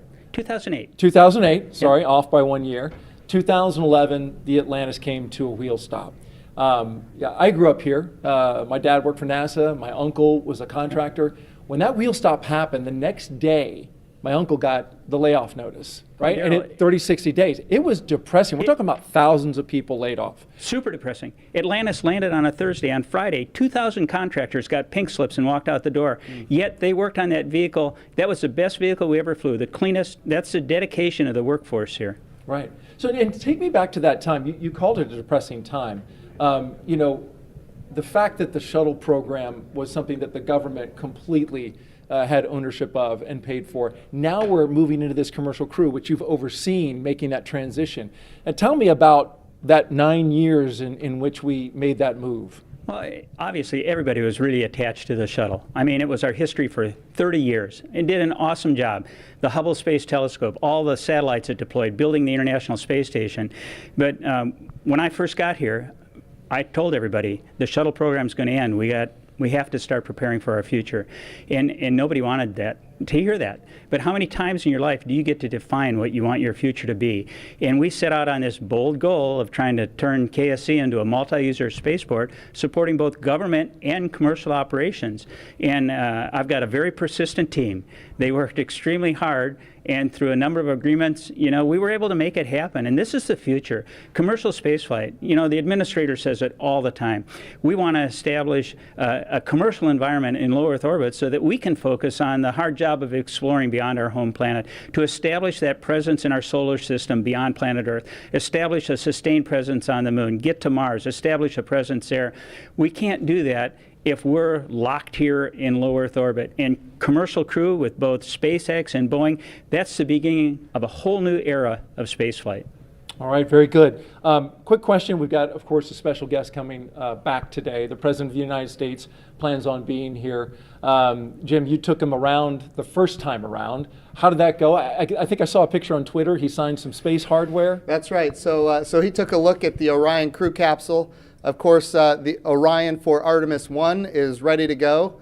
And he signed, a piece of hardware that will fly on the crew capsule for Artemis 2. So that's kind of, and not just him, but the First Lady and the Vice President and the Second Lady, they all signed it. So their names are going to fly around the moon on Artemis 2, which is exciting. But I just want to give Colonel Cabana a compliment here, because he did bring this spaceport through a very difficult time. And now it is a multi-use spaceport, and we do have commercial, and we have, in fact, even international launches here, and now we're going to have commercial crew launches. Bob has done a wonderful job transforming this spaceport. That's why we're doing commercial crew. NASA wants to be one customer of many customers. We want to have numerous providers that are competing on cost, innovation, safety, driving down costs, increasing access. But even better today, when I took this job just a few short years ago, our budget at NASA was around $19 billion. The budget request that President Trump gave us for next year is $25 billion. We are in a great position because the president is committed to space exploration. Of course, he's committed to the Space Force. We haven't had this much support for space since John F. Kennedy, and we've got bipartisan support. Everybody wants to see the Artemis program be successful. Everybody wants to see not just the next man, but the first woman on the moon, and that's what we're building here. Yeah, it's key to it all is that bipartisan support, and of course, what the work that Bob's been doing here. You can see the commercial activity all around this place. We're going to get to some questions on social media real quick that our audience wants to find out. So the first question is from James on Twitter, and he asks, what is the hardest part of going to space? And we're going to have to give that question to Bob. Well, Daryl, nothing's hard if you prepare for it. And what we are afraid of is stuff we don't have knowledge about. And that's what we do when we learn how to be astronauts. We train, okay? You spend a long time as an astronaut candidate learning. You spend a long time preparing for a mission. For an International Space Station mission, training around the world on all the different modules and everything, it's like 2.5 years of training before you get on orbit for that time to actually do your work. So I'd have to say the hardest part is the preparation for it. But you are so prepared when you go. You just have total confidence. You know that you are very well trained for what you're going to do. You have an outstanding team on the ground supporting you. And that is so important to have that ground support as you climb into that vehicle. You know that they've done their very best to ensure your safety and a successful mission. But after that, it's a piece of cake, except no simulator on Earth can prepare you for what those guys are going to feel. It's better than a cat shot off an aircraft carrier. I believe it. Maybe one day I'll get to try. The commercialization effort means we want everybody to be able to fly into space. That's Absolutely. the goal. It's a great point about preparation because that's not the highly visible part. The launch is, and so it's good to know that all that preparation leads to that confidence. By the way, just an update operationally, they're getting ready to close the hatch door. You can see on your screen there, the workers there are getting ready to get that closed and working on that right there with Doug Hurley and Bob Binkin on the inside of Crew Dragon. Our next question is from Mathis on Twitter, and he asks, what kind of operations will the astronauts do between the liftoff and docking with the International Space Station? I know you pay a lot of attention, Jim, to the operations, especially of this mission. You bet. What do you know about that? So there's a number of things. The first thing that they have to do is, of course, we've got a number of burns to get in phase with the International Space Station. We've got some boost burns as well. We're talking about operating the rocket engine to get in alignment with the space station. But I'll tell you, the biggest thing that we need the astronauts to do once they get on orbit and before they dock is rest. We need them to eat, we need them to rest, we need them to be prepared for that docking. Once they are in the range of the International Space Station, they're going to start maneuvering the spacecraft themselves. Not automatic, but they're going to do it themselves. They are in fact test pilots, and as test pilots they will test fly this vehicle to make sure that it operates as advertised.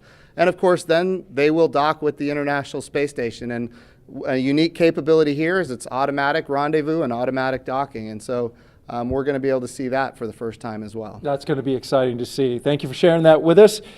Jim Bridenstine, Administrator of NASA, Bob Cabana, Director of the Kennedy Space Center, thank you both for joining us. And we're going to send it back to Marie in the studio. All right, thanks a lot, Daryl and Mr. Bridenstine and Mr. Cabana for joining us. You can see some clouds starting to gather over Launch Complex 39A. We're keeping a close eye on weather. Again, 50% chance of launching today. We just got to see what the weather's going to do. A little bit ago, we heard the crew complete their comm checks live on the air. We saw their seats rotate. That helps get them into a little bit more comfortable position for the G-forces during launch. And more importantly, it helps them be in a better position to interact with the screens in front of them. They completed their suit leak checks. We saw during the interview just a few minutes ago the hatch begin to close. And so inside the white room there, the pad closeout team is in there still doing some work. That hatch closes, you know, it's not as simple as just closing a car door. There's a process to seal it and check it and make sure that everything is sealed properly. Right, Lauren? Yeah, that's correct. If they haven't already started, one thing that will be coming up next is the leak check.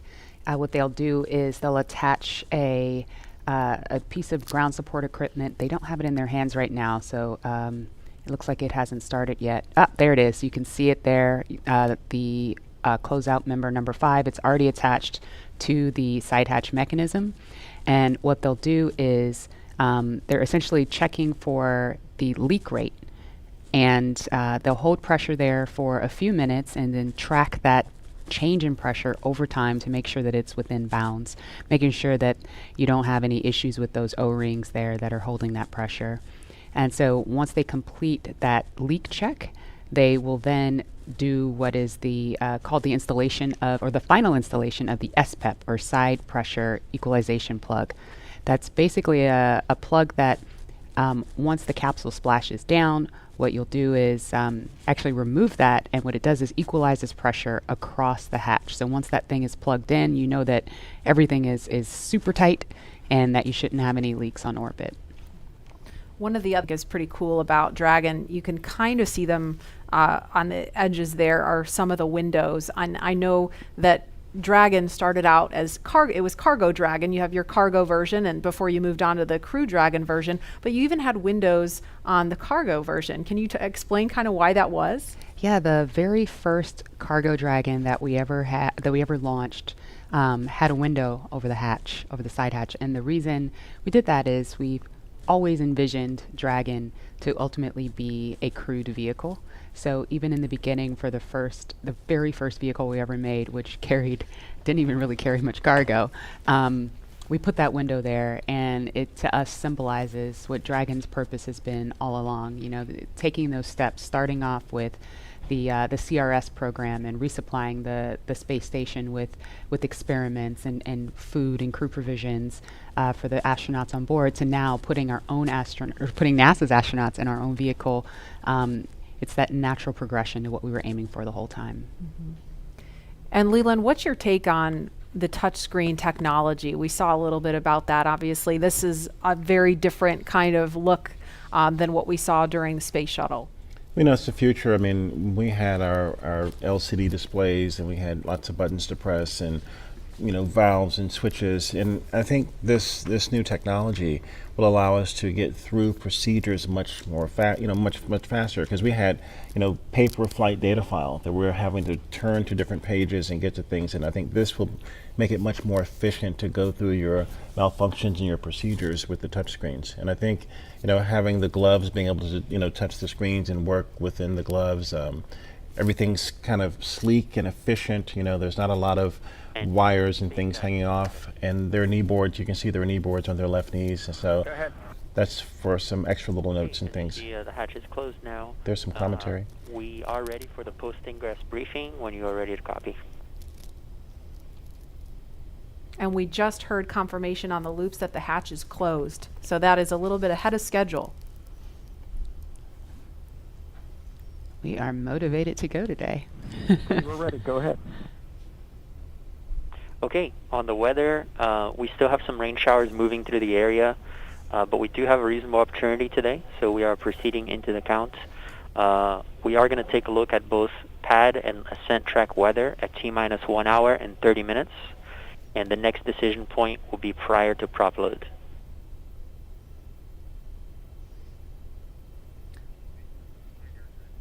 Okay, we copy. And on the vehicle health front, both F9 and Dragon health remains nominal with no items of note. So we just heard the weather is still iffy. Good news. Thank you. The weather is still iffy. This concludes the post-ingress brief. Report when ready for comm checks with Falcon 9 operators.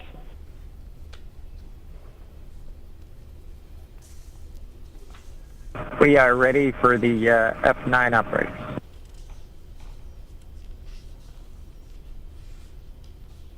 Copy. Expect that shortly.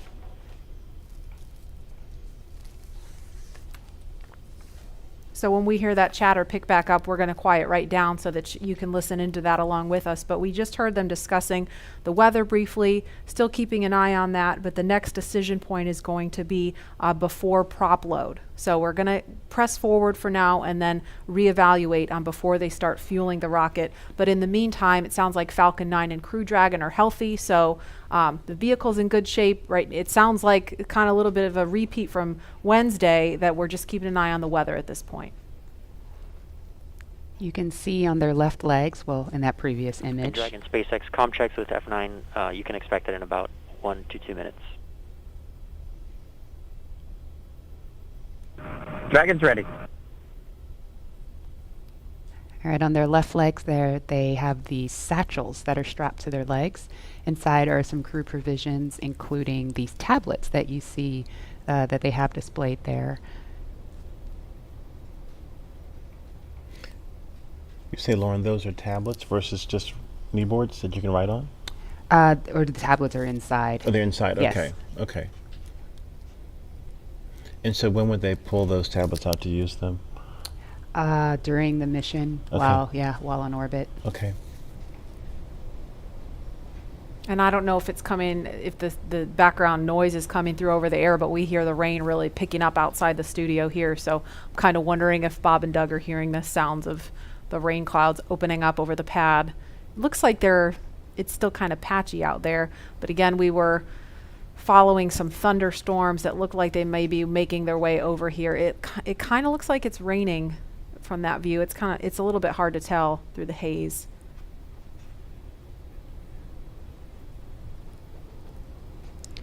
All right, launch is now just over 2 hours away. Tahira, you are there with the social teams. Now that the hatch is closed and the rain's picking up and all kinds of exciting things are going on right now as we count down and get into the last 2 hours of the count. I bet things are getting pretty interesting on social media. Hey, Lauren. I mean, yes, they are. So many different things are going on right now, and I think people online are just wondering what's going to happen with today's mission. I have TweetDeck open right now, and it is just scrolling with the conversation of people around the nation talking about today's launch attempt. We also just checked viewership, and we are now up to 1.4 million people watching this live broadcast, so really hope things look good with weather. And on that note, let's take a look at some of the things being said on Twitter right now. So it looks like, we just have some more future astronauts. I really love seeing the young generation just getting mobilized, getting excited about today's mission. Looks like we've also got some Godspeed and safe travels for both astronauts today. Really do wish them the best of luck on the second attempt. Hope it happens. Some throwback photos, all from people visiting NASA's centers, and also just let's do this. I love this can-do attitude, and I just love seeing that people are still keeping the energy alive for today's launch.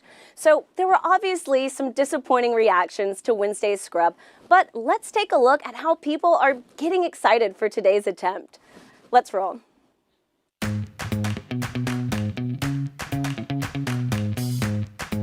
Ready for takeoff. Ready to launch America. 3, 2, 1, go!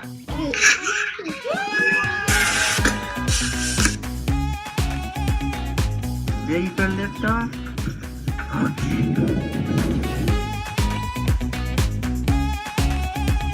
To infinity and beyond!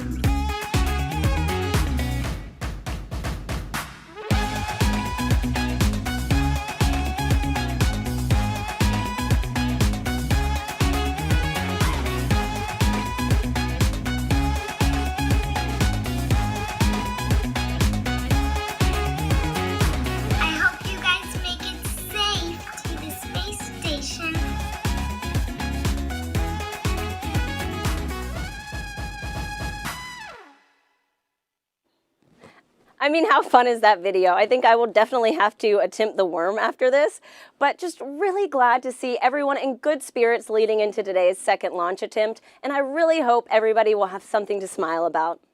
And with that, let's head back to Lauren. Lauren. Thanks, Tahira. So it looks like people are pretty stoked about today's attempt. Please continue to join the conversation by using the hashtag LaunchAmerica across all the social media channels.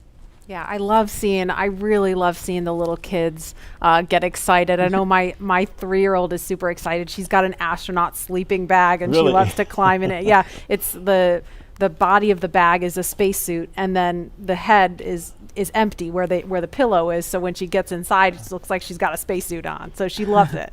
That's the inspiration for that next generation of explorers going to take Doug and Bob's place one day. And I think we have some people out there that are so interested in our conversation about the worm and the meatball that they've created something called the worm ball. What? Yeah, I was checking my email during that because I emailed you guys the worm ball, and I was like, what is this? I'm having a hard time seeing it, but what is the worm ball? So it's a NASA meatball, which is, what it should be. Yes. Okay, look at it. There it is. All right, thank you. I need a visual. So they took the angular NASA logo and put in the worm inside of the meatball. Can you live with that, Lauren? You know what? That's a beautiful compromise. I'll take it.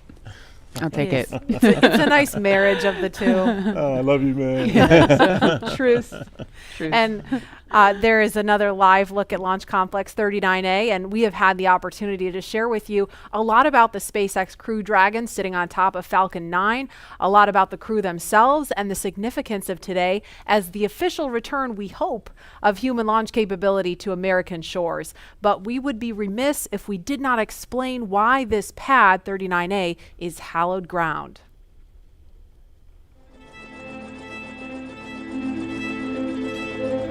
We're go, same tide, we're go. Altitude, velocity, light.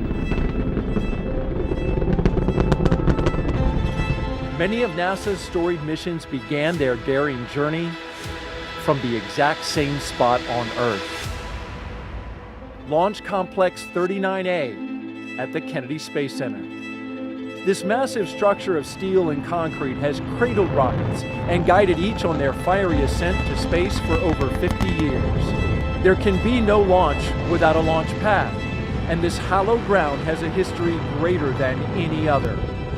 Having evolved and been reshaped for each new era of space flight, it's alive with a heartbeat as strong as the first.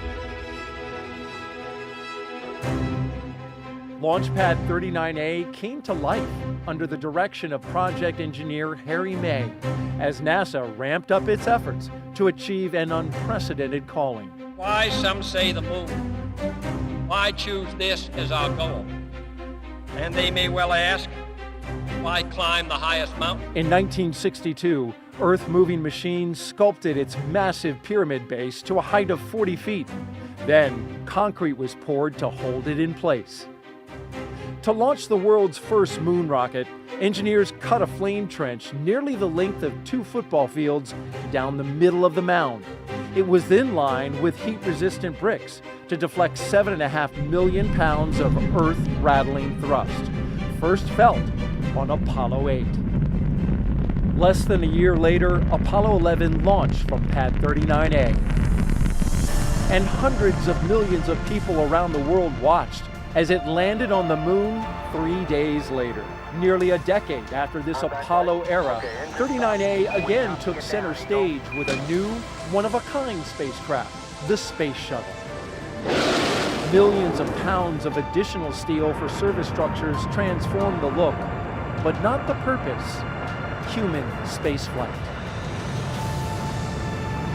In all, 82 space shuttles blasted off from 39A until the very last. Start. T-minus 10, 9, 8, 7, 6, 5. All 3 engines up and burning. 2, 1, 0, and liftoff. The final liftoff of Atlantis on the shoulders of the space shuttle. America will continue the dream. Roger, roll, Atlantis.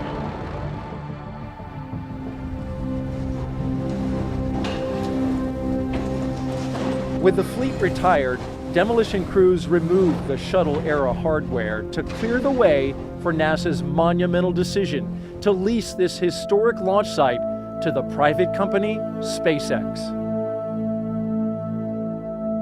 Today, its sleek and modern design supports a family of rockets that has advanced the commercial age of American spaceflight. Now, 50 years after it first sent humans to the moon, this historic spaceport stands ready for the next wave of human exploration.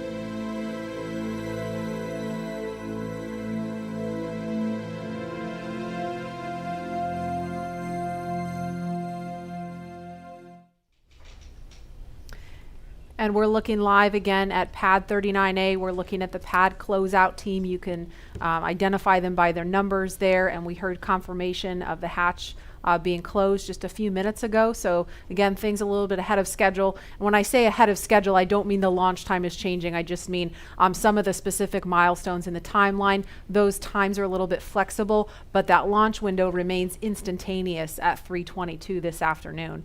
And Leland, you know, we just saw a piece about the history of pad 39A. All stations, Chief Engineer on countdown 1 for comm check with the crew. We're going to pause for that comm check. Falcon 9, guidance, navigation, and control. Dragon GNC on countdown 1, comm check. GNC Dragon, we have you loud and clear. GNC loud and clear. Stand by for comm check by the propulsion engineer. Dragon prop on countdown 1, comm check. Prop Dragon, loud and clear. Prop loud and clear, stand by for comm check with the avionics engineer. Dragon, avionics on countdown 1, comm check. Avionics Dragon, loud and clear. Avionics loud and clear, stand by for comm check by ground segment engineer. Dragon, ground segment on countdown 1, comm check. Ground segment Dragon, loud and clear. Ground segment loud and clear, stand by for comm check by launch control. Dragon, launch control on countdown 1, comm check. Launch control Dragon, loud and clear. Launch control loud and clear, stand by for comm check by the Chief Engineer.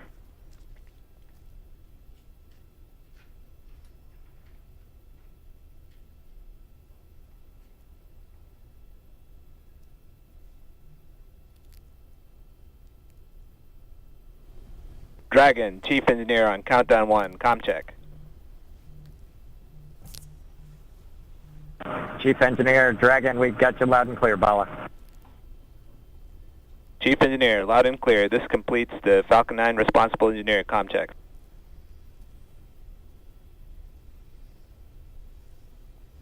And we just saw a thumbs up from Doug Hurley. We listened to a series of comms checks there, and so everything. Dragon, Chief Engineer on Dragon to ground.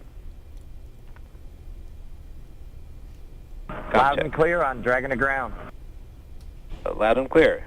Well, good luck, and let's see if the rain clears up. That sentiment is shared by all here. Do it. Copy that.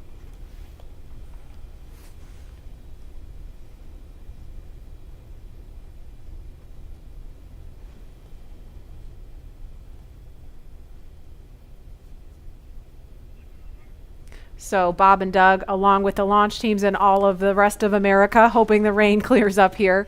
But as far as comms checks go, everything sounded pretty normal, pretty nominal there. So we're just waiting on the weather to clear up. But again, there's a live look at Launch Complex 39A, the site of 82 space shuttle missions where they began. And of course, Apollo, the first mission to the moon, Apollo 11 lifted off from 39A. And Leland, you were just 5 years old when that happened. Take us back there. Marie and Lauren, I was 5, and I was the antenna engineer during the broadcast. I was the kid standing behind the black and white Sylvania television holding the rabbit ears, and my dad said, move to the left, move to the right. And I was trying to look around the television to see what was going on, but they said, no, don't move, stay there. So I never actually saw the actual, landing on the moon, Neil and Buzz walking on the moon. And the next day, all my friends in my community were like, "Yeah, you want to be an astronaut? We just had this momentous thing." And I said, "No." I didn't see it. I want to be Arthur Ashe, because Arthur Ashe trained 5 blocks down the street from where I grew up. And my dad talked about his excellence, his perseverance, his athleticism. And so it wasn't until I got to NASA, working as an engineer at NASA Langley, that a friend of mine said, "You'd be a great astronaut." And I just laughed at him. And I didn't fill the application out, but another friend of mine got in, Charlie Camarda. And I said, if he can become an astronaut, I can become one. So I applied the next year and I got in the 1998 class. And I think about this, again, storied legacy, Pad 39A. I was there in 2008 and 2009, Space Shuttle Atlantis, the last one that came in with Doug and the rest of the crew. And it's just an amazing time to see this new era with Lauren, with your SpaceX Crew Dragon about to take off. I never heard that story. I've got a million stories. A million stories. Wow. And it's so cool that, you do have a lot of these kids that are watching today who have never seen a flight, a human space flight from KSC before. And this is their first time. And I'm trying to remember back, I grew up in the shuttle era, and I grew up in Los Angeles, and I remember sometimes when the shuttle would land at Edwards Air Force Base, you'd hear those sonic booms. You hear the double sonic booms in school, and we all just knew, oh, that's the space shuttle. It was just a thing. We just knew about that. And it did make me sad that there's an entire generation of kids who didn't grow up with that experience. And I'm just so proud that, today, hopefully, we get to provide that for kids and hopefully have more and more of these launches to the point where it becomes routine, hopefully never boring, but routine. And there's talent in every zip code, so you have to make sure that every kid has the opportunity to do these types of things. If they believe in themselves, then we give them the right tools that they can use to be in STEM fields. And we have a very diverse group of people up here working together to get Bob and Doug off safely. And I think more people that see this type of diversity will have a chance to say, I can do that too. Yes. Absolutely. And, we have a lot of kids watching today, and we have an opportunity to hear from another really awesome role model, especially for the little girls in the audience. So we want to throw it over to Gary in Houston to talk to a very special astronaut standing by there. Hi, Gary. Hi, Marie. I have the distinct pleasure of being joined by one of NASA's record-setting astronauts and a recent resident aboard the space station, Christina Cook. Christina, thank you for joining us. It's great to be with you today. Christina, we're coming up on 20 years of continuous human presence on the International Space Station, and you were one of those humans. What's it like to see a new milestone like this launch unfold after so much history already? You're right, so much history indeed, and it's just been great to watch it all unfold. I think for me, the most exciting thing is how NASA is not only innovating in what we do, exploring the universe, pushing the boundaries, getting knowledge on the space station, bringing it back to Earth for benefits here, but in how we do it. We're innovating in the implementation of those goals and of our mission. And what that means is that bringing in the private sector, bringing in a commercial space economy for low Earth orbit means space is going to be more accessible and more innovative. And it's just an awesome new era of history to be able to witness. You hold the record for the longest single stay by a female astronaut in space. What's it like living aboard for so long? Well, it is truly a privilege every single day. I have to say it's a beautiful thing to look down on the Earth and to be able to kind of contribute to a space program that you yourself have held in such high regard your entire life. I would say that the biggest challenge going into sort of those longer times is remaining vigilant. The engineers make it so easy to live on board the space station. Sometimes you forget you're actually surrounded by such a hostile environment. So remaining vigilant both day to day to have that appreciation that you wake up with every day, and then also being vigilant, knowing that things could take a turn for the worse at any time, and you have to be ready to react to that. So it's a great privilege, but it also comes with great responsibility. You came to NASA after the days of the shuttle program, and you flew on the Russian Soyuz. What does it mean to have this private capability to fly astronauts to the station? Well, I think it's just a great innovation in terms of our partnerships. When we started out, it was individual countries pursuing the space exploration. We brought in the international aspect of it, and now we're really folding in that commercial aspect, bringing the innovation of all of our American industrial power and recognizing that the more partnerships we have, the more accessible, the more innovative space exploration can be. So it's an awesome time, and it brings with it so much more capability into the program as well. So it's not only how we're doing it, but it's what it brings. We're looking forward to having this transportation from private companies. How does it help you do your job in space? You know, I think one concept that we have in NASA for safety and to mitigate risk is called dissimilar redundancy. And here now we're bringing up a whole second way of getting crew to the International Space Station and getting cargo, last minute cargo. So we're increasing how much science we can do on board the space station by twofold. We're increasing how we can, you know, our options for getting items up, stowage items, supplies, provisions, science experiments. So we're really just banking on the extra redundancy to make the program that much more robust. We're watching Bob and Doug go through the final phases of preparing for this launch. What's going through your mind so close to liftoff? Oh, it is such a great day indeed. You know, it's interesting because I think it's not so much what is going through your mind, but what's not going through your mind. You know, you're not thinking about all the things could go wrong. You're thinking about enabling success by doing what you've been trained to do. One of the sayings we have is that on launch day, astronauts are sometimes the most calm people in the room. And I found that to be true on my launch day too. I think it's kind of this career culmination of everything you've learned, everything you've dreamed of, and you know that it's coming together in that day and that you're going to finally do what you're prepared to do, execute the mission, and it just really brings a sense of calm and readiness. NASA astronaut Christina Cook, always an honor to hear from you. Thank you. Great to be with you. Well, once Bob and Doug arrive at the station, NASA astronaut Chris Cassidy will be ready to welcome them on board. So in anticipation of their launch, he had this message for them. Hello, everyone. I'm astronaut Chris Cassidy, commander of Expedition 63 on board the International Space Station, flying 250 miles above the Earth. Like you, I'm excited about today's launch and the possibilities it will bring to America and to the world. But also, I'm very excited that two close friends will be arriving and joining the crew. I had the privilege of flying with Doug Hurley on both of our first shuttle missions back in 2009. Together, we came to the International Space Station and helped construct the amazing facility that it is today. Although this will be my first mission with Bob, it was my honor to follow him as the chief of the office when he left back in 2015 to begin training for this amazing mission. Personally, I've been very fortunate to fly in two different spacecraft. Launching from America on the shuttle, and most recently launching from Kazakhstan in the Soyuz. But I can't tell you how exciting it is to know that we're once again launching Americans from the coast of Florida. And finally, here's a story I'd like to share with you. Back in 1981, John Young and Bob Crippen launched on Space Shuttle Columbia, the very first space shuttle flight, marking the last time we flew Americans on a brand new vehicle. 434, Mike, Q-48. Roger. With them, they flew an American flag, representing America's technical prowess. Roger roll, Atlanta. 30 years later, that same flag was flown to the International Space Station. This flag remains here today, waiting for Bob and Doug.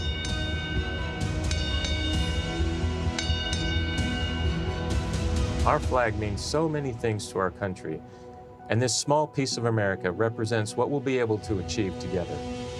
We'll never stop exploring. And so Bob and Doug can take this very special flag home to Earth, where it awaits its next journey to the cosmos. In a few years, the first Orion crew will take this flag with it around the moon. All of this starts today. I'll be watching outside the window, along with everyone else in America and around the world. I can't wait to look out the window and see my friends on close approach. Go Falcon 9, go Dragon, and go Bob and Doug. I'll see you soon. And there again is a live look at Launch Complex 39A at Kennedy Space Center in Florida, where we are T-minus 1 hour, 41 minutes, 58 seconds and counting from liftoff of the Falcon 9 rocket carrying Crew Dragon with astronauts Bob Behnken and Doug Hurley strapped inside. We can see some raindrops on the screen there. It looks like rain coming down at the pad, but we're still monitoring weather, and it sounds like there's going to be another decision point before they start fueling the Falcon 9 rocket, which is scheduled to happen at about T-minus 35 minutes. So we just heard a little bit about where they're headed. If the weather cooperates today, to the International Space Station. Leland, you've been there twice, and I know just from what you've told us, it's this leviathan in space and the site of so much important work and partnerships happening. Right. Chris Cassidy is up there floating in the Columbus laboratory that I installed, or our team of us installed on STS-122. And I think about, using this robotic arm that was made in Canada. The European Space Agency built the Columbus laboratory, and my job was to use that arm and attach it to the International Space Station. And as it was getting closer and closer, the motion just stopped. And I'm like, what is going on? And there are 4 ready-to-latch indicators that have a very slight spring force that I was moving so slowly with the hand controller, the translational hand controller, that spring force stalled out the motion. And Peggy Whitson was behind me, and she said, Spacex Leland, weather update. there's some commentary. Weather update, I think. Go ahead, Jay. Hey, Doug. We're still waiting for a weather update expected at 18 Zulu. Therefore, the next assessment will be closer to the propellant load time. We are currently no-go on launch weather, but we are showing an expected clear of 1830 Zulu. Okay, copy all. Thanks for the update.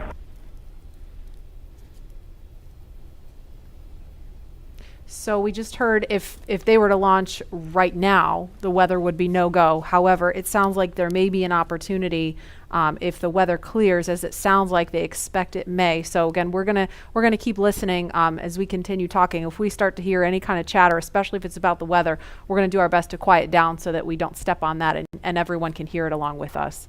But Leland, you were just talking about the work on station, and Peggy Whitson was getting ready to tell you something. Well, so the Columbus laboratory is stalled out. It's about to be attached, and there are 10,000 people waiting. Their job security depended on me installing this thing properly. Right. And Peggy said, Leland, push just a little bit harder on the hand controller, and all 4 ready-to-latch indicators went green. And I was like, yes! And yani çok heyecanlı. Yani normalde bu kadar bekleme görmemiştik hiç bu saate kadar. Evet, çok mutluyuz. Ya çarşambanın iptal edildi. People from all over the world, Russian, German, French, African American. Aynen.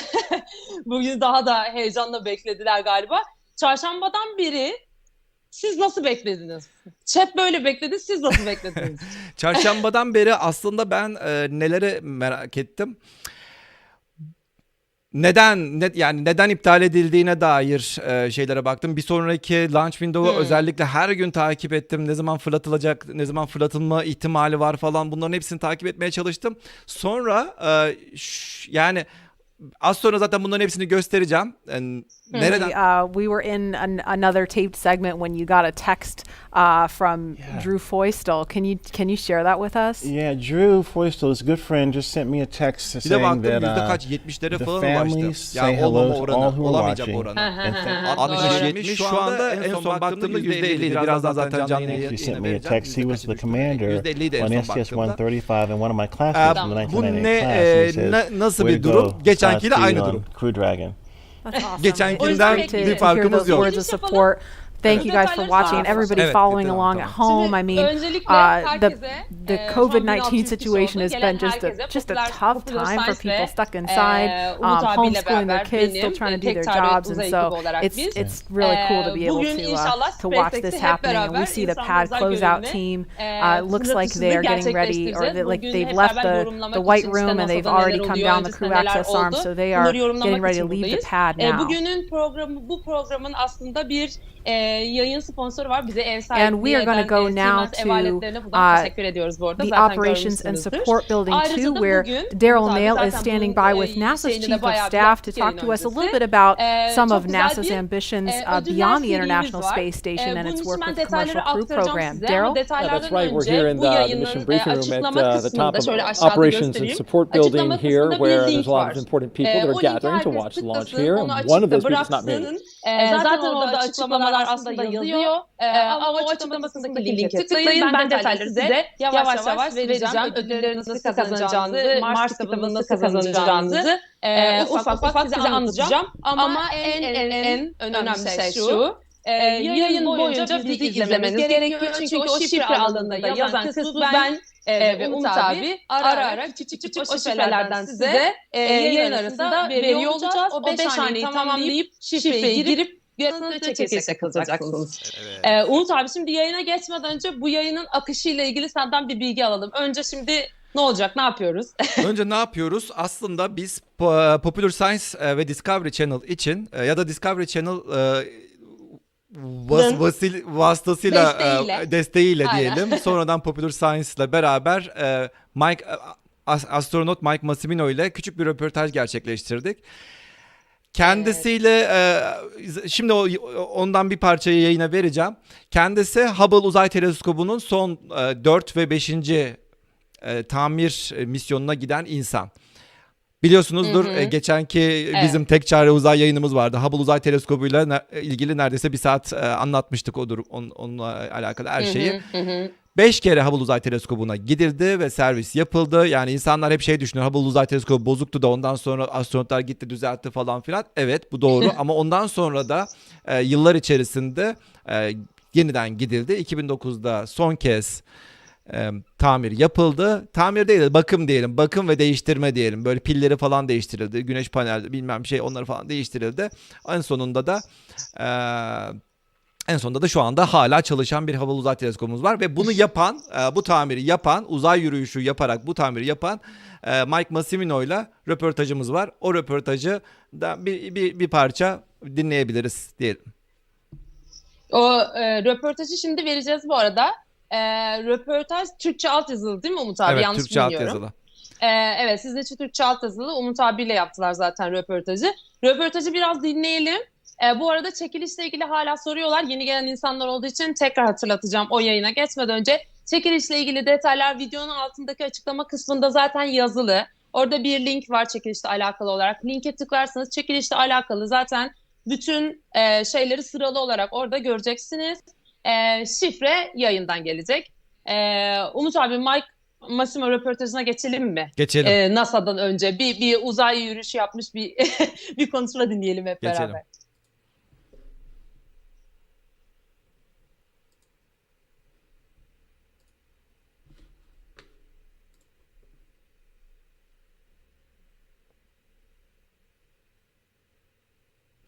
Ses yayına gidiyor mu?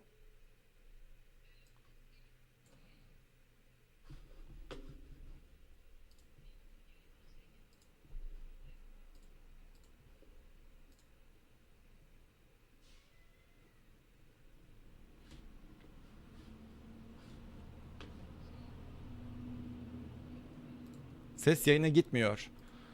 Ops. Tamam hemen düzeltelim.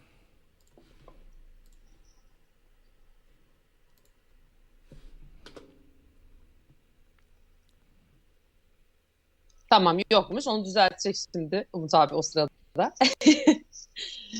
O düzeltirken de ben de şeyden bahsedeyim bu arada bugün akışından neler olacak diye.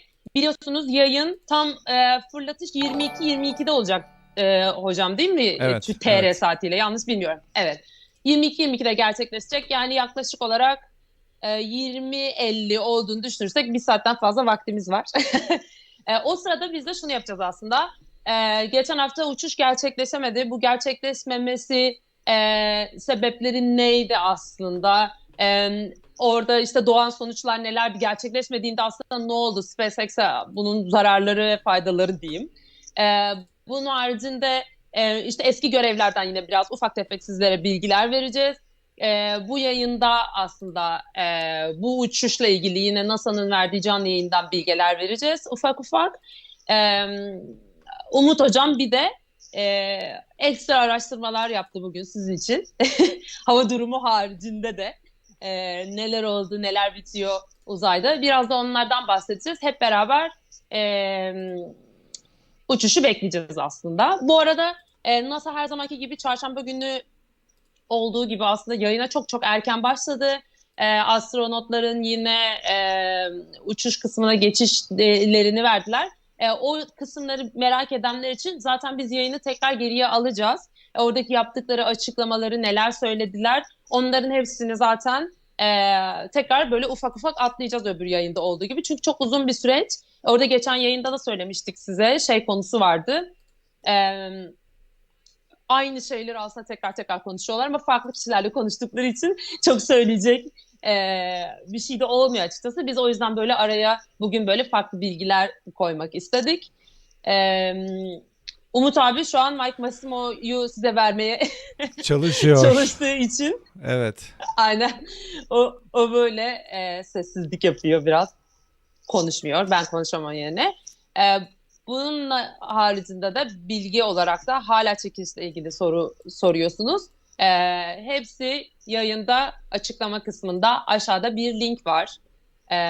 Aşağıdaki linkten lütfen bütün çekiliş detaylarını okuyabilirsiniz. Çekilişin detayları aşağıda açıklama kısmında, YouTube videosunun açıklama kısmında var. Dilan yazmış mesela, link var açıklama kısmına bakın demiş. Aferin Dilan. Tebrik ediyorum. Oraya bakan insanlar görüyor zaten. Şifre ise yayında verilecek. Açıklama kısmı.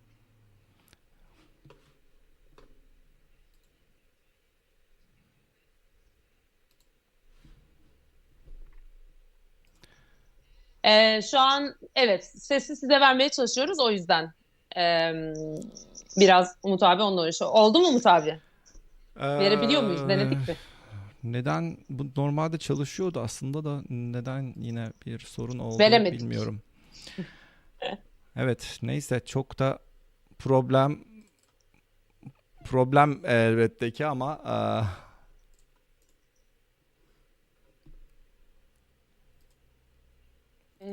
şifre sürekli soruyorsunuz. Şifre henüz vermedim. Şifreyi yayın arasında sohbet ederken söyleyeceğim zaten. Verdiğimde biliyorsunuz.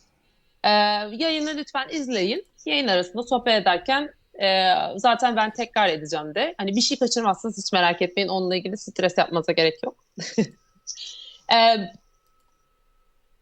Merak ediyorsanız da katılım şartlarını zaten şeyde var. Bu arada hava koşulları ile ilgili Umut abi sanırım en son baktığımızda bir endişeli bir durum yok gibiydi. Siz baktınız mı yayından önce tekrardan? Yayından önce baktım. Aslında bir sorun yani sorun şu anda yağmur yağıyor. Yine yağmur yağıyor. Hatta çiseliyormuş. Kenarlarında insanlar hissedebiliyormuş. Yani ses duyuluyor diye böyle bir mesaj gelmişti. Kenarlarından. Yani ufak bir yağmur var ama tabii ki son dakikaya kadar bu konularda bekliyorlar aslında. O yüzden de yine bekleyeceğiz. O sırada sohbet edeceğiz. Biraz şeylerden bahsedeceğiz. Evet. Hocam olacak mı bu ses işi? Çünkü daha fazla olacak mı? Çünkü daha fazla kendi kendime konuşuyor oluyorum ya 5 dakikadır falan.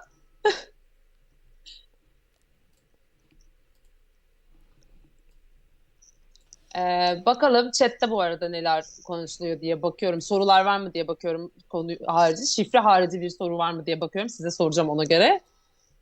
Ama sanırım yok. Pek de soru yok galiba. 22-22'de. Evet. 22-22'de uçuş gerçekleşecek. Bir problem olmazsa eğer yani kötü düşünmeyelim problem olmadan olsun istiyoruz. Hava raporları. Bu arada chat'e sorayım. Hava raporlarına en son bakan oldu mu? Hani bir böyle problem var mı diye. Çünkü ben yayın öncesi bir 20 dakika bakmıştım ama bir sıkıntı görmemiştim. Chat o kadar hızlı ki şu an chat'te bir şey okuyup sormam imkansız neredeyse. 3000 kişi olmuşuz bu arada. Hoş geldiniz herkese. Hoş geldiniz. Ufak ufak belki bir şeyi verebilirim. Yine neler yaptığımızı verebilirim. Yeni gelen insanlara. Bu arada sesle ilgili şöyle bir ses. Bizim seslerimizle alakalı değil problem. Bu Mike Massimo'nun röportajını size vermek istiyoruz Türkçe altyapılı olarak. Ama röportajın sesini size veremiyoruz. Sıkıntı orada. Yoksa bizim sesimiz zaten size geliyor. Aslında verebiliyorduk. Biraz şeyi chat'i yavaş moda alırsak aslında bir rahatlayacağız mı? Biraz. Chat'i yavaşa alabiliriz. Çünkü hem yani insanların lütfen biraz slow moda alalım. Bu moderatör arkadaşlardan rica ediyorum. Çünkü yani yazılanları okuyamıyorum. İnsanların yazdıkları da boşa gidiyor. O yüzden %50 hava muhalefeti yazmışlar. Teşekkür ederim bilgi için bu arada. Neyse anlayamadım. Aslında hiçbir problem yoktu. Bizim Veremedik. yayınları izleyen, daha önce de izleyen arkadaşlarımız varsa tek çare uzay yayınlarında böyle oluyor. Yani biz profesyonel değiliz ve ben de böyle buradan DJ gibi hem bir taraftan konuşup bir taraftan böyle şey yapmak ne denir? O klavyeleri bilmem şeyleri tutturmak hiç kolay değil. Kusura bakmayın arkadaşlar. Gerçekten elimden geldiği kadar şey yapıyorum ve sadece yayına başlamadan 2 dakika önce çalışıyordu her şey. Canlı yayın yani canlı yayın şeyi. Şöyle yapalım hocam biraz konuşalım tekrar deneyelim sonra. Arada tekrar veririz. Nasılsa vaktimiz var yani. Ben şimdi her şeyden önce bu olay ne oluyor? Onunla yani sonuçta yeni gelen birçok arkadaşımız var. İlk defa gelenlerimiz var. Bunlardan onlardan bahsedelim. Ondan sonra geçen hafta neden iptal edildi? İptal edilmek ne tür sorunlar doğuruyor? Ya da sorun doğuruyor mu? Yani bir masrafı var mı iptal etmenin? Bunlardan bahsedebiliriz. Ondan sonra aslında benim biraz daha yani iptal olursa ya da olmazsa diye yani hiç değilse sizlere farklı bilgiler vermek için uzay çöplüğü ile alakalı bir şeyler de anlatmak istedim. Uzay çöplüğü de aslında nedir? Uluslararası Uzay İstasyonu'nu zaten bu astronotlar biliyorsunuz Uluslararası Uzay İstasyonu'na gidecekler. Bu Uluslararası Uzay İstasyonu'nu da eğer yörüngesinde herhangi bir yerde böyle taş parçaları ufak tefek bile olsa küçücük bir eski roket parçaları vesaire bile olsa bu istasyona zarar verirler. Bunların nasıl takibi yapılıyor? Bunlardan biraz bahsedeceğiz. Vesaire. Evet. Şimdi geçen haftadan değil de bir misyonun yani bu uçuşla ilgili genel bir bilgiyi tekrar verelim mi yayındaki herkese? Önemini, neler oluyor aslında gibi bilgiyi. Çünkü bu hafta sadece izleyen insanlar vardır. Belki yeteri kadar takip etmemiştir. Böyle bir ufak özet geçelim. Evet, ufak özeti geçelim. Şöyle ki bu fırlatma Amerikan tarihi için küçük bir dönüm noktası diyebiliriz. Ama aynı zamanda dünya uzay tarihi için de küçük bir dönüm noktası. Küçük mü dersiniz, büyük mü dersiniz onu artık sonradan düşünürüz, konuşuruz. Kime göre olarak. Evet, kime göre, neye göre değil mi? Neye göre küçük, neye göre büyük. 2011 yılında en son Atlantis uzay mekiği ile Amerikan topraklarından uzaya insan gönderilmişti. Astronotlar gönderilmişti. Bu astronotlar Uluslararası Uzay İstasyonu'na gittiler ve orada her zamanki gibi deneylerini yapan insanlardı. Ondan sonra bundan kısa şurada söyleyebiliriz. Bu sırada aslında çok Uluslararası Uzay İstasyonu'na gitme maliyeti özellikle bu uzay mekikleri Space Shuttle dediğimiz araçlarla çok pahalanmıştı. Çok pahalı olduğundan dolayı yaklaşık olarak 450 milyon dolara patlıyordu. Bundan dolayı Amerika farklı bir strateji izlemeye karar verdi.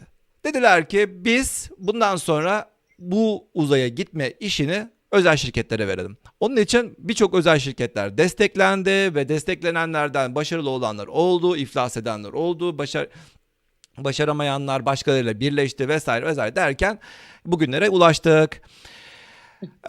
Şimdi bugünlerde yani bundan önce de aslında ilk ticari kargo ya da Uluslararası Uzay İstasyonu'na kargo ya da ilk ticari uzaya uydu gönderme işlemi diyebileceğimiz bir işi de yine Spacex başardı. Spacex yaptı. Spacex 12 kez Uluslararası Uzay İstasyonu'na kargo gönderdi. Götürdüğü kargoları da yaklaşık olarak 1.6 milyar dolar NASA'dan ihale almıştı. Şimdi ben şeye geçeceğim ama yayını kalmasını da istiyorum. Onun için küçük bir ayarlama daha yapmam gerekiyor. O da az önceki ayarlamayı yaparken ona da bir küçük şey olmuş. Ayar sorunu olmuş. Neye geçeceksiniz? Ben de bilgi vereyim onunla ilgili.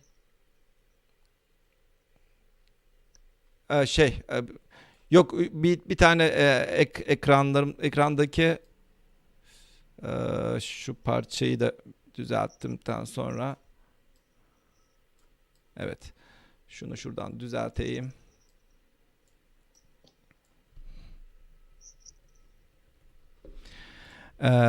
Bir de bu sırada yavaş yavaş siz de Ne izleyebilirsiniz. yapmaya çalıştınız? Yok ekranda Ha, şeyi mi şu anda veriyorsunuz? NASA'yı mı veriyorsunuz yayına? evet hem NASA'yı vereceğim hem ekranımı vereceğim de ondan dolayı bir şey oldu. Firefox 2. Tamam. Şu an canlı yayından bir taraftan da NASA'nın şeyini görüyoruz aslında. Tamam. Bu YouTube şu an canlı yayın değil mi? NASA'nın canlı Evet. yayını. Evet. Köprü kısmında yine köprü kısmını görüyoruz. Bu arada şey sorusunu sormuşlar. 22-22'ye kadar evet yayındayız, buradayız. Fırlatışı da beraber izleyeceğiz. Fırlatış sonrası da burada yorumlarımızla beraber olacağız. Heyecanlı, coşkulu bir fırlatış olmasını bekliyoruz. İptal olmadan umarım. Böyle herkes şans dilesin lütfen. Yine bir ufak yağmurlu ve gördüğünüz gibi biraz kapalı görünüyor ama umarım sıkıntı olmayacak bu sefer. Yani hepimizin isteği bu diye düşünüyorum. Burada havayla ilgili tabii bir sıkıntısı oluyor. Yani geçen yayından en azından öyle olmuştu. Yine onu takip edeceğiz. Ve NASA'nın zaten adım adım neler yaptığını da görüyoruz. Zaten şu aşamaya kadar aslında astronotları arabalarla yine geçenki gibi işte Model X'lerle beraber şeye getirdiler.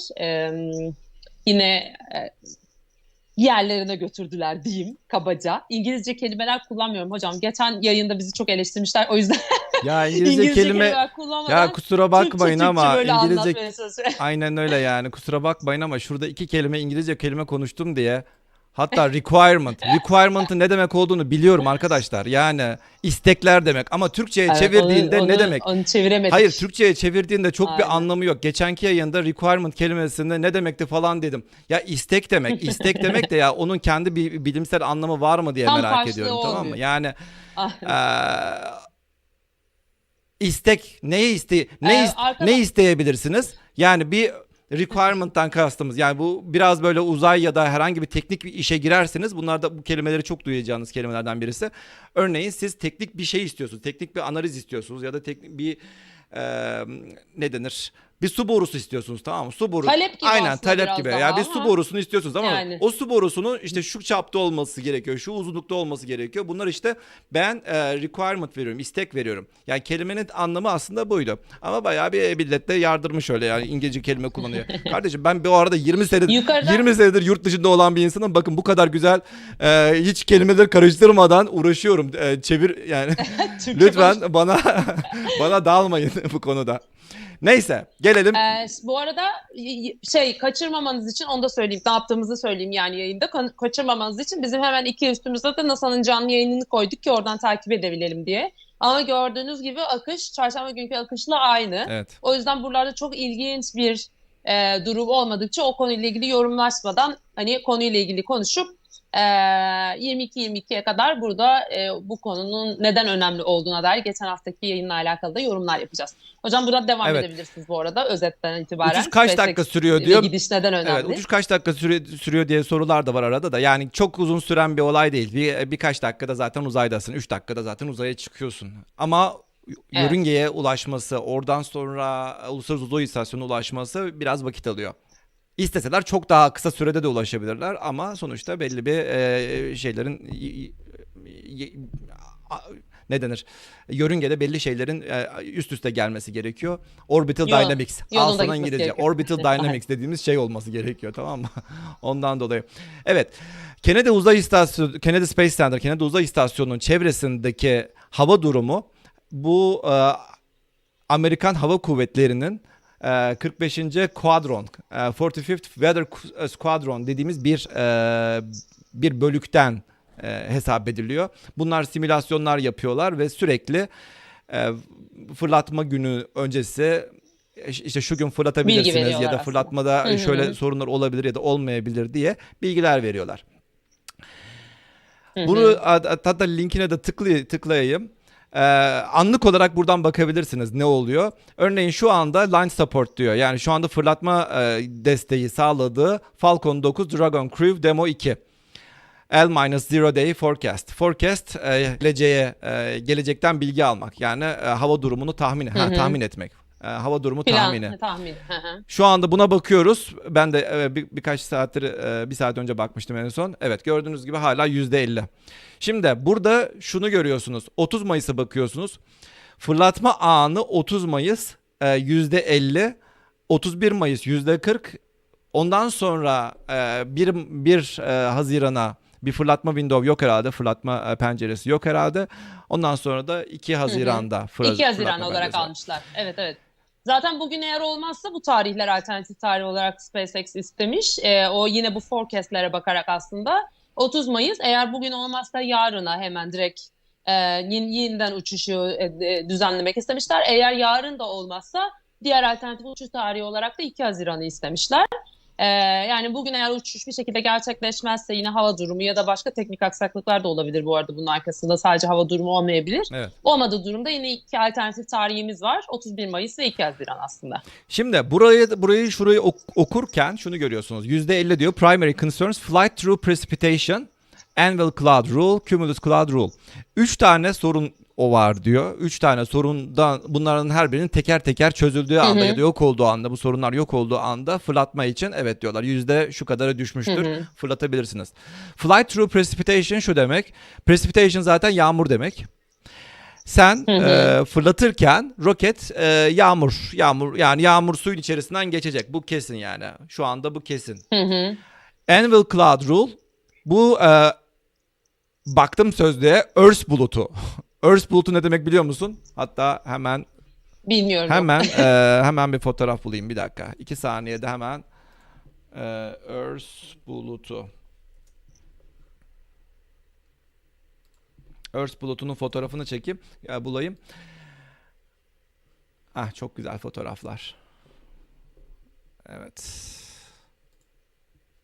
Earth bulutu şöyle bir şey. Görüyorum yeniden. Pardon, lafa girmiş oldum. Sürekli hani yeniden deneme şansı olacak mı diye az önce söyledik zaten. Alternatif tarihleri 2 dakika önce açıkladık. Eğer bugün uçuş olmazsa 31 Mayıs ve 2 Haziran alternatif tarihleri var. Tekrar denilecek tabii ki. Evet. Hatta bir dakika. Önce şunu göstereyim ondan sonra. Biri flight through precipitation'ı anlattık değil mi? Yağmur sularının içerisinden geçiyor olması bir tehlike oluşturuyor. Sonuçta tehlikeli yani sen evet gidersin elbette ki ama insan taşıyorsun. Şunu da diyebilirsin yani yağmurda uçak kalkmıyor mu ya da uçaklar yağmur bulutlarında içerisinden geçmiyor mu? Geçiyor. Ama yani elimizden geldiği kadar riski düşürmeye çalışıyoruz. Hele bu geçenki programda da özellikle belirttiğimiz gibi hele bu bir şeyin ilki olduğu için biz gelecekte bir sorun yani bu bir şeyleri kanıtlamak için demeyeyim de yani bu işi istemeyen, bu işi sevmeyen insanların eline bir koz olmaması için ellerinden geldiği kadar zaten risksiz, en az riskte fırlatmayı düşünüyorlar. Aynen. Bir de ilk defa olacak bir şey ve yani uzun süre sonra ilk defa olacak bir şey. Neden riske atılsın aslında? Çünkü 2 tane insan var içinde en nihayetinde. Hiçbir şey olmasa bile yani projenin gidişiyle de alakalı olmasa da 2 insanın hayatını en ufak bir sebepten dolayı bile riske atmak istemiyorlar. En temel konu bence bu. Ben öyle düşünüyorum. Yani açıklamalar da biraz zaten o taraftan gelmiş hep. Evet. Bu 2 gündür. Zaten cumulus bulutlarını da herhalde ortaokulda falan veriliyordu. Ben hatırlıyorum. Nimbus yağmur bulutları, cumulus bu beyaz bulutlar falan yani cumulus, böyle bulutlar var. Evet. Kısacası hava durumunda böyle sorunlar var. Geçenki fırlatmayla alakalı şunu gördüm. Diyor ki eğer 10 dakika daha olmuş olsaydı fırlatmak için 10 dakika daha olmuş olsaydı 10 dakika sonra fırlatılacaktı. Ama bu fırlatma penceresi... Çünkü açılıyor galiba hava değil mi? Açılacakmış hocam? evet. Yani o şeyden açılmaya sonra başlamış. iptalden sonra neredeyse 10 dakika 15 dakika sonra falan hava açılıyormuş. Evet. Ama şans. Buradaki olay ne? Buradaki olay şu. Instantaneous launch window deniyor buna. Yani o saniye içerisinde fırlattın. Eğer o saniye içerisinde bakın dakika demiyorum. Yani 22 Saniye değil. değil. Aslında onun şeyi de saniyesi de vardı. Bak şimdi unuttum, bakmıştım ama 22 bir de saniyesi var. O saniye içerisinde fırlatmazsanız kalıyor. Ertesi günkü fırlatma penceresinde kalıyor. Bunu da şöyle açıklayabiliriz. Aslında bununla alakalı da sanırım şu. Bir fırlatma penceresinin ne demek olduğu. Şimdi Mars'a giden InSight diye bir misyon vardı. Bu misyonla beraber çok güzel anlatıldığı için aslında bu küçük animasyonu seçtim. Örnek veriyorsunuz. Eğer başında takip ettiyseniz zaten az sonra yeniden yapar. Bakın yeniden başladı. Şurada şurası Dünya, şurası Mars. Şurada Dünya'dan roket fırlatıldı. Şimdi aynı zamanda Dünya da gidiyor, Mars da gidiyor. Ve roket de gidiyor bir şekilde. Ve bir zaman sonra senin Mars'ı yakalaman gerekiyor gördüğünüz gibi. İşte buradaki sorun şu. Eğer ki o özel tarihte ya da özel saatte, özel dakikada, özel saniyede fırlatmazsanız örneğin bu Mars'ı yakalayamıyor. Tabii Mars'ı yakalamak aynen Mars'ı yakalamak ama böyle instantaneous değil. Yani bu saniye içerisinde fırlatmadın yoksa kalır değil. Mars'a fırlatmak biraz daha geniş ve rahat olabiliyor. Biraz daha yani şöyle ne kadar 3 hafta falan süren bir olay. 3 hafta içerisinde fırlatmazsan ne kadar zamanda? Kaç biliyordun? Kaç aydı? 2 sene. Ay unuttum 2 sene. Evet. Eğer ki Mars 2 sene sonra tekrar aynı konumu beklemen gerekiyor. Geliyor. O yüzden bayağı problem. Aynı konumu beklemen gerekiyor. Hatırladım. Evet. Dersimi hatırladım. Bu arada yayını yeni izleyenler varsa bizim Tek Çare Uzay programında biz zaten bunu sürekli yaparız. Yanlış da anlamayın. Evet. Aynen. Evet. Bana sürekli sorar ve ben bilemem. Ya bu çok ben de bilemeyeceğini. genel bir olay. Aynen. Tahmin ederekten falan dermişim. Değil. Öyle bir şey değil. Neyse size hatta... Ama burada uydu yakında olduğu için mi? Peki ikisini karşılaştırarak sorayım diye. Yani tamamlayalım diye söylüyorum. Burada uydu daha küçük ve daha yakın. Evet. O yüzden de hani çok spesifik bir saniye ve diliminde atmak lazım ki onu uyduyu yakalayıp yörüngede aslında onlar bir araya gelebilsinler ve tutunabilsinler diyeyim kabaca. Evet, aynen. Değil mi? Yanlış anlamadım. Doğru anladım. Öyle. Tamam, süper. Aynen öyle. O yüzden de bu arada bu chatte sorulduğu için ekstra üzerine gittim. Çünkü neden çok spesifik bir hani milisaniyede işte atılması gerekiyor hocam, neden önemli demişlerdi. Aslında bu sebepten. Yani o uzay istasyonunu yukarıda yakalayabilmek için. Evet. Şuradan hatta şu fotoğrafı bir daha koyalım. Evet. Şu fotoğrafı koyalım. Bugün bu sefer fırlatılacak olan Dragon Crew, Falcon 9'un Dragon Crew aynen şöyle bir rota izleyecek. Şimdi bir de şu var, az sonra onu da göstereceğim. Şimşeklerin, şimdi normalde şimşek olmasını örneğin beklemiyor olabilirsin. Tamam, yani oralarda bir şimşek olmasını beklemiyor olabilirsin. Ama işin bazı durumlar oluyor. Şimşek çıkınca, ya roket çıkarken oluşmaya başlıyor. Roketle beraber oluşmaya başlıyor. Şimdi etrafta hava durumu kötüdür ama şimşek yoktur. Yıldırım düşmüyordur bir taraflara. Ama roket bunu çekecek durumda olabilir. Böyle bir durum. Şimdi onun için de son son yarım saat içerisinde hiçbir şekilde çevrede şimşek çakmamış olması gerekiyor. Yani eğer öyle bir şey olursa, öyle bir şey olursa ancak bir risk. Evet, olursa ancak bunu yapalım. Ya çünkü o zaman anladığım kadarıyla onun da şöyle bir problemi var. Ben de o şeye biraz baktığım için, eğer şimşek olursa ve şimşek çakarsa planlanan şekilde düşmeyeceği için işte insanlı olan alanlara düşme riski, yani o daha yukarı çıkarken çünkü daha çok yakın bir mesafede düşeceği için insanlı alanlara düşme riski, yani yerleşim alanlarına düşme riski çok artıyormuş ve bu riski de kesinlikle göze almak istemiyorlar. Çünkü hem astronotlar tabii ki problem, yani kurtarma açısından çok ciddi problem. Çünkü yani denize değil bu sefer karaya düşecekler. Hem de düşen yerde yaşayan insanlar için çok ciddi problem. Hatta ben araştırmalarımda hocam şöyle bir şey de gördüm. Galiba 86'da 87'de 2 kere böyle bir kaza olmuş. Yani sizin dediğiniz olay gerçekleşip uzaya kargo gönderiliyormuş galiba. Ya da ona benzer bir şey, yanlış söylemeyeyim. Ve şimşek çekiyor. Ve NASA bir tanesinin sahibi ve NASA onu havada patlatıyor düşmemesi için tekrardan. Evet. O yüzden bu örneklerin tekrar yaşanmaması için özellikle yerde yaşayan insanların üzerine düşmemesi için kabaca bu riski, özellikle şimşek konusundaki riski kesinlikle almıyorlarmış. Evet, az sonra bir video göstereceğim. Bu da bir bilgi. Evet, az sonra bir video göstereceğim. O videoda şimşeğin çaktığını da göreceksiniz. Bir rokete yıldırım düştüğünü göreceksiniz. Burada şöyle bir durum var. İçerisinde insan var. İnsan olması demek güvenlik şartlarını çok yükseltiyor olmanız anlamına geliyor. Bir de özellikle örneğin bakıyorsun, hiçbir şey yok diyorsun, tamam mı? Çevresine bakıyorsun işte fırlatma rampasının, hiçbir şey yok, problem değil diyorsun. Niye fırlatmıyorlar? Hadi fırlat falan diyorlar. Ama buradaki şöyle bir olay. Bakın şu fotoğrafa bakarsanız, fotoğrafın devam ettiğini görürseniz bir yerde artık işte birinci kat ayrılıyor. Birinci kat ayrıldıktan sonra birinci kat yere indiriliyor. Buradan da devam ediyor. Buradan da uzay öbürü devam edecek. Dragon devam edecek. Yalnız şöyle bir durum var. Eğer ki şuralarda bir sorun olursa, yani şu başlarda bir sorun olursa, bir kurtulma kapsülü var. O kapsülün içerisinde kurtulma butonu gibi bir şey var. Basıyorsun o butona. Ondan sonra astronotlar uçuyor. Direkt sadece can kurtarmak için. Sorun şu. O yol üzerinde hava kötü de olabiliyor.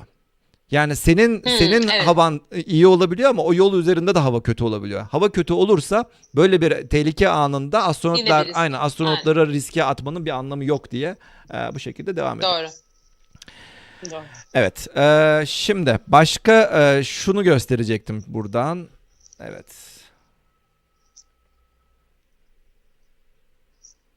Bu arada şeye de bakıyoruz, yani yukarıda NASA'nın canlı yayını veriliyor. Orada şu an işte astronotlarla ilgili ufak bilgiler geçiyordu. Hocam değiştirdi. Evet, şimdi yeniden koydum. Tam anlatırken. Kendi slaytlarımın şey yapmasını istemedim de sıraya. Evet. Astronotlarla ilgili bu arada ufak bilgiler veriliyor. Onların sesi kalı. Ya çok ilginç. Şu ses için de o kadar güzel hazırlık yapmıştım ki ses çalışır diye. Evet. Daha önceden bundan bahsediyordum. Tam tarihini ve videosunu buldum. O videoyu aslında koyuyordum. 19 Mayıs 2012'de yine bir Falcon 9 fırlatılamayışı diye yazdım.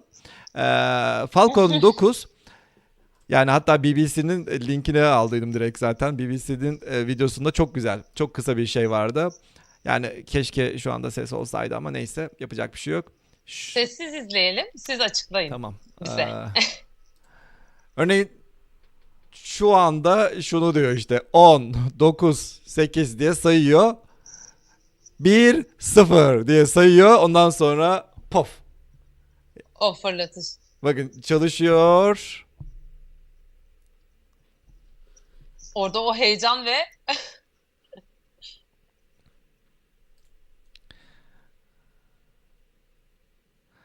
ve bir anda bitti. Yani Saturday's launch attempt was aborted just as the rocket was about to lift off. Yani son gördüğünüz gibi son T-minus 10, 9, 8, 7, 6, 5, 4, 3, 2, 1, 0.05. Yani o kadar saniyenin içerisinde de iptal tuşuna basabiliyorsun. Evet, bundan bahsetmiştiniz. Ben onun için her zaman şunu... Aynen. Garanti değil aslında. Ben her zaman şunu derim, yani roket rampadan hafiften kalktığı anda tamam diyorum. O anda iptal olmaz. Ama şunu gören bir insan kalkmadıysa hala bir sorun olabilir ve hala iş iptal olabilir. Bu arada şifreyi söylediler mi diyor. Arada bir şifreyi verebilirsin aslında, hatta şu anda bir... Hayır söylemedim ama evet, şimdi çok sorulduğu için ilk şifreyi vereceğim. Bu kadar beklendiği için artık yayınında biraz böyle baktım, 30-35 dakikamız olmuş. Lütfen yazın bir yerlere. Şimdi açıklama kısmında bir link var. O linke önce tıklıyorsunuz. O linkte de şöyle bir şey var. Zaten yazıyor. Bu linkte ben size şifreyi verdikten sonra, yani yayın sonunda siz 5 haneli şifrenin 5'ine de sahip olduktan sonra o şifreyi giriyorsunuz. Oradaki linke sonra isminizi, soy isminizi, mail adresinizi yazıyorsunuz. Sonra karşınıza görevler çıkıyor. O görevler, bir tanesi Popular Science'ın YouTube kanalını takip etmek, bir tanesi Umut abinin YouTube kanalını takip etmek. Bu arada bunu şifreyi alıp o link üzerinden gideceksiniz. Bir tanesi de Siemens akıllı ev aletlerinin YouTube kanalını takip etmek. Arkasından bu şifreyi girdikten sonra onun arkasından da Mars kitabının PDF'i size açılmış oluyor. Doğal olarak Mars kitabını da nereden alacağınızı aslında öğrenmiş oluyorsunuz. Mars kitabı da şu kitap bu arada. Yayın sonra evet, Mars kitabı da bu kitap. Çok güzel bir kitap. Popular Science'ın bir kitabı. Yani Mars'la alakalı her şey zaten var. sahibi olanlar varsa eğer, evet, zaten sahibi olanlar varsa çok keyifli olduğunu bilirler. Olmayanlar için de PDF olarak vereceğiz. Şimdi aşağıda açıklama link kısmından linke tıkladıysanız o açık olarak kalsın. İlk şifreyi veriyorum arkadaşlar. 37. dakika. İlk şifre 9. Yani şifrenin ilk hanesi 9. Kenara yazın. Ben yayın arasında ikinciyi verdiğimde ilki de hatırlatacağım, merak etmeyin. Şifre sayı mıydı? Sayı olarak mıydı? Ben de ne bileyim sayı, tavşan falan vereceksin sandım. Hayır, bir şey yazmıyoruz. hayır, bayağı sayı böyle mutlu söyleyeceğim. Yan yana koyup geçecekler. İlk 9 yayın arasında da launch'a geçmeden önce de ufak vereceğim. 9'dan sonra da ikinciyi verdiğimde de ilki de hatırlatacağım. Hiç merak etmeyin. Okey. Evet, devam ediyorum. Devam edebiliriz. Devam edebiliriz. Gelelim. Hocam konusu çok konuşuldu. Ben size onu sormak istiyorum. Ya bu işte bu internette hala da, hatta buraya gelmeden önce de Twitter'da çok konuşuluyordu. Ya işte hava durumunu önceden bilmiyorlar mıymış da son dakikada işte böyle mi olurmuş da koskoca NASA. Ya ben bunu için söylüyorum. Buna ben bazı yerlerde cevap verdim. Bir yerden sonra yoruldum artık cevap vermeye yani. Ama genel siz de böyle bir söyleyin bence. Çünkü yani zaten aslında biraz açıkladınız ama hani direkt buna cevap olsun diye biz sizin yorumunuzu merak ediyorum. Ya hava durumu aslında şuradan şunu açayım. Translation. Bu arada dediğim gibi yani rejilik de yaptığım için aynı zamanda bir taraftan onu yapıyorum, bir taraftan bunu yapıyorum. Kafam Evet. Arkadaşlar, öncelikle bana çok özellikle Twitter'da çok fazla böyle yorumları geldi. Ya işte NASA bilmem ta galaksilerin ötesini keşfediyor da işte yıldızları bilmem ne başka yerlerde gezegenler keşfettiğini söylüyor da burnunun dibindeki havayı mı tahmin edemiyor? Arkadaşlar, görmüyor musunuz hava nasıl tahmin ediliyor? Hava tahmin ediliyor, bir dert yok. Ama yani risk var. Yani risk. Yani riski sen almak istersin ya da istemezsin yani. Bu kadar basit. Hı. En ufak bir insan taşıyorsun. Ya çünkü lafınızı böleceğim. Çünkü bunu Soyuz'la karşılaştırdıkları için aslında sordum. Çünkü Soyuz işte bir tane video var ya, işte Soyuz böyle şimşeklerin arasından resmen böyle süperhero kahramanlar gibi giderken işte Soyuz gidiyor. Neden bu gidemiyor falan gibi de böyle bir takım karşılaştırmalar olmuş. Onu da ben de size sorayım da nasıl oluyor Soyuz gidiyor da biz gidemiyoruz? Dur şimdi şunu göstereceğim. Hemen bir saniye. Hemen şunu göstereceğim. Evet. Bu arada chat'ten şöyle şeyler geliyor. Kulaklığınızı çıkarırsanız eğer, yani sanırım mikrofondan bahsediyorlar. Mikrofon çıkartırsa ses yayına gelir diye. Çünkü mikrofonunuz olduğu için galiba o ses gelmiyormuş. Ama bilmiyorum. Oradaki öneriyi söyleyeyim dedim. Mikrofonu çıkartırsam ses gelir diyorsunuz. Yemiyor şimdi. Çok korkuyorum. Tamam, onu bir deneyeceğim. Birazdan deneyeceğim. Şimdi tamam. Bu bir yani orta derecede, yani böyle Pad 39A gibi böyle az önce ya bizim şu anda Dragon'u fırlatacağımız 39A gibi bir fırlatma rampası değil. Küçük bir fırlatma rampası.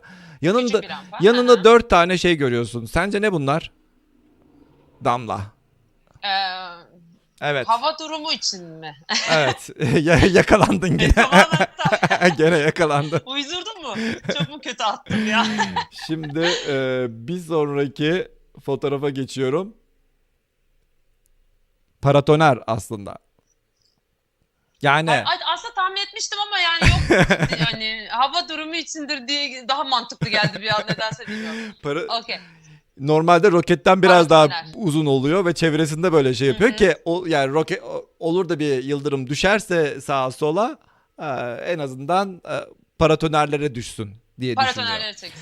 Bu eski bir tweet. Elon Musk'ın 2014'teki tweet'i. Fırlatmaya 1,5 saat kaldı. Eğer ki hava düzelirse diyor. Şu anda bir tane şimşek yıldırım düştü. Kulelerden bir tanesine yıldırım düştü diyor. Aha. Ama rokete bir şey olmadı diyor. Sence bu roket fırlatılmış mıdır? Fırlatıldı diye biliyorum. Hadi bakalım. Fırlatılmadı mı? Evet, launch success diyor. Evet evet. Evet, böyle Çünkü bunu hatırlıyorum bu. evet, böyle bir durumda Yani da hatırladım. böyle bir Aha. durumda fırlatılıyor. Ve gerçekten de gidiyor. Başarılı bir şekilde yerine gidiyor. Yani çok kötü çok kötü ortamlarda da yapabilirsin ama dediğimiz gibi insan taşıyorsunuz. Hatta ops. Ne oldu? Çok güzel bir link vardı şurada ama neyse. Bu linki açamadık.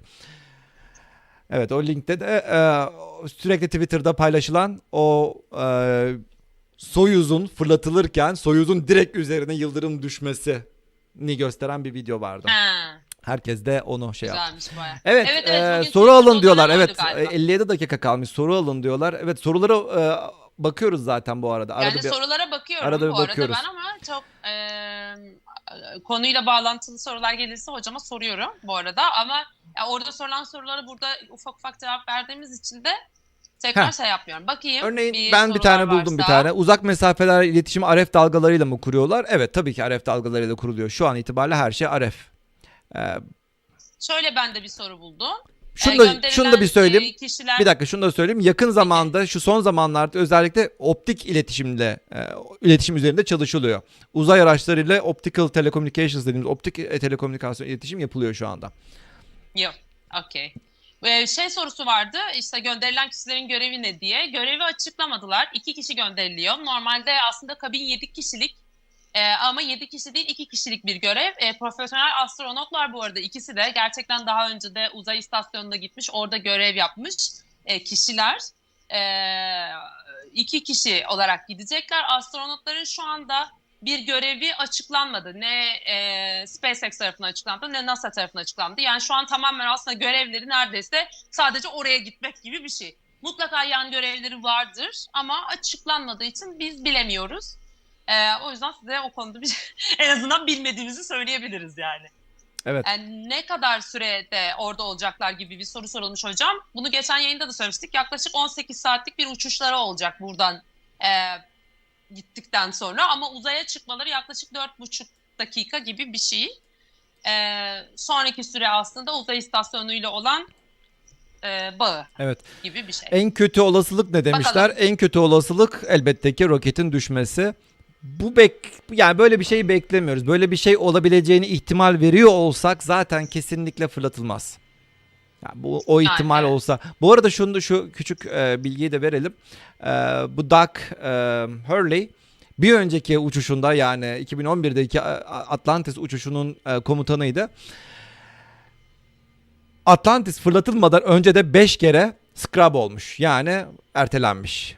Bu misyon ertelenmiş. Fırlatma ertelenmiş. Yani bakın şu anda astronotları görüyorsunuz. Oturmuşlar bekliyorlar. Gerçekten burada şunu söyleyeyim. Hayatınızda görebileceğiniz en sabırlı insanlar bunlar olmalı. İnsanlar olması lazım. Olması gerekiyor. Evet. Yani bunlar bu insanlar öyle özellikle sinirleri çekilmiş.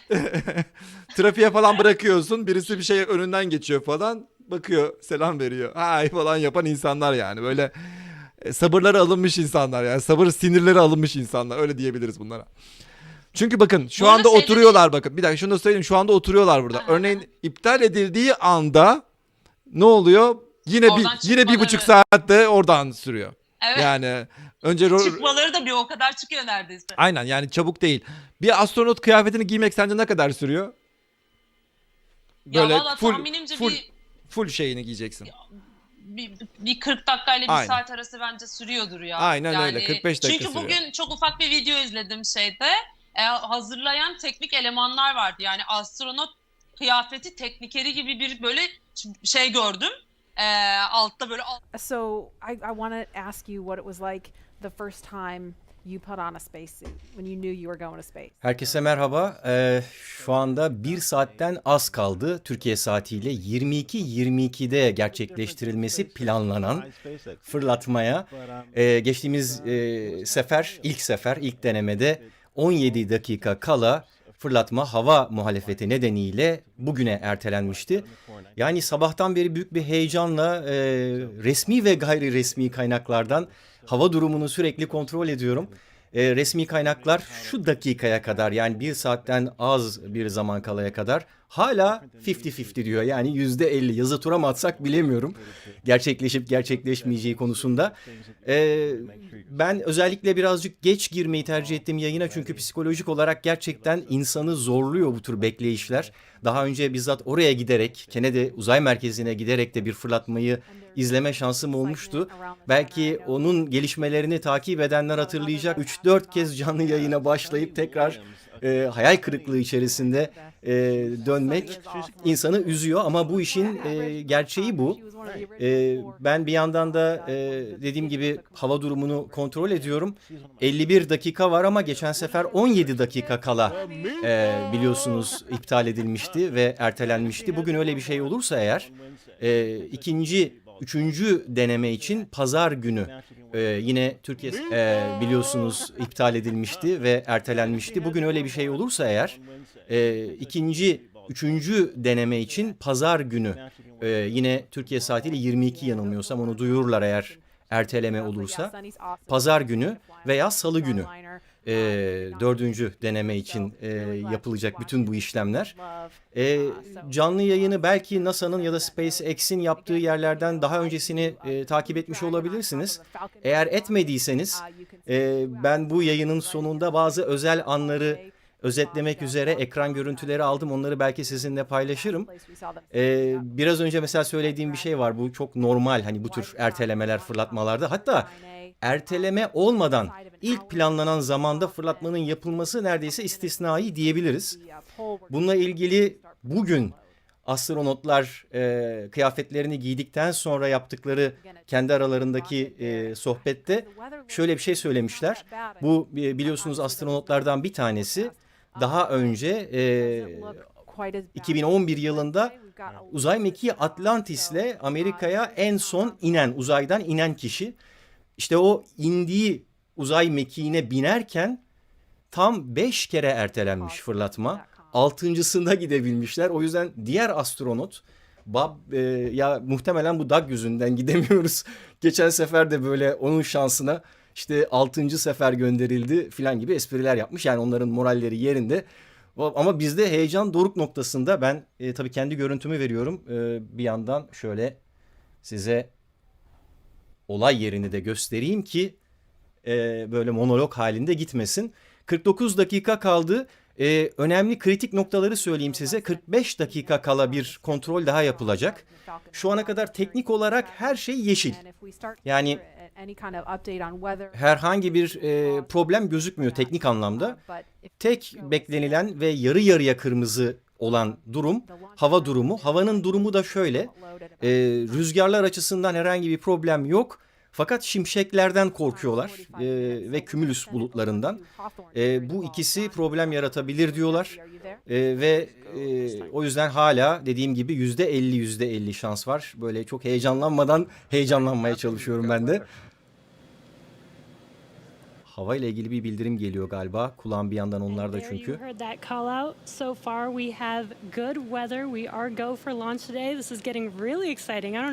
Evet, hala go durumundayız. Yani şu ana kadar herhangi bir aksilik olmadı.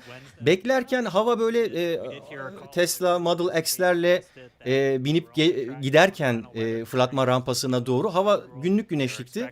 Sonra yerleştiler falan, böyle bir o kapsülün içerisindeki hazırlıklarını yaparken hava birden karardı, yağmur yağmaya başladı filan. Şimdi yine açılmaya başladı. Yani gerçekten bu Florida'nın havası tropikal, bir de Haziran'dan itibaren orada hurricane, fırtına, tornado mevsimi de başlayacak. İşler iyice karışacak ama yani bu ertelenmeye devam edebilir. Hatta Haziran'ın 7'sinde filan gibi bazı ihtimallerden de konuşuluyordu bu sabah. Bakalım, şu anda kritik noktalardan bir tanesine yaklaşıyoruz. 45 dakika kala Bir şeyler değişecek mi? 45 dakikadan sonra artık iyice her şey otomatiğe bağlanmaya başlayacak yavaş yavaş ve 35 dakika kala da yakıt yükleyecekler. İlk aşama yakıtları yüklemeye başlayacaklar. Şu ana kadar dediğim gibi her şey yolunda. Görebildiğimiz kadarıyla hava da iyiye doğru gidiyor. Bir yandan dediğim gibi kulağım orada. 4,5 saat önce başladılar canlı yayına. Ben bu kez yarın pazar biliyorsunuz. Pazar sabahı yıllardır videolarımı aksatmadan yayınlamaya çalışıyorum. Yarın için de bir video hazırlığım var. Bu konuyla hiç ilgili değil. Ama teknolojiyle ilgili bir konu. Onun hazırlıklarını yapıyorum. Kurguda epeyce de bir işim var.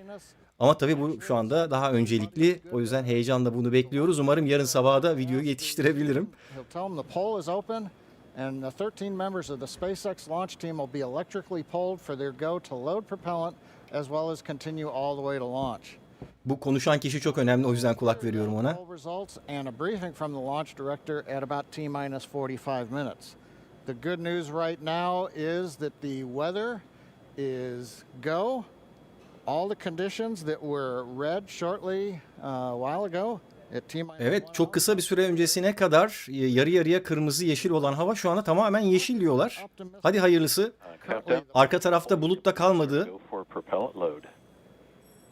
Evet, yakıt yükleme üzerine konuşuyorlar. 45 dakika kala go komutu gelecek. Spacex'ten gelecek. Bu yayını ilk kez izleyenler ya da yeni katılanlar için öneminden bahsedelim çok kısa. Özel bir şirket, 2002 yılında kurulan Spacex tarafından, tarihte ilk kez özel bir şirket tarafından Uzaya, şu anda ekranın sağ tarafında görmüş olduğunuz 2 astronot gönderiliyor. Bu astronotlar aslında test pilotu ve bu uçuşta bir test uçuşu. Demo mission deniliyor buna. Ve ikincisi aslına bakarsanız ilki Ocak ayında gerçekleşmişti. İnsansız olarak bütün bu aşamaların hepsi başarıyla tamamlandı. Bu kez insanlı bir test yapılıyor. O yüzden aslında bu çarşamba günü yapılan fırlatma geri sayımı ve bunun ertelenmesi de testlerde öğrenme asıl amaç olduğu için öğrenmeye katkı sağladı gibi ifadeler kullandı yetkililer tarafından.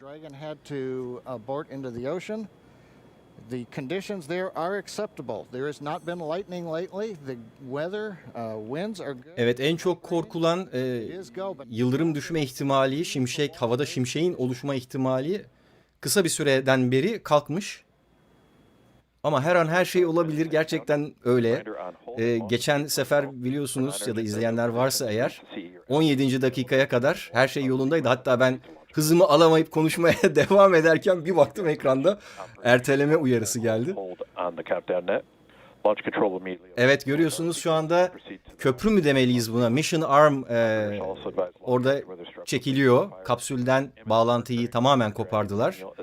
Artık astronotlar Falcon 9 roketinin üzerinde yerden 70 metre yükseklikte Dragon ejderha kapsülünün içerisinde böyle hafif bir açıyla duruyorlar. Yaklaşık şöyle durduklarını söyleyebiliriz.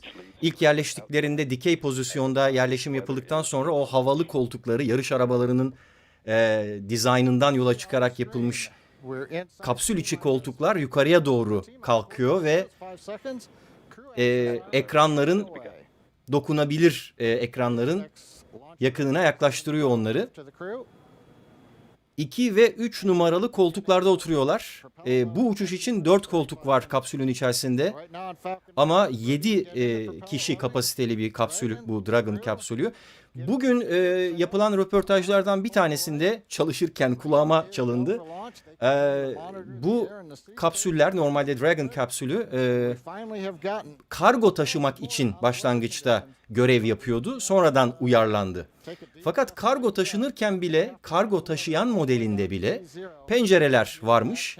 Onu sordular, niye SpaceX çalışanlarına, mühendislerine neden bu pencereleri kargo aracının içerisine de koydunuz? Sonuçta insan yok bunlarda, yani valizleri taşırken pencere koymaya ne gerek var şeklinde. Çok güzel ve ilham verici bence bir cevap verdi mühendisler. Dediler ki biz kesin olup olmamasına bakmadan bir gün inanıyorduk ki bu kapsülle ya da bu kapsülü uyarlayacağımız bir versiyonla insanları uzaya götüreceğiz.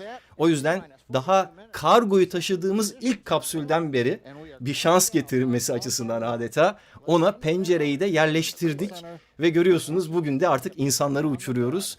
Aynı dış dizayn içerisinde tabii içte bazı değişiklikler yapıldı. Ne gibi değişiklikler, onları da kısaca özetleyelim. Kargo kapsülünden farklı olarak mürettebat kapsülünde bir kaçış sistemi var. O kaçış sisteminde bir takım arızalar meydana geldiği, patlamalar meydana geldiği için zaten aslında bir yıl gecikmeli olarak tanık olacağız bu fırlatmaya. Yaşam destek sistemi var tabii ki kargolardan farklı olarak ve içeride hava basıncını, sıcaklığını vesaireyi kontrol etmeyi sağlayacak bazı sistemler var. Geçen yayında da söylemiştim, üzerlerine giydikleri bu havalı kostümün, üniformanın, uzay kıyafetinin aslında çok büyük bir fonksiyonu yok. Form ve fonksiyonu beraber yürütüyoruz diyorlar ama o kabinin içerisinde her şey kontrol altında. Onlar bir anlamda yedek mekanizma olarak görev yapıyor. Hollywood filmlerine kostüm tasarlayan biri başta olmak üzere Spacex tarafından tasarlanarak bu astronotlara yerleştirildi. Yine öncesinde yapılan röportajlarda şu söylendi. Yani normalde bu astronotlar NASA'nın çalışanı ama bütün bu operasyonu yürüten ve bütün bu araçları üreten de Spacex adlı özel şirket. Spacex çalışanları astronotlarla özellikle bir araya getirmişler ki bol bol kişisel ilişkiler kurulsun aralarında ve böylece yaptıkları işe biraz daha özen göstersinler diye. We did hear that call out that they are arming the launch escape system, so very exciting. SpaceX. Evet, biraz önce söylediğim o kaçış destek sistemi şu anda arm edilecek. Yine bunlar aslında önceden hesaplanmış şeyler. Geçen sefer de yapılmıştı bu. Thanks for coming back and joining us today, Nick. Hey Jesse, happy to be here. Still monitoring the launch here with our recovery and ground operations teams. Evet, şu anda arm edilen yani aktif hale getirilen sistemi tasarlayan kişiyle SpaceX'ten görüşüyor. Yine SpaceX'teki çalışan başka bir mühendis. Nick, on Wednesday you talked about the launch escape system. Could you just give us a brief summary today for those? Evet, yani bu launch escape system'dan bahsedecekler ama ben başka bir şey söyleyeyim. Belki Instagram hikayelerimden de takip edenler görmüştür. Dün ilginç bir şekilde SpaceX'in üzerinde çalıştığı bence bundan çok daha önemli bir proje var. O projedeki test roketi patladı. Bayağı alev aldı. Merak edenler dediğim gibi Instagram hikayelerimde muhtemelen daha silinmemiştir. Hala duruyordur. Oradan bakabilirler. Bununla hiçbir alakası yok konunun. Yani bu bambaşka bir proje. Falcon 9 roketi. Üzerinde Dragon kapsülü, ejderha kapsülü var. Ve bunun amacı insanları yörüngeye çıkartabilmek. ISS'e, Uluslararası Uzay İstasyonu'na taşıyabilmek. Diğer tarafta Texas'ta SpaceX kendine özel bir fırlatma rampası inşa etti. Orada bir köyü satın aldı olduğu gibi. Ve asıl hedefleri orada işleri büyütmek. Burada şu anda NASA'dan kiraladıkları, Kennedy Uzay Merkezi'nden kiraladıkları tarihi 39A Launchpad'den fırlatmayı gerçekleştiriyorlar ama SpaceX 2002 yılından beri şöyle bir misyona sahip. İnsanlığı çok gezegenli bir canlı haline getirebilmek. Yani önce uzaya, sonra Ay'a, Mars'a ve ötesine taşımak gibi çok büyük bir hedefleri var. Bu hedefi gerçekleştirmek için de bunlardan, kapsüllerden çok daha büyük uzay gemilerine ihtiyaç var. İşte böyle bir uzay gemisi geliştiriyorlar.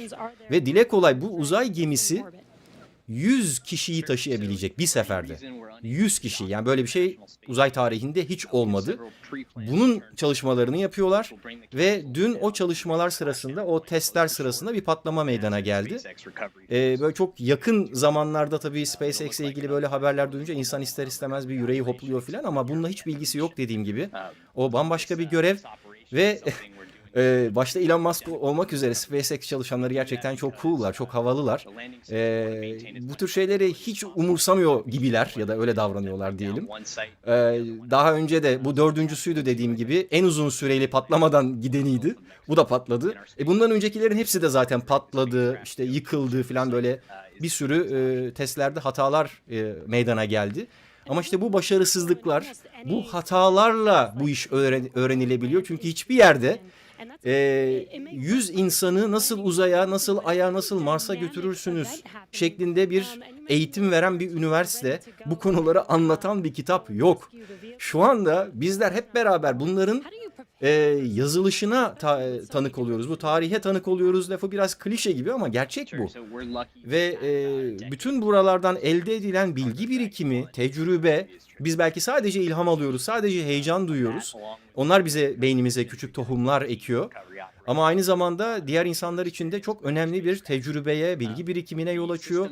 Dolayısıyla gerçekten tarihe tanıklık ediyoruz. Bunlar biz olmasak bile çocuklarımızın bizim zamanında okuduğumuz gibi tarih kitaplarında, uzay çağı kitaplarında böyle önemli kilometre taşları olarak gösterilecek. Diyecekler ki bakın SpaceX ilk kez umarım 2020'de 2 insanı uzaya götürdü. Bu niye önemli? Yani tamam bunlar şu anda aslında resmi kişiler, NASA adına, hükümet adına çalışan astronotlar ama SpaceX geçen yayında da bahsetmiştim. Bu sayede aslında bir lisans alıyor. İnsanları uzaya götürebilme lisansı. Ve yine bugünkü röportajlardan öğrendiğim kadarıyla çoktan bu işin programlamasını da yapmaya başlamışlar. Yılda 2 sivili, yani aslında turist diyebiliriz, 2 turisti Uluslararası Uzay İstasyonu'na götürmek üzere anlaşma yapmışlar. Yani bu izinleri, bu lisansları zaten almışlar. Ve çok kısa bir süre içerisinde bu uçuştan sonra kim olacağını henüz bilmiyoruz ama 2 kişinin normal, tamamen sivil 2 kişinin, normalde astronot olmayan 2 kişinin sanki bir uçağa binip de bir yerden bir yere gidiyormuş gibi uzay istasyonuna, Uluslararası Uzay İstasyonu'na gittiğine de tanık olabiliriz bu önümüzdeki aylarda veya yıllarda.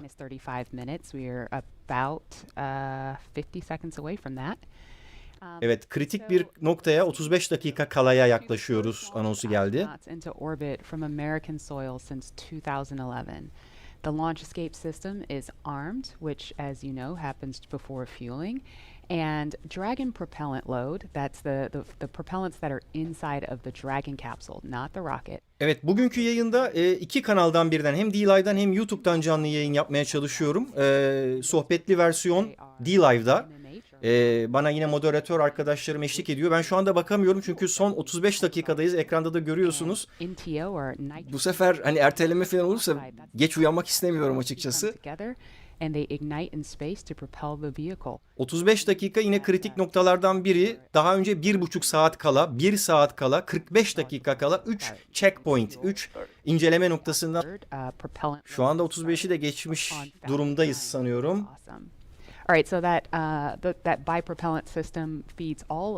Şimdi aşama aşama yakıtları yüklemeye başlayacaklar. Özel bir karosen yakıtı var.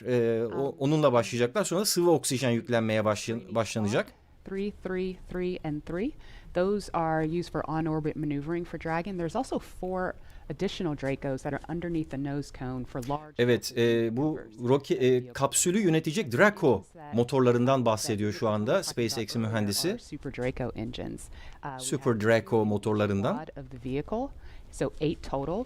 And those are bigger engines with a high flow propellant system, and those are what lift Dragon off of Falcon 9 in the unlikely event of emergency. Evet, eğer bir acil durum oluşursa bu Super Draco motorları kendisini Falcon 9'dan ayırarak, hani uçaklardaki eject sistemi gibi, pilotları fırlatan sistem gibi ayırmasını sağlayacak ve ayırdıktan sonra burnun olduğu yerde, gösterdiği yerde 4 tane paraşüt var.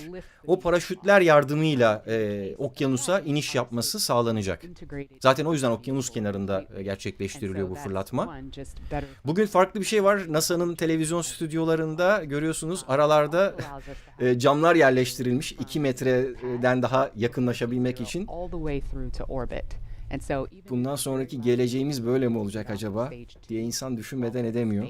Camların arasında kendi kişisel kapsüllerimizin içerisinde mi hayatımıza devam edeceğiz? Evet, küçük baby dragon dedi. Bir tane aslında öyle minyatür bulsam alacağım ama. That's the whole point when we hear that launch escape system is armed. What that means is that in an instant Evet, hala bu güvenlik mekanizmasından bahsediyorlar. Bunu çok önemsiyorlar. Çünkü bu uçuşun en önemli farkı bu zaten. İçinde insan taşıdığı için onunla ilgili güvenlik önlemleri her şeyden daha önemli. Bunu uzmanlar, yetkililer bu yayının başlarında da defalarca belirttiler. Bob ve Doug gönderecekleri 2 astronotun, 2 test pilotunun hayatından daha önemli hiçbir şey olamaz. Ne yapılan harcamalar ne de bu erteleme nedeniyle meydana gelen zararların hiçbir önemi yok. Biz bunlar için hiç endişelenmiyoruz. Her an eğer güvenlikle ilgili en ufak bir endişe görürsek yine iptal ederiz, yine erteleriz. Hiç önemli değil. Zaten öğrenmek için bu test demo misyonunu gerçekleştiriyoruz diyorlar. Evet, bir sessizlik var. Neden sessizlik var diye ben de bir kulak kabarttım.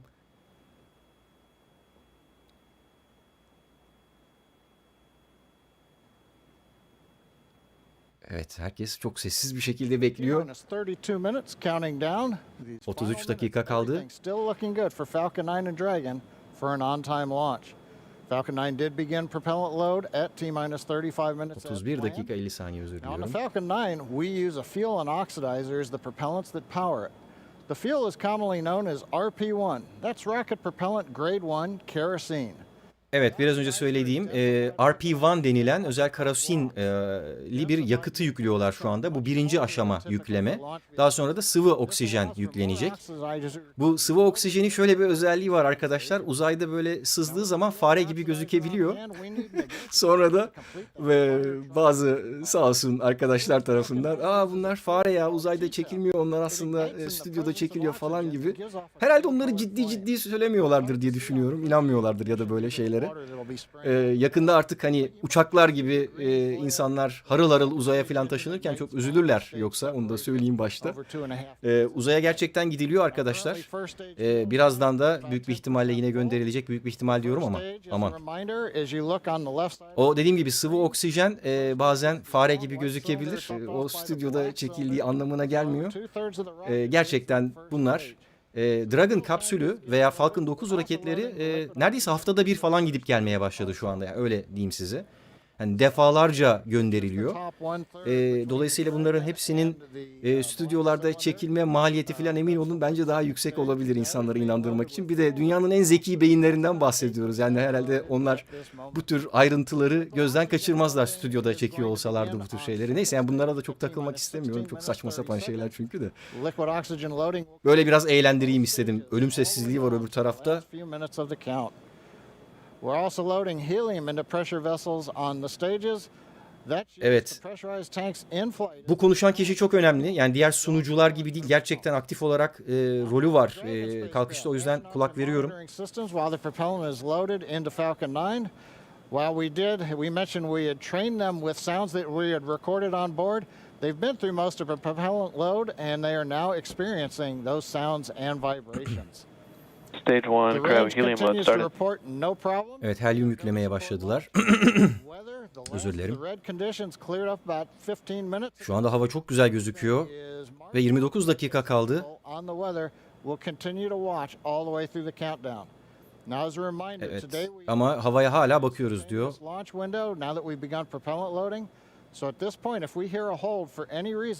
We'll have to stand down and target our backup launch opportunity tomorrow, May 31st. Evet, 31 Mayıs'ta yarın pazar günü 3. deneme için yedek şeyimizi bırakıyoruz diyor hala. Yani hala temkinli konuştuklarını söyleyebiliriz. Çok heyecanlanmayalım. And their journey is fairly similar to the trip our cargo dragon makes back and forth to the International Space Station, but with two noticeable differences, and that's docking and splashdown. As we await T-0 in just under 29 minutes from now, the ground operations teams are doing a series. Evet, yer ekibini görüyoruz. Onlar fiziksel olarak da karşılarındaki camlardan şu anda uzakta, küçük bir nokta olarak belki görebilirsiniz soldan 3. camda. hem ekranlardan hem de fiziksel olarak bu fırlatma rampasını görebiliyorlar, takip ediyorlar. Tam önündeki yollarda bir fotoğraf çektirmiştim ben de. Evet, fırlatma gerçekleştikten sonra uzayda yapılacak 19 saatlik operasyonu şu anda anlatıyorlar soldaki ekranda. Ne yapacaklarını ben de kısaca özetlemeye çalışayım. Bu fırlatma eğer gerçekleşirse başında ve sonunda sağ taraftaki ekranın öbür tarafında yer alan Bob, astronot Bob, manuel kontrolleri eline alacak. Normalde tümüyle otomatik gerçekleşebilecek bir uçuş bu ve asıl amaç da ilerideki uçuşlarda bunu tümüyle otomatik gerçekleştirmek ama şu anda soldaki ekranda gördüğünüz o yaklaşma hamleleri ve 2 tane bubble görüyorsunuz, böyle baloncuk görüyorsunuz.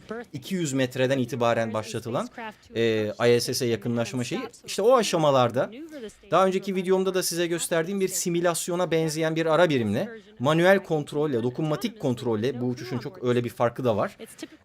Bob, öbür taraftaki astronot, manuel olarak kapsülün içerisinden kendisini, yani bu içinde bulundukları kapsülü ISS'e kenetleyecek. Bu bir ilk. Daha önceki kapsüller, Soyuz kapsülü de dahil olmak üzere hep ISS'teki astronotlar tarafından uzun bir kolla tutulup yakalanıp kapsülün ISS'in üzerine kenetleniyordu. Bu kez öyle olmayacak. Astronotlar gittikten sonra da ne zaman dönecekleri belli değil. Epeyce bir belirsizlik var gördüğünüz gibi. 30 gün ila 120 gün, 119 gün. Yani 1 ay ila 4 ay arasında bir süre ISS'te kalacaklar. ISS'te neredeyse 20 yıldan beri aralıksız olarak sürekli insan var. Nöbetleşe 6 ayda bir nöbetler değişiyor. Dünyanın çeşitli ülkelerinden sürekli olarak insan bulunuyor. Çoğu zaman 6 kişi oluyor bunlar. Fakat şu anda 3 kişi var. İkisi Amerikalı, biri Rus kozmonot olmak üzere. 3 kişi görev yapıyor. Onlar da heyecanla yukarıda bekliyorlar. Aslına bakarsanız bu fırlatmalardaki erteleme kararlarından bir tanesi de ISS'teki astronotlarla kapsülün içerisindeki yerdeki astronotların psikolojik ve fiziksel durumları, mesela uyku döngülerini bile hesaba kattıklarını söylüyorlar. Düşünsenize şeye göre, kendi saatinize göre gece yarısı 2-3 civarında şeyi kenetlemeye çalıştığınızı, gerçekten zor bir iş. O yüzden bütün bu parametreleri de göz önünde bulundurmak zorundalar. Hava gibi son derece beklenmedik değişimlere sahne olan bir ortamın yanı sıra bir de bunları göz önünde bulunduruyorlar. Gerçekten stresli ve çok belirsizliklerle dolu bir şey bu.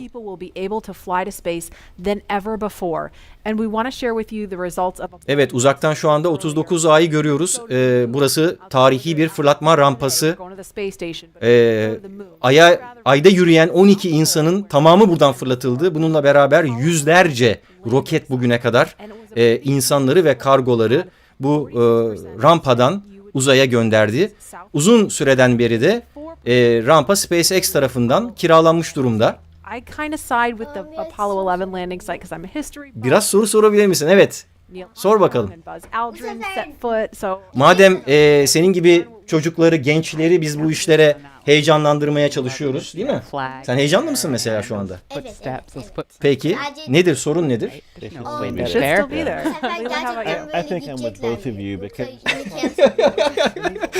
Bu sefer gerçekten gidecekler mi? Ben de bütün kulağım orada Sufi'cim, dinliyorum. İstersen sen de şuradaki koltuğa oturup izleyebilirsin. Bu geri sayım bittikten sonra birazcık konuşuruz seninle, olur mu? Tamamdır. Evet. Tıpkı Amerikalıların bu yayınları yapması gibi bizim de bunları Türkçe olarak yapmaya çalışmamız, gelecek nesilleri, çocukları, gençleri bu işlere özendirmek, bu işlerle ilgili hayaller kurmasını sağlamak ve bir gün bu uzay yarışında, bu uzay mücadelesinde rol almalarını sağlamak. Evet, onlar sosyal medyaya döndüler. Ben de yine notlarımı aktarmaya çalışayım. Tahira sosyal medyadan sorumlu, Washington'dan katılıyor yayına.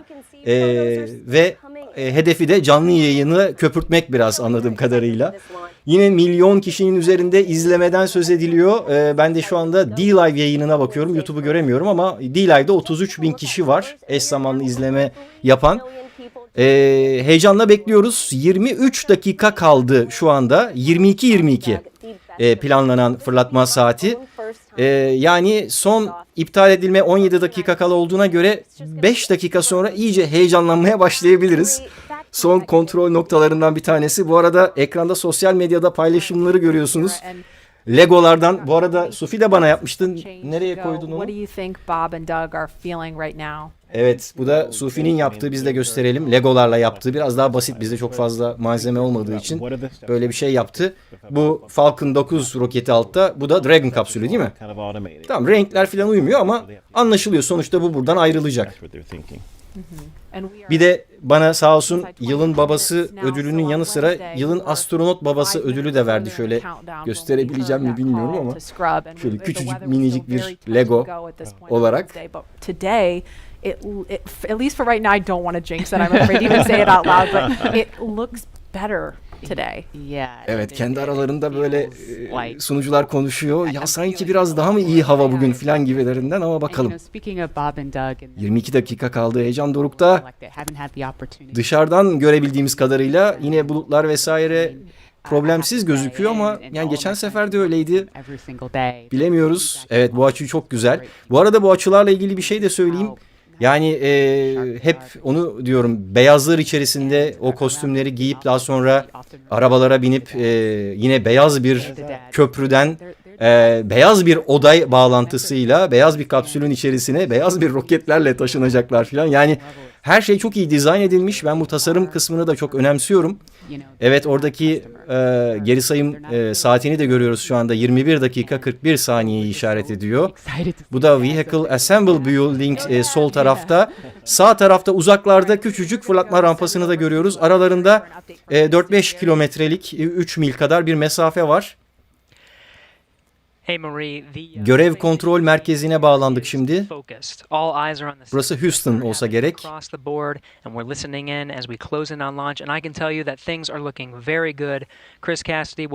Duyuyorsunuz, her şey yolunda. Chris Cassidy ISS'te şu anda astronot.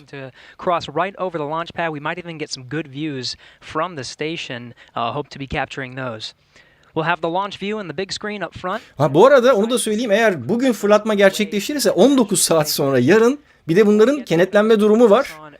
Onu da canlı olarak yayınlama ihtimalimiz olabilir. Çok yayınla dolu böyle günler geçiyor. Ben alışkın değilim. Geçen sefer sesim kısılmış ya. 4 saatten fazla konuştum. Hiç alışkın değilim bu kadar konuşmaya. O yüzden de biraz geç başladım bugün canlı yayına.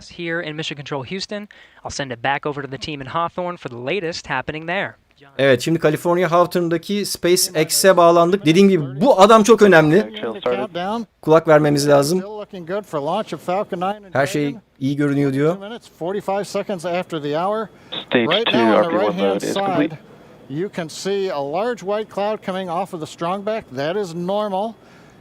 Bu normal, heyecanlanmayın diyor. Gelen bu yükleme yapılan şeyleri soğutmamız gerekiyor. O yüzden normal diyor bu gördüğünüz şeyler, dumanlar. Korkmaya gerek yok.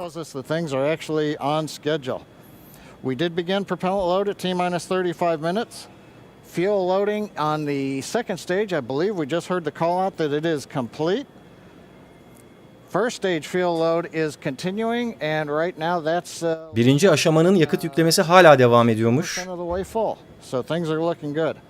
Second stage is getting ready to begin the liquid oxygen loading after they finish chilling in the lines that you see on the monitor. Evet, şimdi bu soğutma işlemi bittikten sonra sıvı oksijen yüklemesine başlanacak. Geçen sefer işte o yükleme başlamadan önce erteleme gerçekleşmişti. Eğer o da yüklenirse bu sefer gerçekten heyecanlanabiliriz. Ama dediğim gibi, yani bu yayında değil ama daha önceki yayında söylediğim gibi, ya ben 13 ya da 16 saniye kala filan iptal edildiğini gördüm. O yüzden yani o şeyler, motorlar ateşlenmeden, ki 3 saniye önce başlıyor ateşlenmeye, her an her şey olabilir demeye devam etmek gerekiyor. Ama sanki sen ne düşünüyorsun Sufi? Bugün içine bir şeyler doğuyor mu? Yazı tura mı atsak, ne yapsak? Bu sefer gönderebilecek miyiz sence?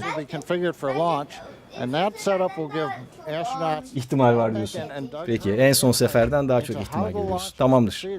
And provides constant updates on vehicle health. We've already heard the crew give their go, close their visors, and get ready for launch. For Dragon, it'll enter terminal count at T-minus 5 minutes. When it transitions to internal power, we'll hear continued callouts on the countdown net as we get close to zero and to liftoff.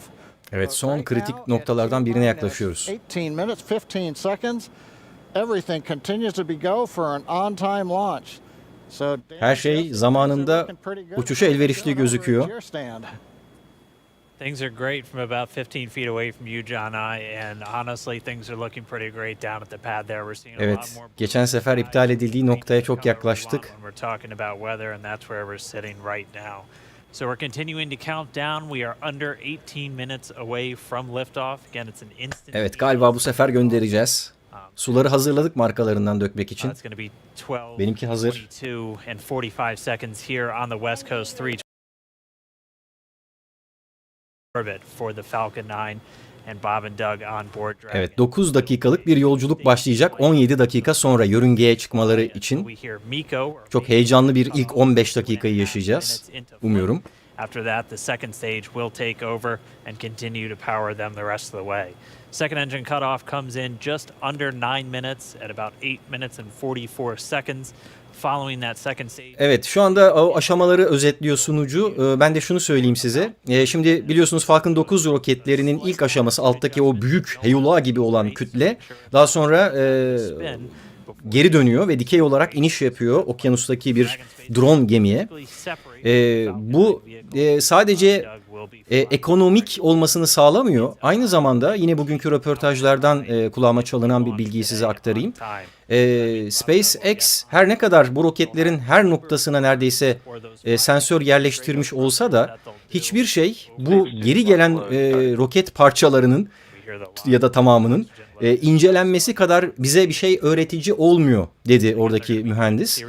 Dolayısıyla aslında bir anlamda bu yeni tasarımların yapılması için ya da tasarımın iyileştirilmesi için de çok önemli bunların geri döndürülebilmesi.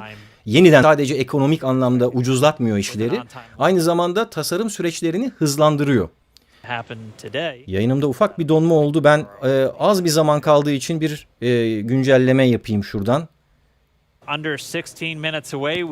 Bakalım, şu anda 1.9 milyon kişi izliyor benim aktardığım SpaceX'in canlı yayınını.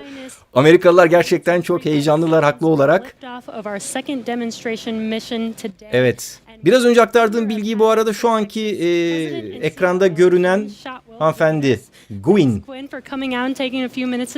SpaceX'in başkanı ve operasyonlarından sorumlu kişi aktarmıştı. Just like it was Wednesday, we did clear the weather hurdles sooner than we did on Wednesday. And the only thing we're watching right now is downrange weather and lightning at the staging location. Of course. But we will clear that hurdle at T-minus 7 minutes. Awesome, great, very exciting. Evet, 7 dakika kala yine bir checkpoint'ten daha geçeceğiz. Because you were on console for Dragon when it was first making its way to the space station. How does that experience compare to today? Stage 2 locks is on the DPUs I was nervous then. Evet, bir an iki taraftan da ses geliyor. İkisini de takip etmeye çalışıyorum. Stomach and throat. Understandable. Evet, şu anda heyecanlı olduklarına dair şeyler konuşuyorlar. Biz de öyleyiz. Herkes takım vurgusu yapıyor. Bu da çok önemli. Bence ilham almamız gereken noktalardan bir tanesi. Bir takım olarak çalışma duygusu. Özellikle bu tür şeylerde gerçekten yani lider olarak gördüğümüz bazı isimler var tabii ki önlerde. Fakat onlar bile her seferinde ya bu işin bir takım işi olduğunu ve en küçük bir role sahip çalışanlar da dahil olmak üzere herkesin katkısına ihtiyaç duyulduğunu özellikle bildiriyorlar. Bu öylesine bir hani ekibiz biz, ekip ruhuyuz şeklinde bir gaz verme değil. Gerçekten inanarak, samimi olarak dile getirdikleri bir şey. Çünkü arkadaki ekranları görüyor musunuz bilmiyorum. Orası Hawthorne'daki kontrol merkezi, Kaliforniya SpaceX'in merkezindeki yer. Ona benzeyen pek çok noktada şu anda pek çok şey kontrol ediliyor. Biz sadece havadan söz ediyoruz ama o kadar çok parametre var ki bir yandan ISS ile irtibat halindeler, Uluslararası Uzay İstasyonu'yla, bir yandan uydularla, bir yandan havayla, hava durumuyla ilgili noktalardan bilgi alıyorlar. Ve bütün bunlar değerlendiriliyor ve an be an, saniye saniye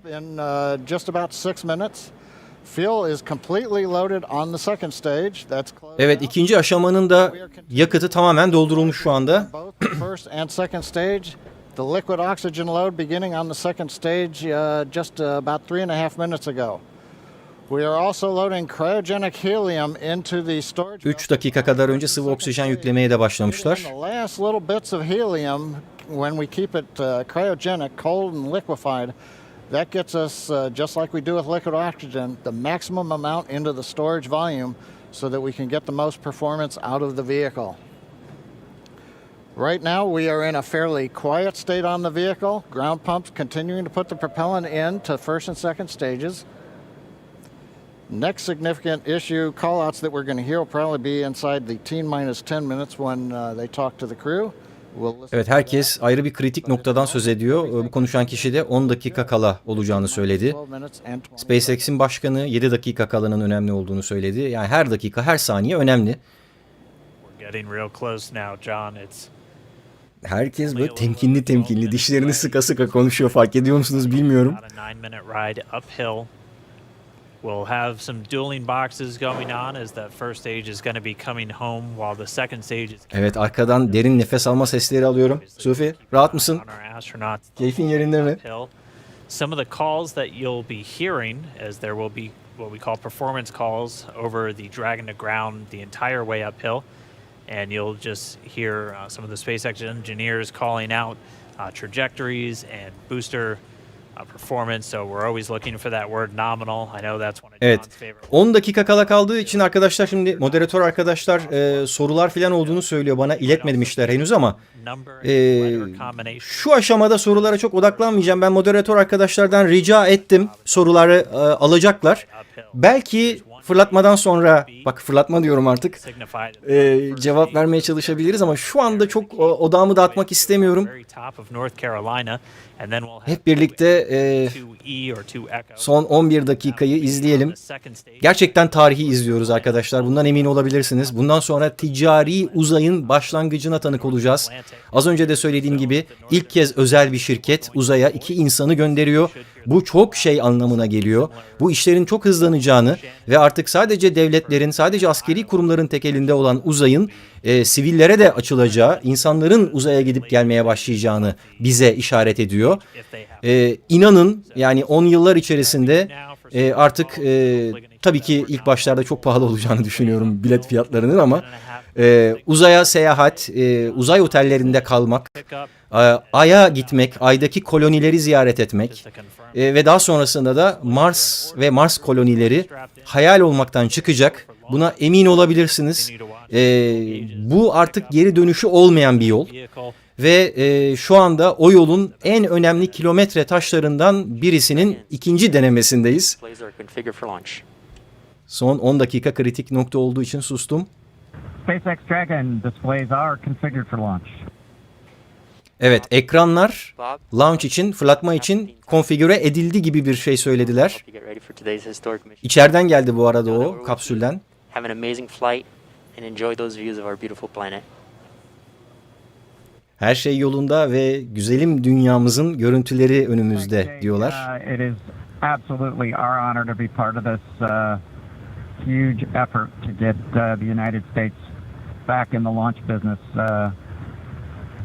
We'll talk to you for more of it. Thank you. Evet, astronotların mesajlarını duyduk. Çok büyük bir onur bizim için. çok büyük bir efor sarf ediliyor ve bu eforun sahnesinde önünde biz varız. Right here in Hawthorne, just offering a few quick words. The crew did confirm their crew displays are configured for launch. We are coming up on 9 minutes and counting. Evet. Geçen seferkinden daha ileri bir noktaya gittik en azından. The crew discussions activity is now going to switch over to Falcon 9. Our next major event comes at T-7 minutes. We begin what we call engine chill. Evet, motor soğutma işlemi 7. dakikada başlayacak. 7 dakika kala 1 dakika 43 saniye sonra başlayacak. Bu da önemli, yine kritik noktalardan bir tanesi. Bu arada 45 dakika kaladan önceki zaman diliminde, yani bu 4 saat kadar önceden itibaren olan süreçlerde biraz daha esneklik payı oluyor geri sayımda. Ve bugün her şeyi planlanandan önce bitirdiler. Fakat bu aşamadan sonra öyle bir şans yok. Artık yanılmıyorsam şu anda her şey bilgisayar kontrolünde ilerliyor. Yani dakikası dakikasına, saniyesi saniyesine işliyor artık. Öyle bir esneklik, hani inisiyatif falan yok. Sadece iptal edilme ihtimali hala var. 8 dakika sonra tarihe tanıklık edeceğiz diye umuyorum. Efendim Sofi'ciğim. Hala inşallah diyoruz, o yüzden diyor Sofi. Evet, doğru. Onun İngilizcesini biliyor musun?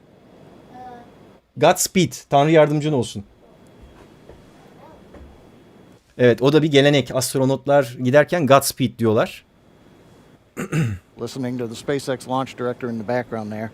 As I mentioned, at T-7 minutes as we start the chill, we will also get into the final topping off of ya da Jinx mi yapıyoruz böyle? And then the fuel load will complete. Evet, 7. dakikaya yaklaşıyoruz. T-7 olmak üzere.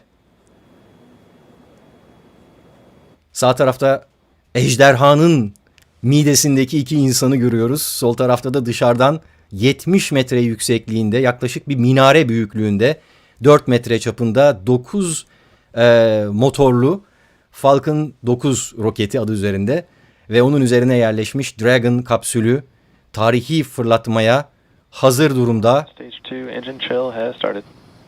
Ve motor soğutma işlemi başladı. 7. dakikada söylemişlerdi zaten bunu başlayacağını. 7 dakika kala. Stage 1 engine chill has started. That's gone up to the crew so that they've got situational awareness. As I mentioned, the pre-valves are open. And now we are topping off first stage fuel, getting ready to finish the fuel load. Liquid oxygen load on first and second stage will continue until the last 3 to 2 minutes of the countdown. Evet, artık çok fazla konuşmak istemiyorum. Coming up at about 6 minutes. Again, RP1 is just that densified kerosene or that rocket fuel. Yüklenen yakıtlar hakkında bilgi veriyor sunucu. İlk aşama için RP1 kerosene yoğunlaştırılmış bir roket yakıtı, özel bir roket yakıtı yüklediklerini söylüyor. And stage 1 fuel is closed out.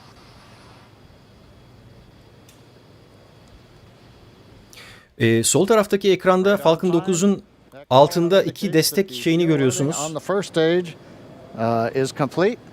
Draining back the lines now. So first stage and second stage fuel are complete. Liquid oxygen loading is continuing on both stages. You can see on the view on the left side of the monitor the condensation, the cold gas wrapped around the stages as the tank skins are chilled by the densified liquid oxygen. Evet, sıvı oksijenle soğutulması nedeniyle şu anda soldaki ekranda o buhar gibi çıkışları görüyoruz diyor. Motorları soğutmak için yapılan bir işlem bu. Oxidizer on the first stage, ticking up towards that 80% mark on the second stage. We'll be counting down all the way till about 2 or 3 minutes, as John and I just said, until everything is loaded in Falcon 9. And then we will go for launch. Evet, artık ben ihtimali %80'lere çıkardım arkadaşlar kafamdan. Hiçbir dayanağı olmadan spekülasyon yapıyorum şu anda. Herhangi bir bilgi vermediler bu konuda. Ama %80-90 bence gidecekler bu sefer. We're pressurizing the Falcon 9 tanks. We're going to open the clamp arm around the second stage and begin to retract the strongback. We'll move back about 2 degrees. That'll get us to the liftoff position. At liftoff, the strongback will then recline about 45 degrees away. Started. Stage 2 RP1 bleed. Kapsülün içerisinde astronotları görüyoruz. Ben fırlatmadan sonra da görmeye devam edebileceğimizi umuyorum.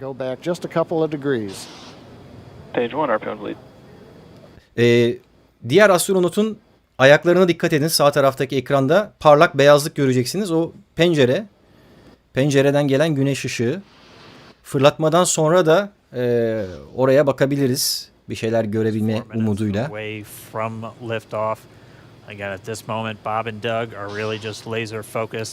Tabii onlar şu anda Bob ve Doug lazer gibi fokuslanmışlar diyor önündeki ekranlara.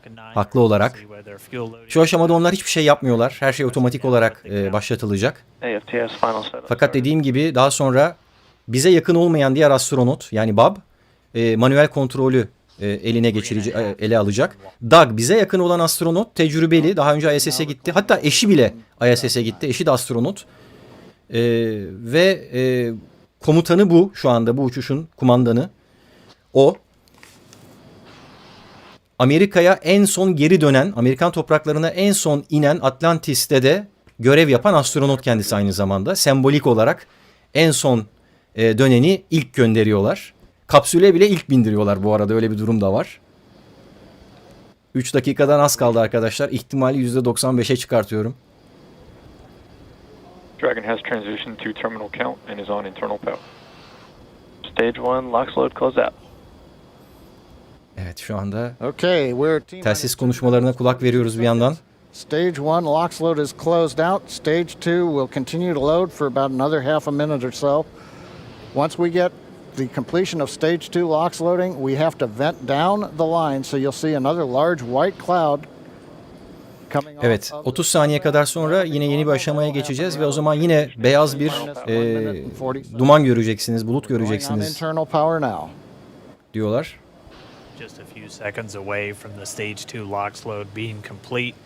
İkinci aşama tamamlanacak birkaç saniye sonra, 2 dakika kala. Evet, soldaki kamerada sıvı görüyoruz.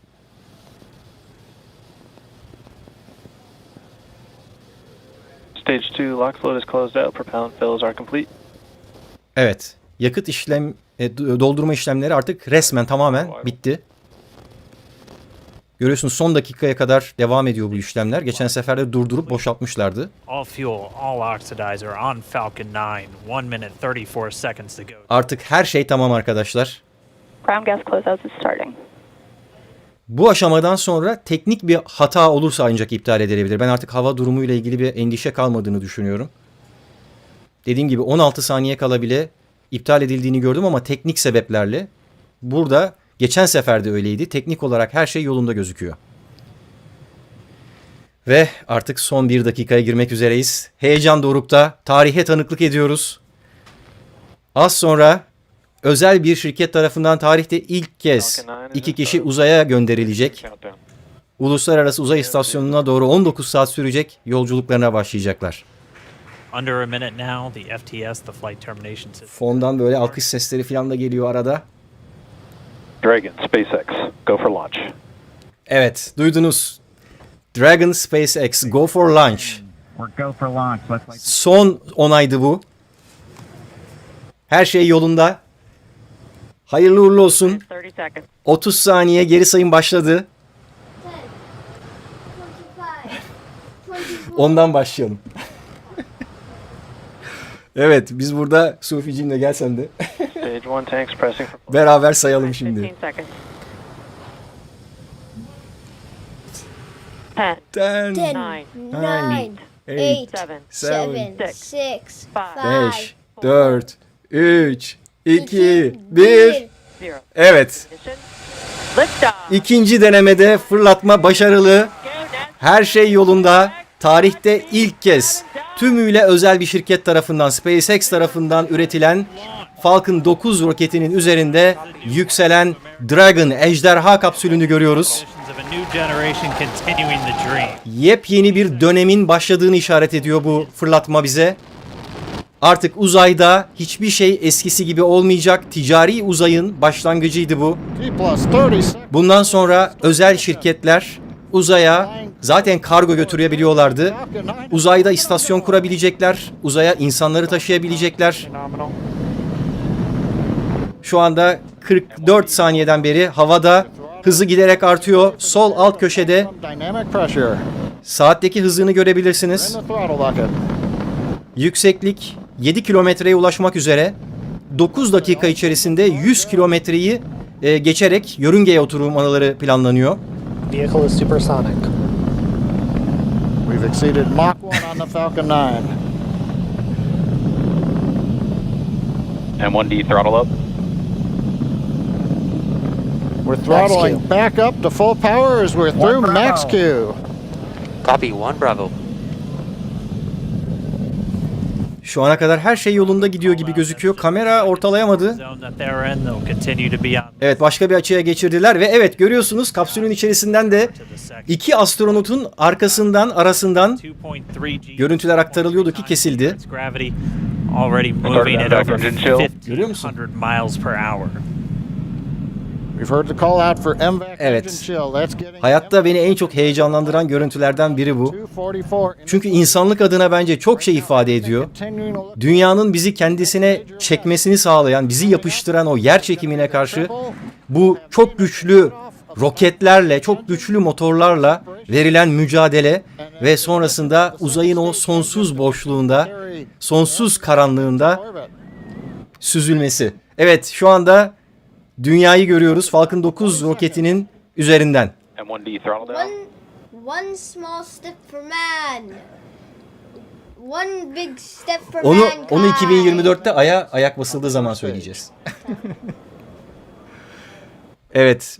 Birazdan birinci aşama ayrılacak. O yüzden soldaki ekranı görüyoruz. Onun ayrılışını gösterecekler bize.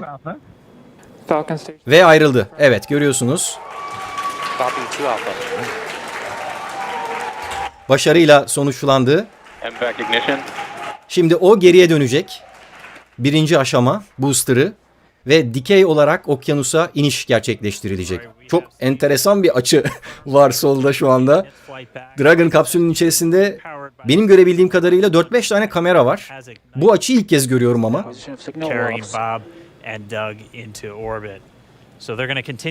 Şu anda manuel kontrolleri yapacak olan, elini bakın ekrana doğru uzattı. Bob'ın olduğu açıdan gösteriyorlar. İlk kez bu açıdan görüyoruz.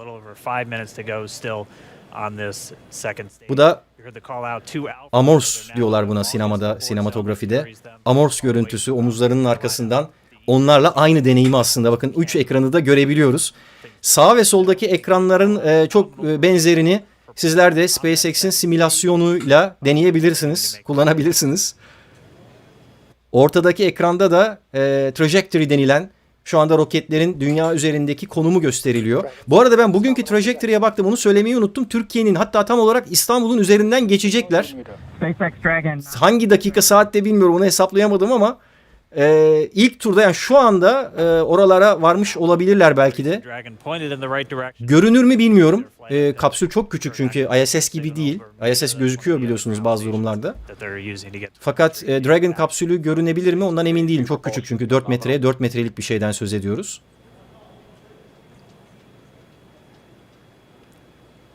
Evet, farklı bir açıyla izliyoruz şu anda. Dediğim gibi yörüngeye yerleştikten sonra Bob manuel olarak da kontrol etmeye çalışacak.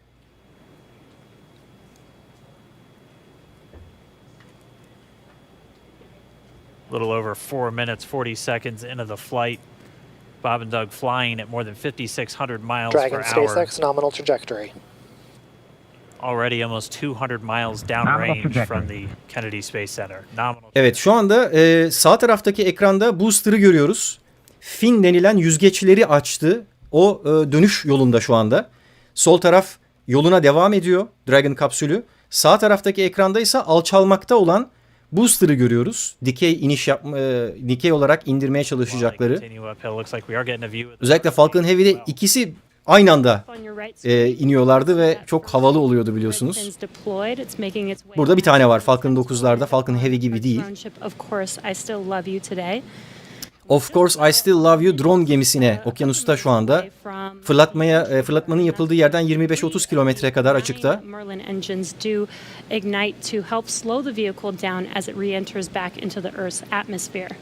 Sağ taraftaki booster atmosfere girerken, alçalırken kendisi içerisinde inişi kolaylaştıracak miktarda bir yakıtı rezerve ediyor. Aralarda da küçük pısıtlamalar görüyorsunuz sağ taraftaki ekranda. Onunla da roketin dikey iniş yapabilmesi için en uygun manevralar gerçekleştiriliyor. Dediğim gibi sağ ve sol iki farklı görüntü.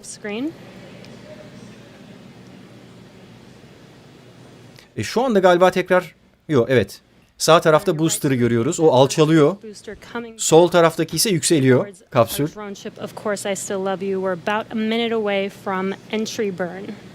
Evet. 1 dakika sonra entry burn. Tekrar atmosfere giriş yakışı başlatılacak. O aşamaya geçilecek. Sağ taraftaki ekranda. Sol taraf yükselmeye devam ediyor. Onlar yoluna devam ediyorlar. Saatte hızları 14.000 kilometreye çıktı. Ve 200 kilometre yükseklikteler. Stage 2 propulsion is still good. A little over 3 minutes until Dragon physically separates from the second stage of the Falcon 9 after the upper Dragon stage gets a Spacex chance. nominal trajectory. Dragon copies, nominal trajectory. Continuing to check in with Bob and Doug as they are on a nominal trajectory. Evet, kapsül içerisinden görüntü gelmiyor artık. Starting that entry burn on your right screen, we should be able to see that view live. Sağ tarafa dikkat edin şimdi. Entry burn'ler başlamak üzere. Yüzgeçler hafifçe hareketlendi.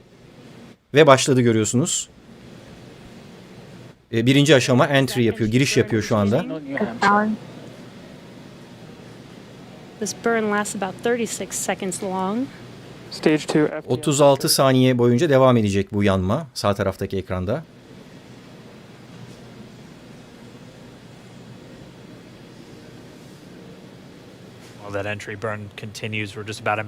Sol taraftaki yüksekliğe bakıyorum. 199-198 arasındaki bir yükseklikte kaldılar. Yani yüksekliği değişmiyor şu anda kapsülün, ejderha kapsülünün. Actually just within a few seconds of each other. Such a cool view on your left screen.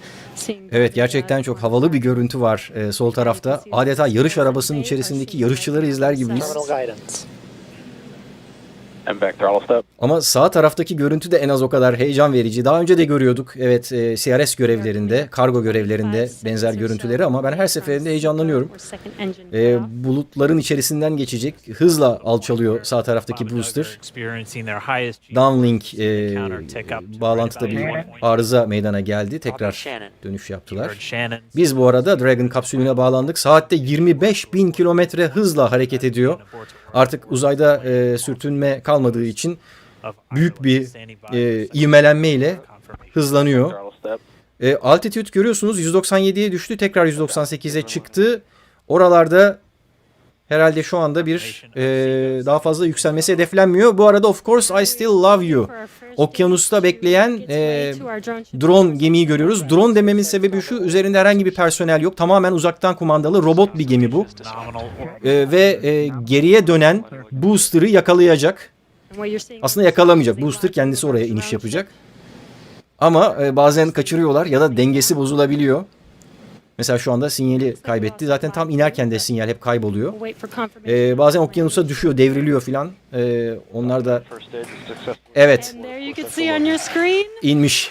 Genelde tam bu iniş esnasında o görüntüde böyle bir kesilme meydana geliyor. Başarıyla inmiş. Bu artık neredeyse başarısızlık oranı sıfıra filan indirildi. Başlangıçta çok yüksekti. Hep devriliyordu, hep kaçırıyordu. Ama booster'ı geri döndürdüler. Şu ana kadar her şey yolunda. Bakın sağ taraftaki astronotlar da haberi alınca parmaklarıyla işaret yaptılar. It does not stop. Sol tarafta Kaliforniya'daki, Hawthorne'daki Spacex'in merkezini çok kısa gördük. Oradaki heyecanı yansıtmaya çalıştılar anladığım kadarıyla. Onlar için çok önemli onu geri döndürebilmek. O ne? Çok iyi. Şişme bir dinozor götürmüşler yanlarında. Ya da ejderhadır o büyük ihtimalle. Bu arada yanlarında çok enteresan şeyler taşıyorlar. 100.000 kadar öğrencinin fotoğrafını toplayıp bunlardan çok güzel bir kolaj hazırlamışlar. Onu ISS'e götürüyorlar yanlarında. Dünya haritası şeklinde böyle bir kolaj yapmışlar. Kolajın küçük pikselleri, her bir nokta bir öğrenciden geliyor. Dedim ya, öğrencileri, gençleri çok heveslendirmeye, bu işin içine katmaya çalışıyorlar. Ve şu anda o 100.000 kişi en azından küçük de olsa bir fotoğrafı ISS'e götürülüyor bu iki astronot tarafından. Bir tane de bir sanatsal çalışma yapılmış, onu götürüyorlar. 2 tane yani yanlarında hatıralık eşya da götürüyorlar yani. Hiç her şeyi düşünmüşler. Evet, bu arada artık geri döndürme işlemi tamamlandığı için tümüyle kapsüle yukarıya odaklanmış durumdayız. 200 kilometre yükseklikte ve 27.002 kilometre hızla, onu da 27.000'e herhalde sabitleyecekler. Yeah, already 200 kilometers over planet Earth, or a little over 124 miles. Birazdan deploy diye bir aşama var. Artık orada kapsülde bir tane daha bölüm var. O kısım da ayrılacak. Şu anda onu zaten görüyoruz sol taraftaki ekranda.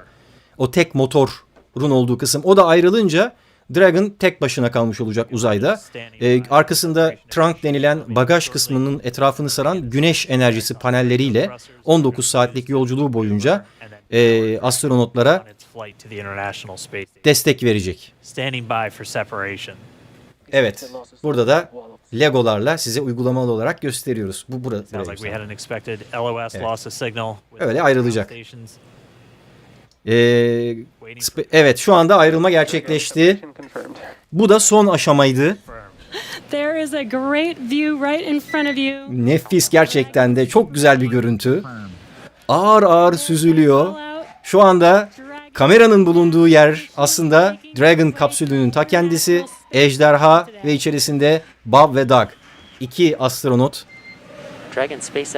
yollarına devam ediyor. Özel bir aracın içerisinde. Bakın, damlaları gördünüz mü oradan? İşte o damlalar bazen fare gibi algılanabiliyor. Paniğe gerek yok. Don't panic diyordu ya hani şeyde, Tesla'yı gönderirken. Otostopçunun Galaxy rehberinden bu arada o lafta. Don't panic, paniğe gerek yok. Sakin olun, her şey yolunda.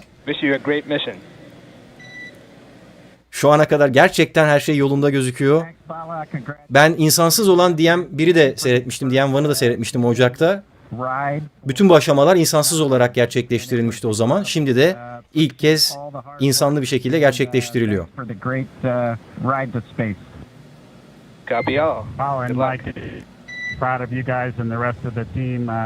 Thank you so much for what you've done for us today, putting America back in. Ekip karşılıklı olarak astronotlarla konuşarak teşekkür ediyorlar birbirlerine. Copy all. Good luck. Godspeed. Duydunuz, good luck, Godspeed. İyi şanslar. Tanrı yolunuzu açık etsin. Ve in Dragon Spacex, we confirm nominal Equals activation and service section Draco checkouts. Nose cone deploys in progress. Manuel kontrolü ele aldılar galiba. Copy all. We're monitoring. Şu anda test devam ediyor bu arada. Manuel kontrollerin çalışıp çalışmadığına bakmaları gerekiyor. Bu 2 test pilotunun ve astronotun.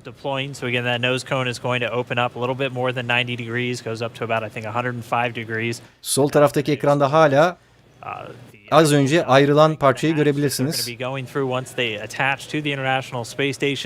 And also 4 of those Draco thrusters, we call them the forward bulkhead thrusters, that are going to be used for these major phase burns or firings of those thrusters to actually raise their orbit. Şu anda manuel kontrolleri ele aldıklarını düşünüyorum, fakat çok önemli kritik hareketler yapmayacaklar. Asıl mesele 19 saat sonra ISS Uluslararası Uzay İstasyonu'na kenetlenirken meydana gelecek. Bu 19 saatlik süre içerisinde ne yapacaklarını da söyleyeyim. Yine bir röportajda dinledim. Asıl amaç şu anda onları dinlendirmek. 19 saat boyunca yiyecekler, yemekleri var yanlarında, içme serbest. Dinlenecekler, uyuyacaklar. Tabii yedikleri için tuvaletleri gelecek. Benim de canlı yayınlarda pek çok başıma geldiği gibi.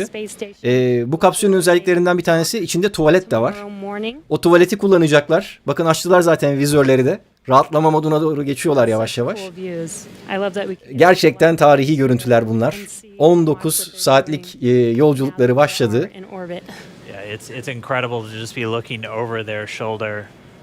Gerçekten omuzlarının arkasından baktığımızda, hani biz devlerin omuzları üzerinde yükseliyoruz diye bir laf vardır. Ben bazı videolarımda da bunu belirtiyorum. insanlık genel olarak başka devlerin üzerinde sürekli yükseliyor. Onu da bence sembolize eden güzel bir şey bu. Şu anda Hawthorne'daki merkezi görüyorsunuz. Herkes maskeli. İşin başka bir tarihi önemi de bu. Korona günlerinde gerçekleşen böyle bir kilometre taşı çok önemli. İnsanların, sunucuların kendilerini camdan kapsüllere hapsettiği, çalışanların yüzlerinde maskelerle çalışmak zorunda olduğu bu günlerde nihayet ikinci denemede başarılı olarak insanlık uzaya gönderilmiş oldu. Daha önce de gönderiliyordu fakat ben bunu dediğim gibi uzayın ticarileşmesinin birinci adımı olduğu için çok önemsiyorum. This is a historical day. This is us kicking off that new era of space flight that we've all been talking. Evet, şu anda sunucular da yine benim söylediklerime benzer şeyleri söylüyorlar. Yeni bir dönemin başlangıcı bu uzayda. And the weather cooperated. Yes. Ve nihayet hava bizimle işbirliği yaptı. Evet. Sağ tarafta sürekli artık görüntü kesilmeye başlandı. Artık dünyanın neresine geçtilerse bazı yerlerde ISS'te de o tür kesintiler meydana gelebiliyor.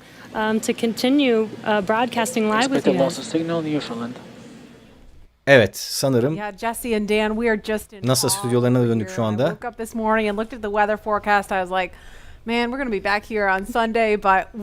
Evet, gerçekten sabah benim de hiç ümidim yoktu, şu anda ondan söz ediyorlar. Hava durumu yani çarşambadan bile kötüydü. Ve hatta bir saat kalaya kadar bile, yani ben dediğim gibi hani sosyal medyadan, Instagram'dan falan da duyurmaya çalıştım. Başlangıç raporları çarşambadan daha kötüydü. İşte hiç belli olmuyor bu işler. Nihayet başarıyla gönderildi. Evet, şimdi bundan sonraki en önemli aşama tabii ki ISS'e, Uluslararası Uzay İstasyonu'na kenetlenme aşaması. Orada nasıl bir canlı yayın yapacaklar ya da yapacaklar mı onu tam bilmiyorum. Başka gönderimler, mesela kargo gönderirken yapıyorlardı. Ve ben de izliyordum. Hiç yayınlamadım o kenetlenme kısmını ama burada da yayınlayacakları da düşünüyorum. Pazar öğleden sonra Türkiye saatiyle, yani bundan 19 saat sonra meydana gelecek bu işlem yapılacak. Eğer canlı olarak yayınlarlarsa ben de mutlaka şimdi yaptığım gibi canlı olarak sizlere aktarmaya çalışırım bunu. Çünkü o çok eğlenceli olacak. Böyle oyunlardaki gibi kenetlemeye çalışacaklar manuel olarak üstelik. Ve orada artık hani hava gibi bir bahane de yok uzayda. Hakikaten 19 saat sonra hedeflendiği gibi oraya yaklaşacaklar ve yaklaştıktan sonra da manuel olarak kenetleme işlemini gerçekleştirecekler. Bugüne kadar hatırladığım kadarıyla herhangi bir aksilik yaşanmadı ama tam otomatik yapılıyordu veya ISS'ten astronotlar tarafından bir kol yardımıyla tutulup çekiliyordu. Ben artık NASA'nın başkanıyla röportaj yapmak üzere mikrofon uzatıyorlar ama yani burada artık bilindik şeyler söyleyeceklerini düşündüğüm için çok fazla lafı uzatmak istemiyorum. Bu arada sohbet soru cevap bölümü için oldukça çok talep var diye bir bilgi geldi bana. Chat'te takip edemiyorsanız iletmek istedim. Ben soruları moderatör ekibimizden aldım. Benzer soruları eleyip ileteceğim demiş. Biraz o zaman sorulara bakalım isterseniz. Ben bir yandan canlı yayını da böyle aktarmaya devam edeceğim. Belki hani bir şeyler yine artık uzaydan bir görüntü geleceğini zannetmiyorum. Ama yine de açık dursun. Şöyle bir bakalım. From a Space Force perspective, our budgets are going up, things are strong. Ertuğ Mutlu 1 saniyede 11 kilometre mesafe yolu gittiğini söylüyorlar. Eğer öyleyse 11.000 metre 1 saniye yapar. 36.400 kilometre hız doğru mudur? Bu yoksa yanlış anlama mı var? Bu bilgiyi nereden aldığını bilmiyorum. Uzayda 36.000 kilometre hızla gitmek son derece normal. Bu mümkün. Ama genellikle 25 ila 30.000 kilometre arasında gidiyor uzay araçları. Az önce de gördük. 27.000'de mi kaldı en son hatırlayamıyorum ama saatte 27.000 kilometre hıza ulaştı. Bu arada ISS'in zaten sabit hızı 25.000 kilometre ve dünyanın çevresinin de 40.000 kilometre olduğunu düşünecek olursak o hızla günde 16 tur atıyor dünyanın çevresinde. Böyle bir hesaplama yapabiliriz. O saniyede 11.000 metre meselesini nereden aldığımızı tam bilmiyorum. Ama diğer söylediklerimi dikkate alabiliriz.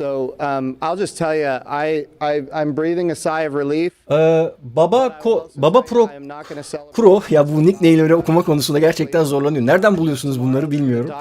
Abi soğutmada sıvı nitrojen mi kullanılıyor? Kullanılıyorsa neden kuru buz gibi şeyler kullanılmıyor? Güzel bir soru, açıkçası bilmiyorum cevabını ama kuru buz ne kadar mantıklı olur? Ne kadar kolay muhafaza edilebilir? O konularda gerçekten de bir bilgim yok ama araştırıp daha sonraki videolarımda belki ilginçse konu edebilirim. Mustafa Kemaliz. Bak ne kadar güzel, işte hemen okunabilir bir nickname.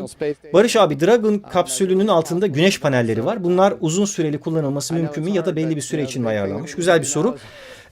Bunlar 4 aylık kullanım süresine sahip. 4 ay sonra kullanılamaz hale geliyor. Güneş panelleri konusunda SpaceX'in yine biliyorsunuz elektrikli araçlar üretiyor, pil üretiyor. Aynı zamanda evlerin çatılarına yerleştirilip evin güneş enerjisiyle ısınmasını, elektrik enerjisini elde etmesini sağlayan bir şirketi daha var. Yani bu işi uçtan uca çözmeye çalışıyorlar. Ben de düşündüğüm için bizim evin üstüne öyle bir şeyler yaptırmayı araştırıyorum konuyu. Güneş panellerinin çeşitli verimlilik şeyleri var. Kullanım ömürleri, verimlilikleri gibi böyle farklı durumları var. Şu anda bu Dragon kapsülüyle giden bagaj kısmında yer alan güneş panellerinin ömrü 4 ayla sınırlı olduğu için zaten 4 ay içerisinde dönmek zorundalar diyoruz. Yoksa 6 ayda kalabilirler orada. Ama güneş panelleri kullanılamaz hale gelirse dönüş yolunda, çünkü aynı kapsülle bu arada dönecekler. Yani yarın 19 saat sonra ISS'e kenetlenecekler. O kapsül orada ISS ile beraber en az 1 ay, en fazla 4 ay boyunca dönecek dünyanın etrafında. İçindeki astronotlar ISS'e geçiş yapacak. Orada yaşamaya devam edecekler. Ve sonra görev daha bitmiyor. Yani bu Demo Mission 2 deniliyor buna. Bu demo misyonunun tamamlanması, onlar belirli bir süre orada kalıp da tekrar kapsülün içerisine girecekler ve dünyaya geri dönecekler. Geri dönerken de işte o 4 tane paraşütle okyanusa, planlanan Atlantik Okyanusu iniş yapacaklar. O inişten sonra içinden astronotlar çıkana kadar bu görev, bu test devam edecek. Yapılmaya devam edecek.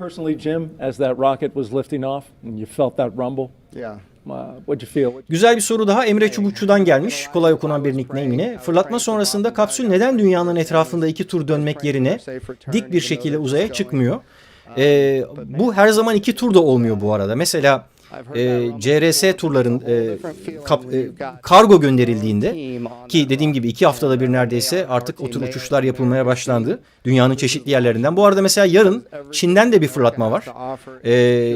Pazar günü Çin'de bir roket göndermeyi düşünüyor uzaya. Yani artık böyle uzaya gidip gelme şey gibi oldu. Hani neredeyse uçak kaldırmak gibi oldu. Hatta bugünlerde uçaklarda fazla havalanmadığı için roketler daha bile sık gidip geliyor diyebiliriz neredeyse. Şöyle, şimdi bu iki şeyin havada birleşebilmesi için yavaşlayıp yakınlaşmaları gerekiyor. Gerçekten de zor bir iş.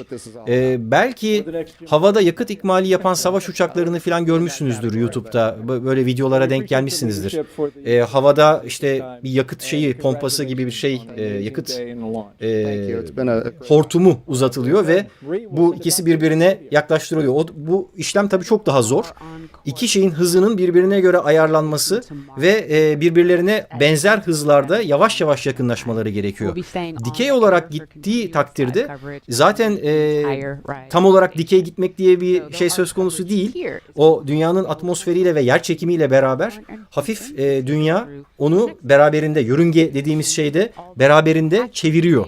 Dolayısıyla siz onun kendi çekim kuvveti ve merkez kaç kuvvetini öyle bir dengede tutmak zorundasınız ki bu ikisi birbirine belli bir hızla yakınlaşmalı. Bu çok hızlı bir şekilde gerçekleştirilemiyor. Gerçekleştirilebilir mi? Evet. Ama çok fazla yakıt harcamanız gerekir. Kontrolleri daha sağlıklı yapabilmek için. Bu şekilde şimdikinde 2 tur dönülecek ama başkalarında daha da fazla tur atılabiliyor. Hatta 4 gün falan sürebiliyor dünya etrafındaki yörünge turları. Ne kadar çok uzun sürerse o kadar az enerjiyle bu yakınlaşma gerçekleştirilebiliyor. Bu da daha az maliyetli olarak yakınlaşmasını sağlamak demek. Şu anda astronotlar gittiği için 4 gün uğraştırmak istemediler büyük bir ihtimalle. 19 saat gibi oldukça kısa bir sürede bence bu kenetleme işlemi gerçekleştirilecek. Bu arada dün size bu kişiler kim diye sormuştum. İkincisine cevap verdim de birincisine cevap vermeyi unuttum. Bir aktör arkadaşlar. Kaptan Kirk.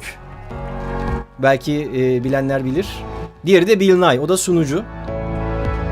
Ve şu anda önceki aşamaları bize gösteriyorlar. Bugünkü canlı yayın öncesinde de birebir bu anlar yaşandı. Gerçekten çok renkli kareler bunlar.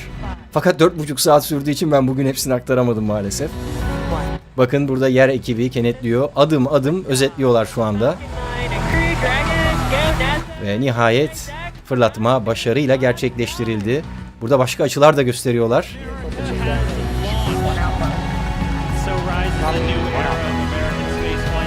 Evet, Trump da izlemiş galiba, yanlış görmediysem.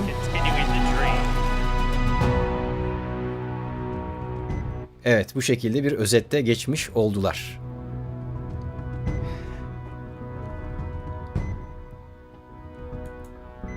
Evet, ilginç sorular var.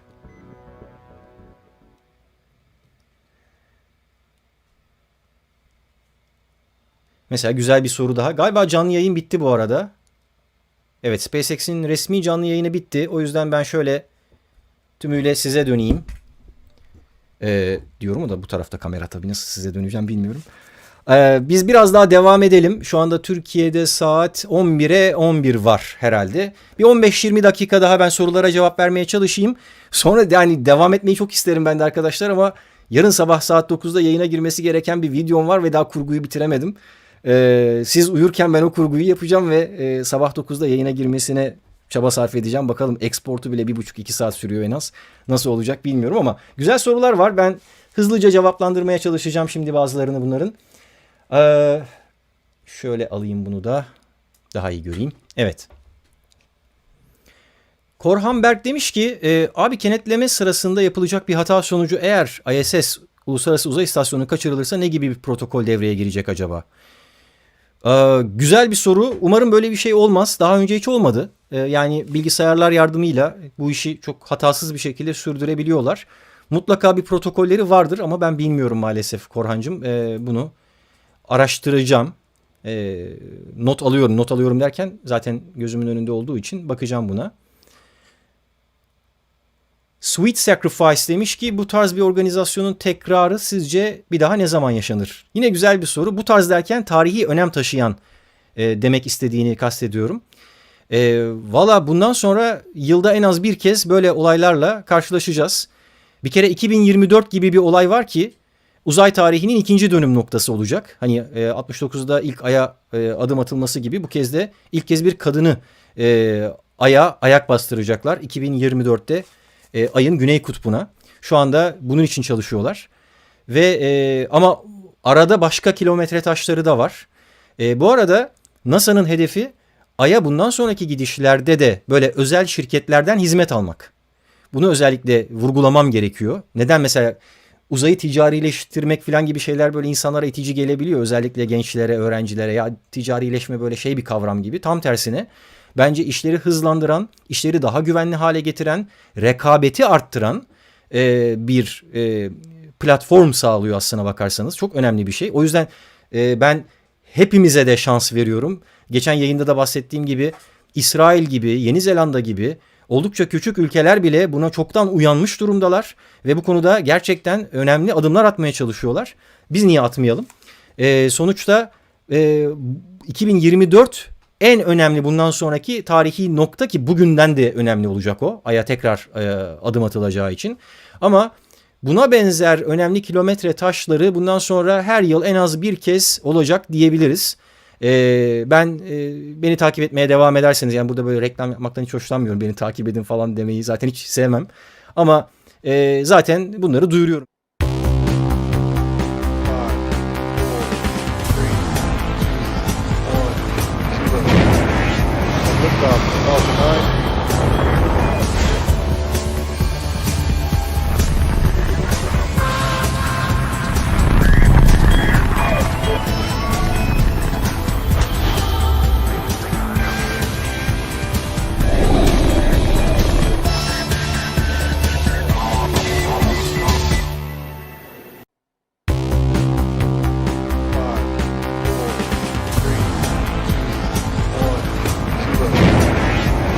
Liftoff, Falcon 9.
Daha önce bahsettiğim Starlink uyduları mesela kullanım ömrü dolduktan sonra ki 3-4 yıl gibi aslında çok da uzun olmayan bir ömürleri var.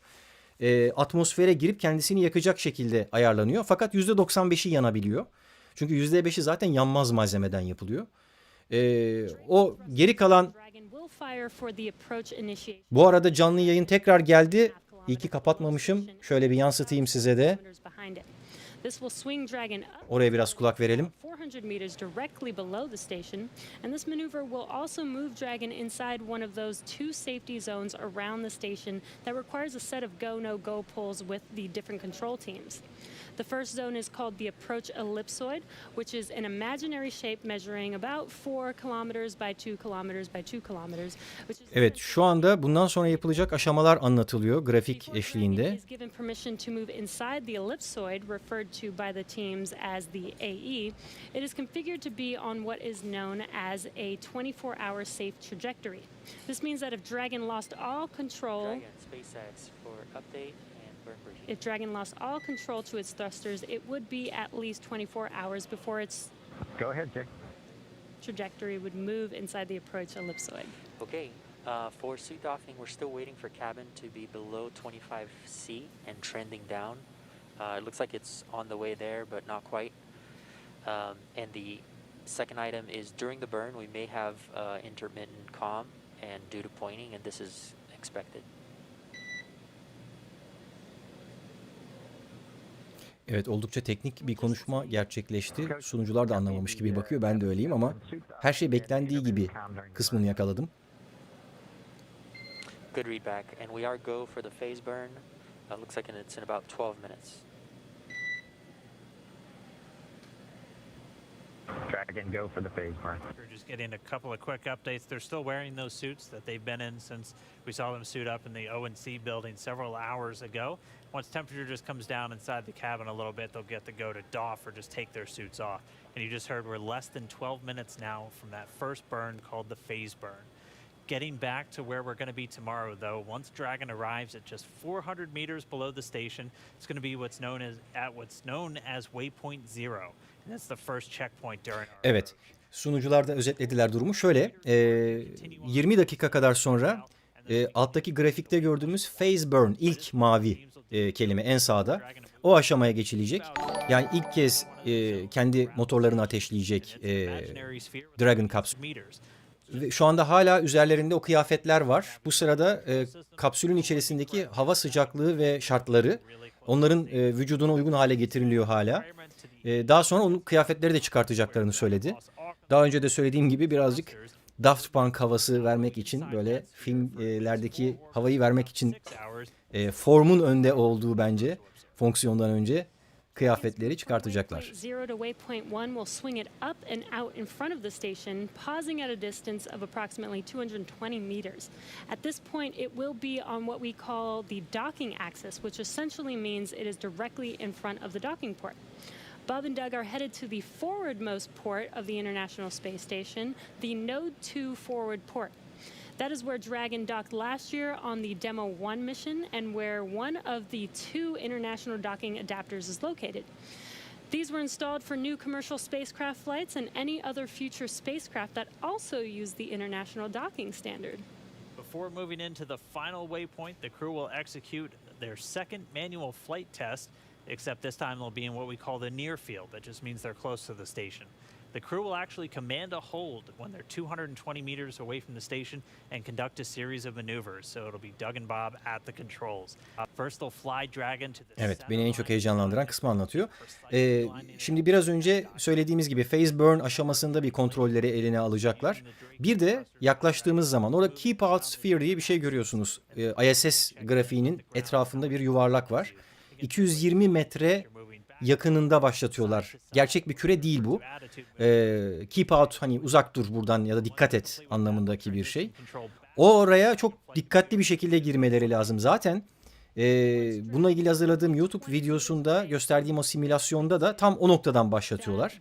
O waypoint 1 denilen 220 metre kala ikinci kere kontrolleri eline alacak Bob ve Doug ve oradan itibaren manuel olarak kenetleme işlemini gerçekleştirecekler bundan 19 saat sonra.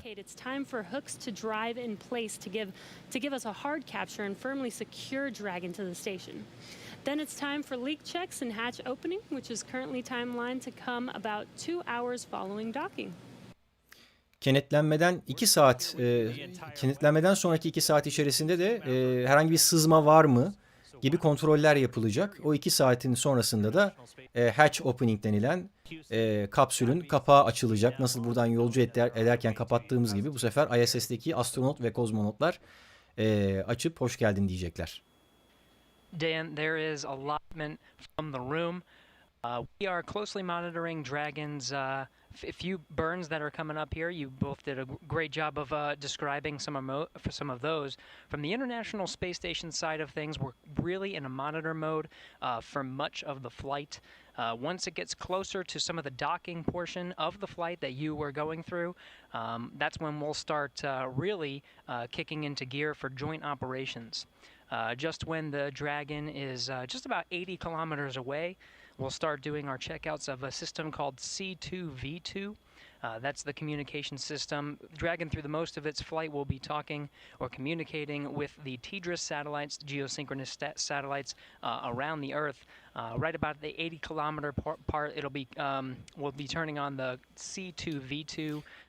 Bu arada böyle sessiz kalıyorum çünkü daha önce hiç başıma gelmeyen olaylar bunlar. Yani hiçbir zaman canlı yayında bu aşamalar yayınlanmadı. S-band connections and testing some of the radio signals as Dragon makes its approach. Çünkü daha önce hiç kimse Spacex tarafından uzaya gönderilmedi. Ben genelde Spacex yayınlarını canlı olarak takip etmeye çalışıyorum. The Space Station has a few things that it needs to do from the attitude control side of things to really prepare the station for docking, switching some of the thrusters over to the Russian side and really relying on those control moment gyros and the angular momentum there to keep the International Space Station nice and steady. Once it makes its approach, it'll really be up to Bob and Doug to perform those final maneuvers and into docking. Chris Cassidy, though, will be monitoring from the inside. He's got a tool called the RPOP, and he'll be monitoring the approach from the inside of the International Space Station. Chris Cassidy, through the past couple days, has been preparing. Evet, benim kulağım orada arkadaşlar. Ben bir yandan sizlerin sorularına dönüyorum yine.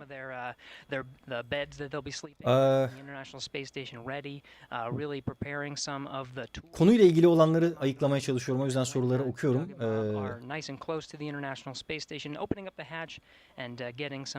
Ozan Demir TV demiş ki neden en önemli anlarda yayın kesiliyor? Sadece soru yanlış anlamıyor. Yok, hiç yanlış anlamıyorum. Böyle soruları sormak bence çok da güzel. Benim de aklıma geldi ve araştırdım.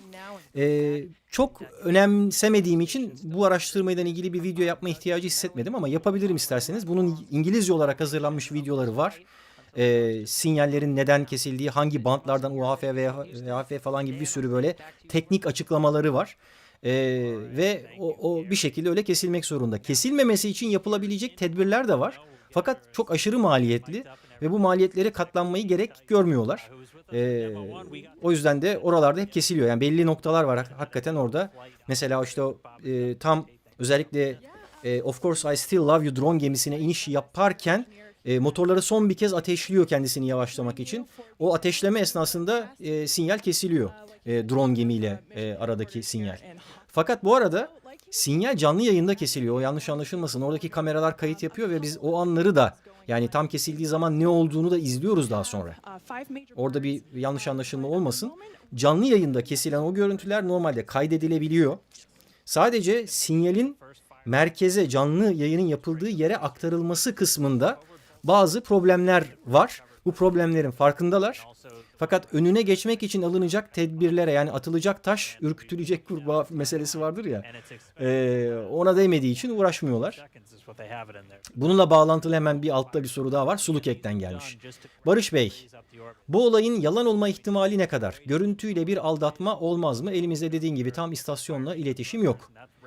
Bence bunun yalan olma ihtimali %0.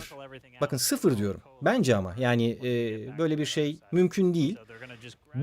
Bunu da kendiniz şöyle düşünün. Bütün bu organizasyonu, uluslararası bir organizasyon bu. Sadece Amerika olarak düşünmeyin. Uluslararası. Ezeli rakibi, bir zamanlar ezeli rakibi olan Ruslar ve Çinliler gibi ülkeler de var işin içinde. Ve 50 yılı aşkın bir süredir yapıyorlar. Yüzlerce roket fırlatıldı ve hala fırlatılmaya devam ediyor. Hepsini stüdyoda yapmayı bir hayal edin şöyle. Nasıl bir organizasyon yapmak gerekir? Nasıl bir yalan uydurmak gerekir? Ve bunu bütün bunları düşündükten sonra kendinize şunu sorun. Niye? Niye ya? Ya şunu diyemezler mi? Ya biz uzaya gitmekten vazgeçtik. Bunu bir düşünün.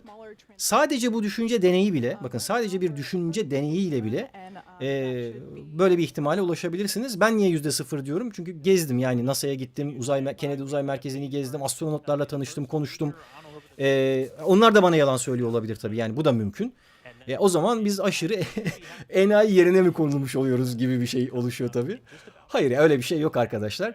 Dediğim gibi işin heyecan verici kısımlarından bir tanesi de şu. İşte artık uzay ticarileşiyor. Artık yılda 2 kişi, en az 2 kişi sadece Spacex tarafından Uluslararası Uzay İstasyonu'na götürülecek.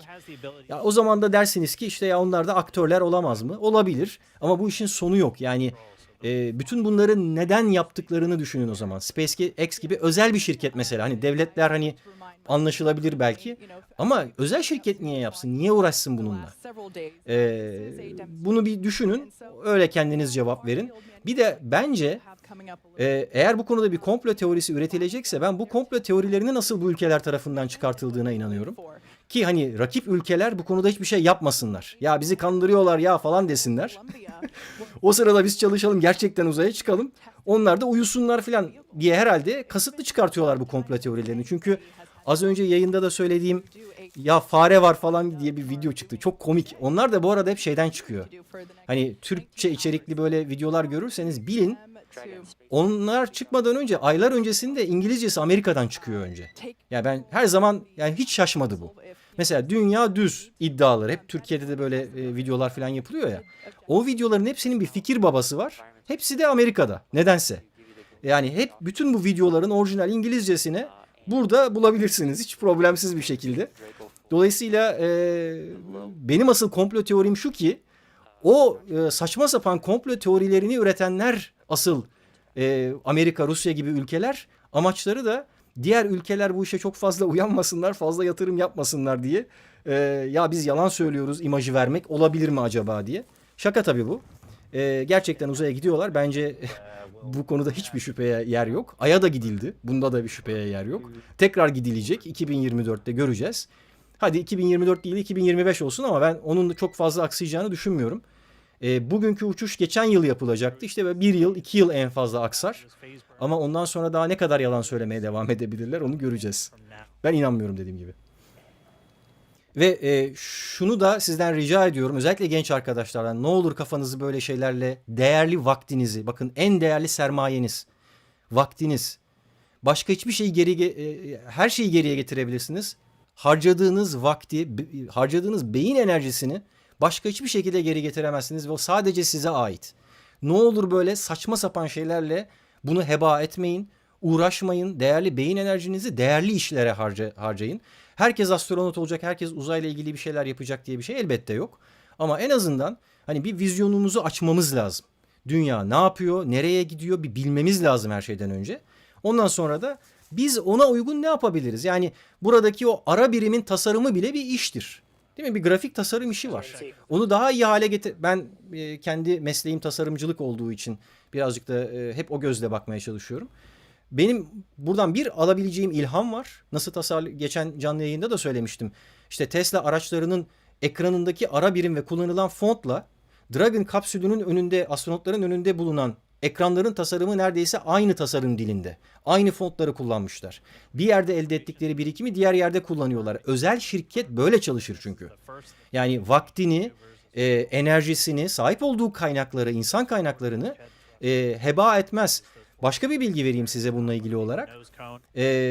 Spacex de biliyorsunuz Tesla'da, yani araba şirketi de aynı patrona hesap veriyor, Elon Musk'a. Aynı kişinin iki farklı teşebbüsü. Ve şu anda bu operasyonda, bugünkü fırlatmada 100 Tesla çalışanı da görev yaptı. Ve SpaceX Tesla'ya fatura kesti falan. Yani mesela bu tür detayları da size aktarayım. Birbirlerinin bilgi birikiminden faydalanıyorlar çünkü. Yine bir başka bilgi, dün Teksas'ta patlayan bir roketten bahsetmiştim ya, hani 100 kişilik yapılması düşünülüyor ve insanları önce Ay'a sonra Mars'a götürmesi hedefleniyor. Onun dışında kullanılan paslanmaz çelik birebir benim de daha önce videosunu yaptığım ve siparişini verdiğim Tesla Cybertruck'larda kullanılacak. Yani adam bir yandan Tesla araçlarıyla sahip olduğu bir bilgi birikimini toparlıyor. Sonra onu gidiyor SpaceX'e satıyor. Kendi bir cebinden alıp öbür cebine koyuyor aslında. Aynı şekilde SpaceX'in geliştirdiği bazı teknolojileri alıyor. Onu da gidiyor araba firması olan Tesla'ya satıyor. Satıyor derken yani veriyor. Ortak kullanabiliyor yani bu kaynakları. Ve bu arada her ikisinin board'unda da ortak 4 kişi var. Board dediğim yönetim kurulu diye düşünebilirsiniz. Elon Musk hariç 3 kişi var. Toplam bu 4 kişi hem Tesla'da çalışıyor, araba üreticisinde, hem SpaceX'te çalışıyor, uzay aracı üreticisinde. İşte bu tür entegrasyonlar, ya bütün bunları millete yalan söylemek için yapmıyorlar herhalde. Tam tersine çok acayip güzel karlar elde etmek için yapıyorlar. Ve dediğim gibi şu anda bu iş için geçen sefer 3.14 milyar dolarlık harcama yaptıklarını söyledim. Bunun 2.6 milyar dolarını NASA finanse etmiş. Gerisini kendi ceplerinden ödemişler. Milyarlarca dolar para harcıyorlar ama bunun katlarını kazanacaklar. Kazanmaya başladılar. Şu anda SpaceX 36 milyar dolarlık bir şirket değerlemesine ulaştı. Ama yani ben trilyonu çok rahat geçeceğini düşünüyorum çok kısa bir süre içerisinde. Çok da büyük bir şey değil bu arada, 36 milyar dolar Amazon'un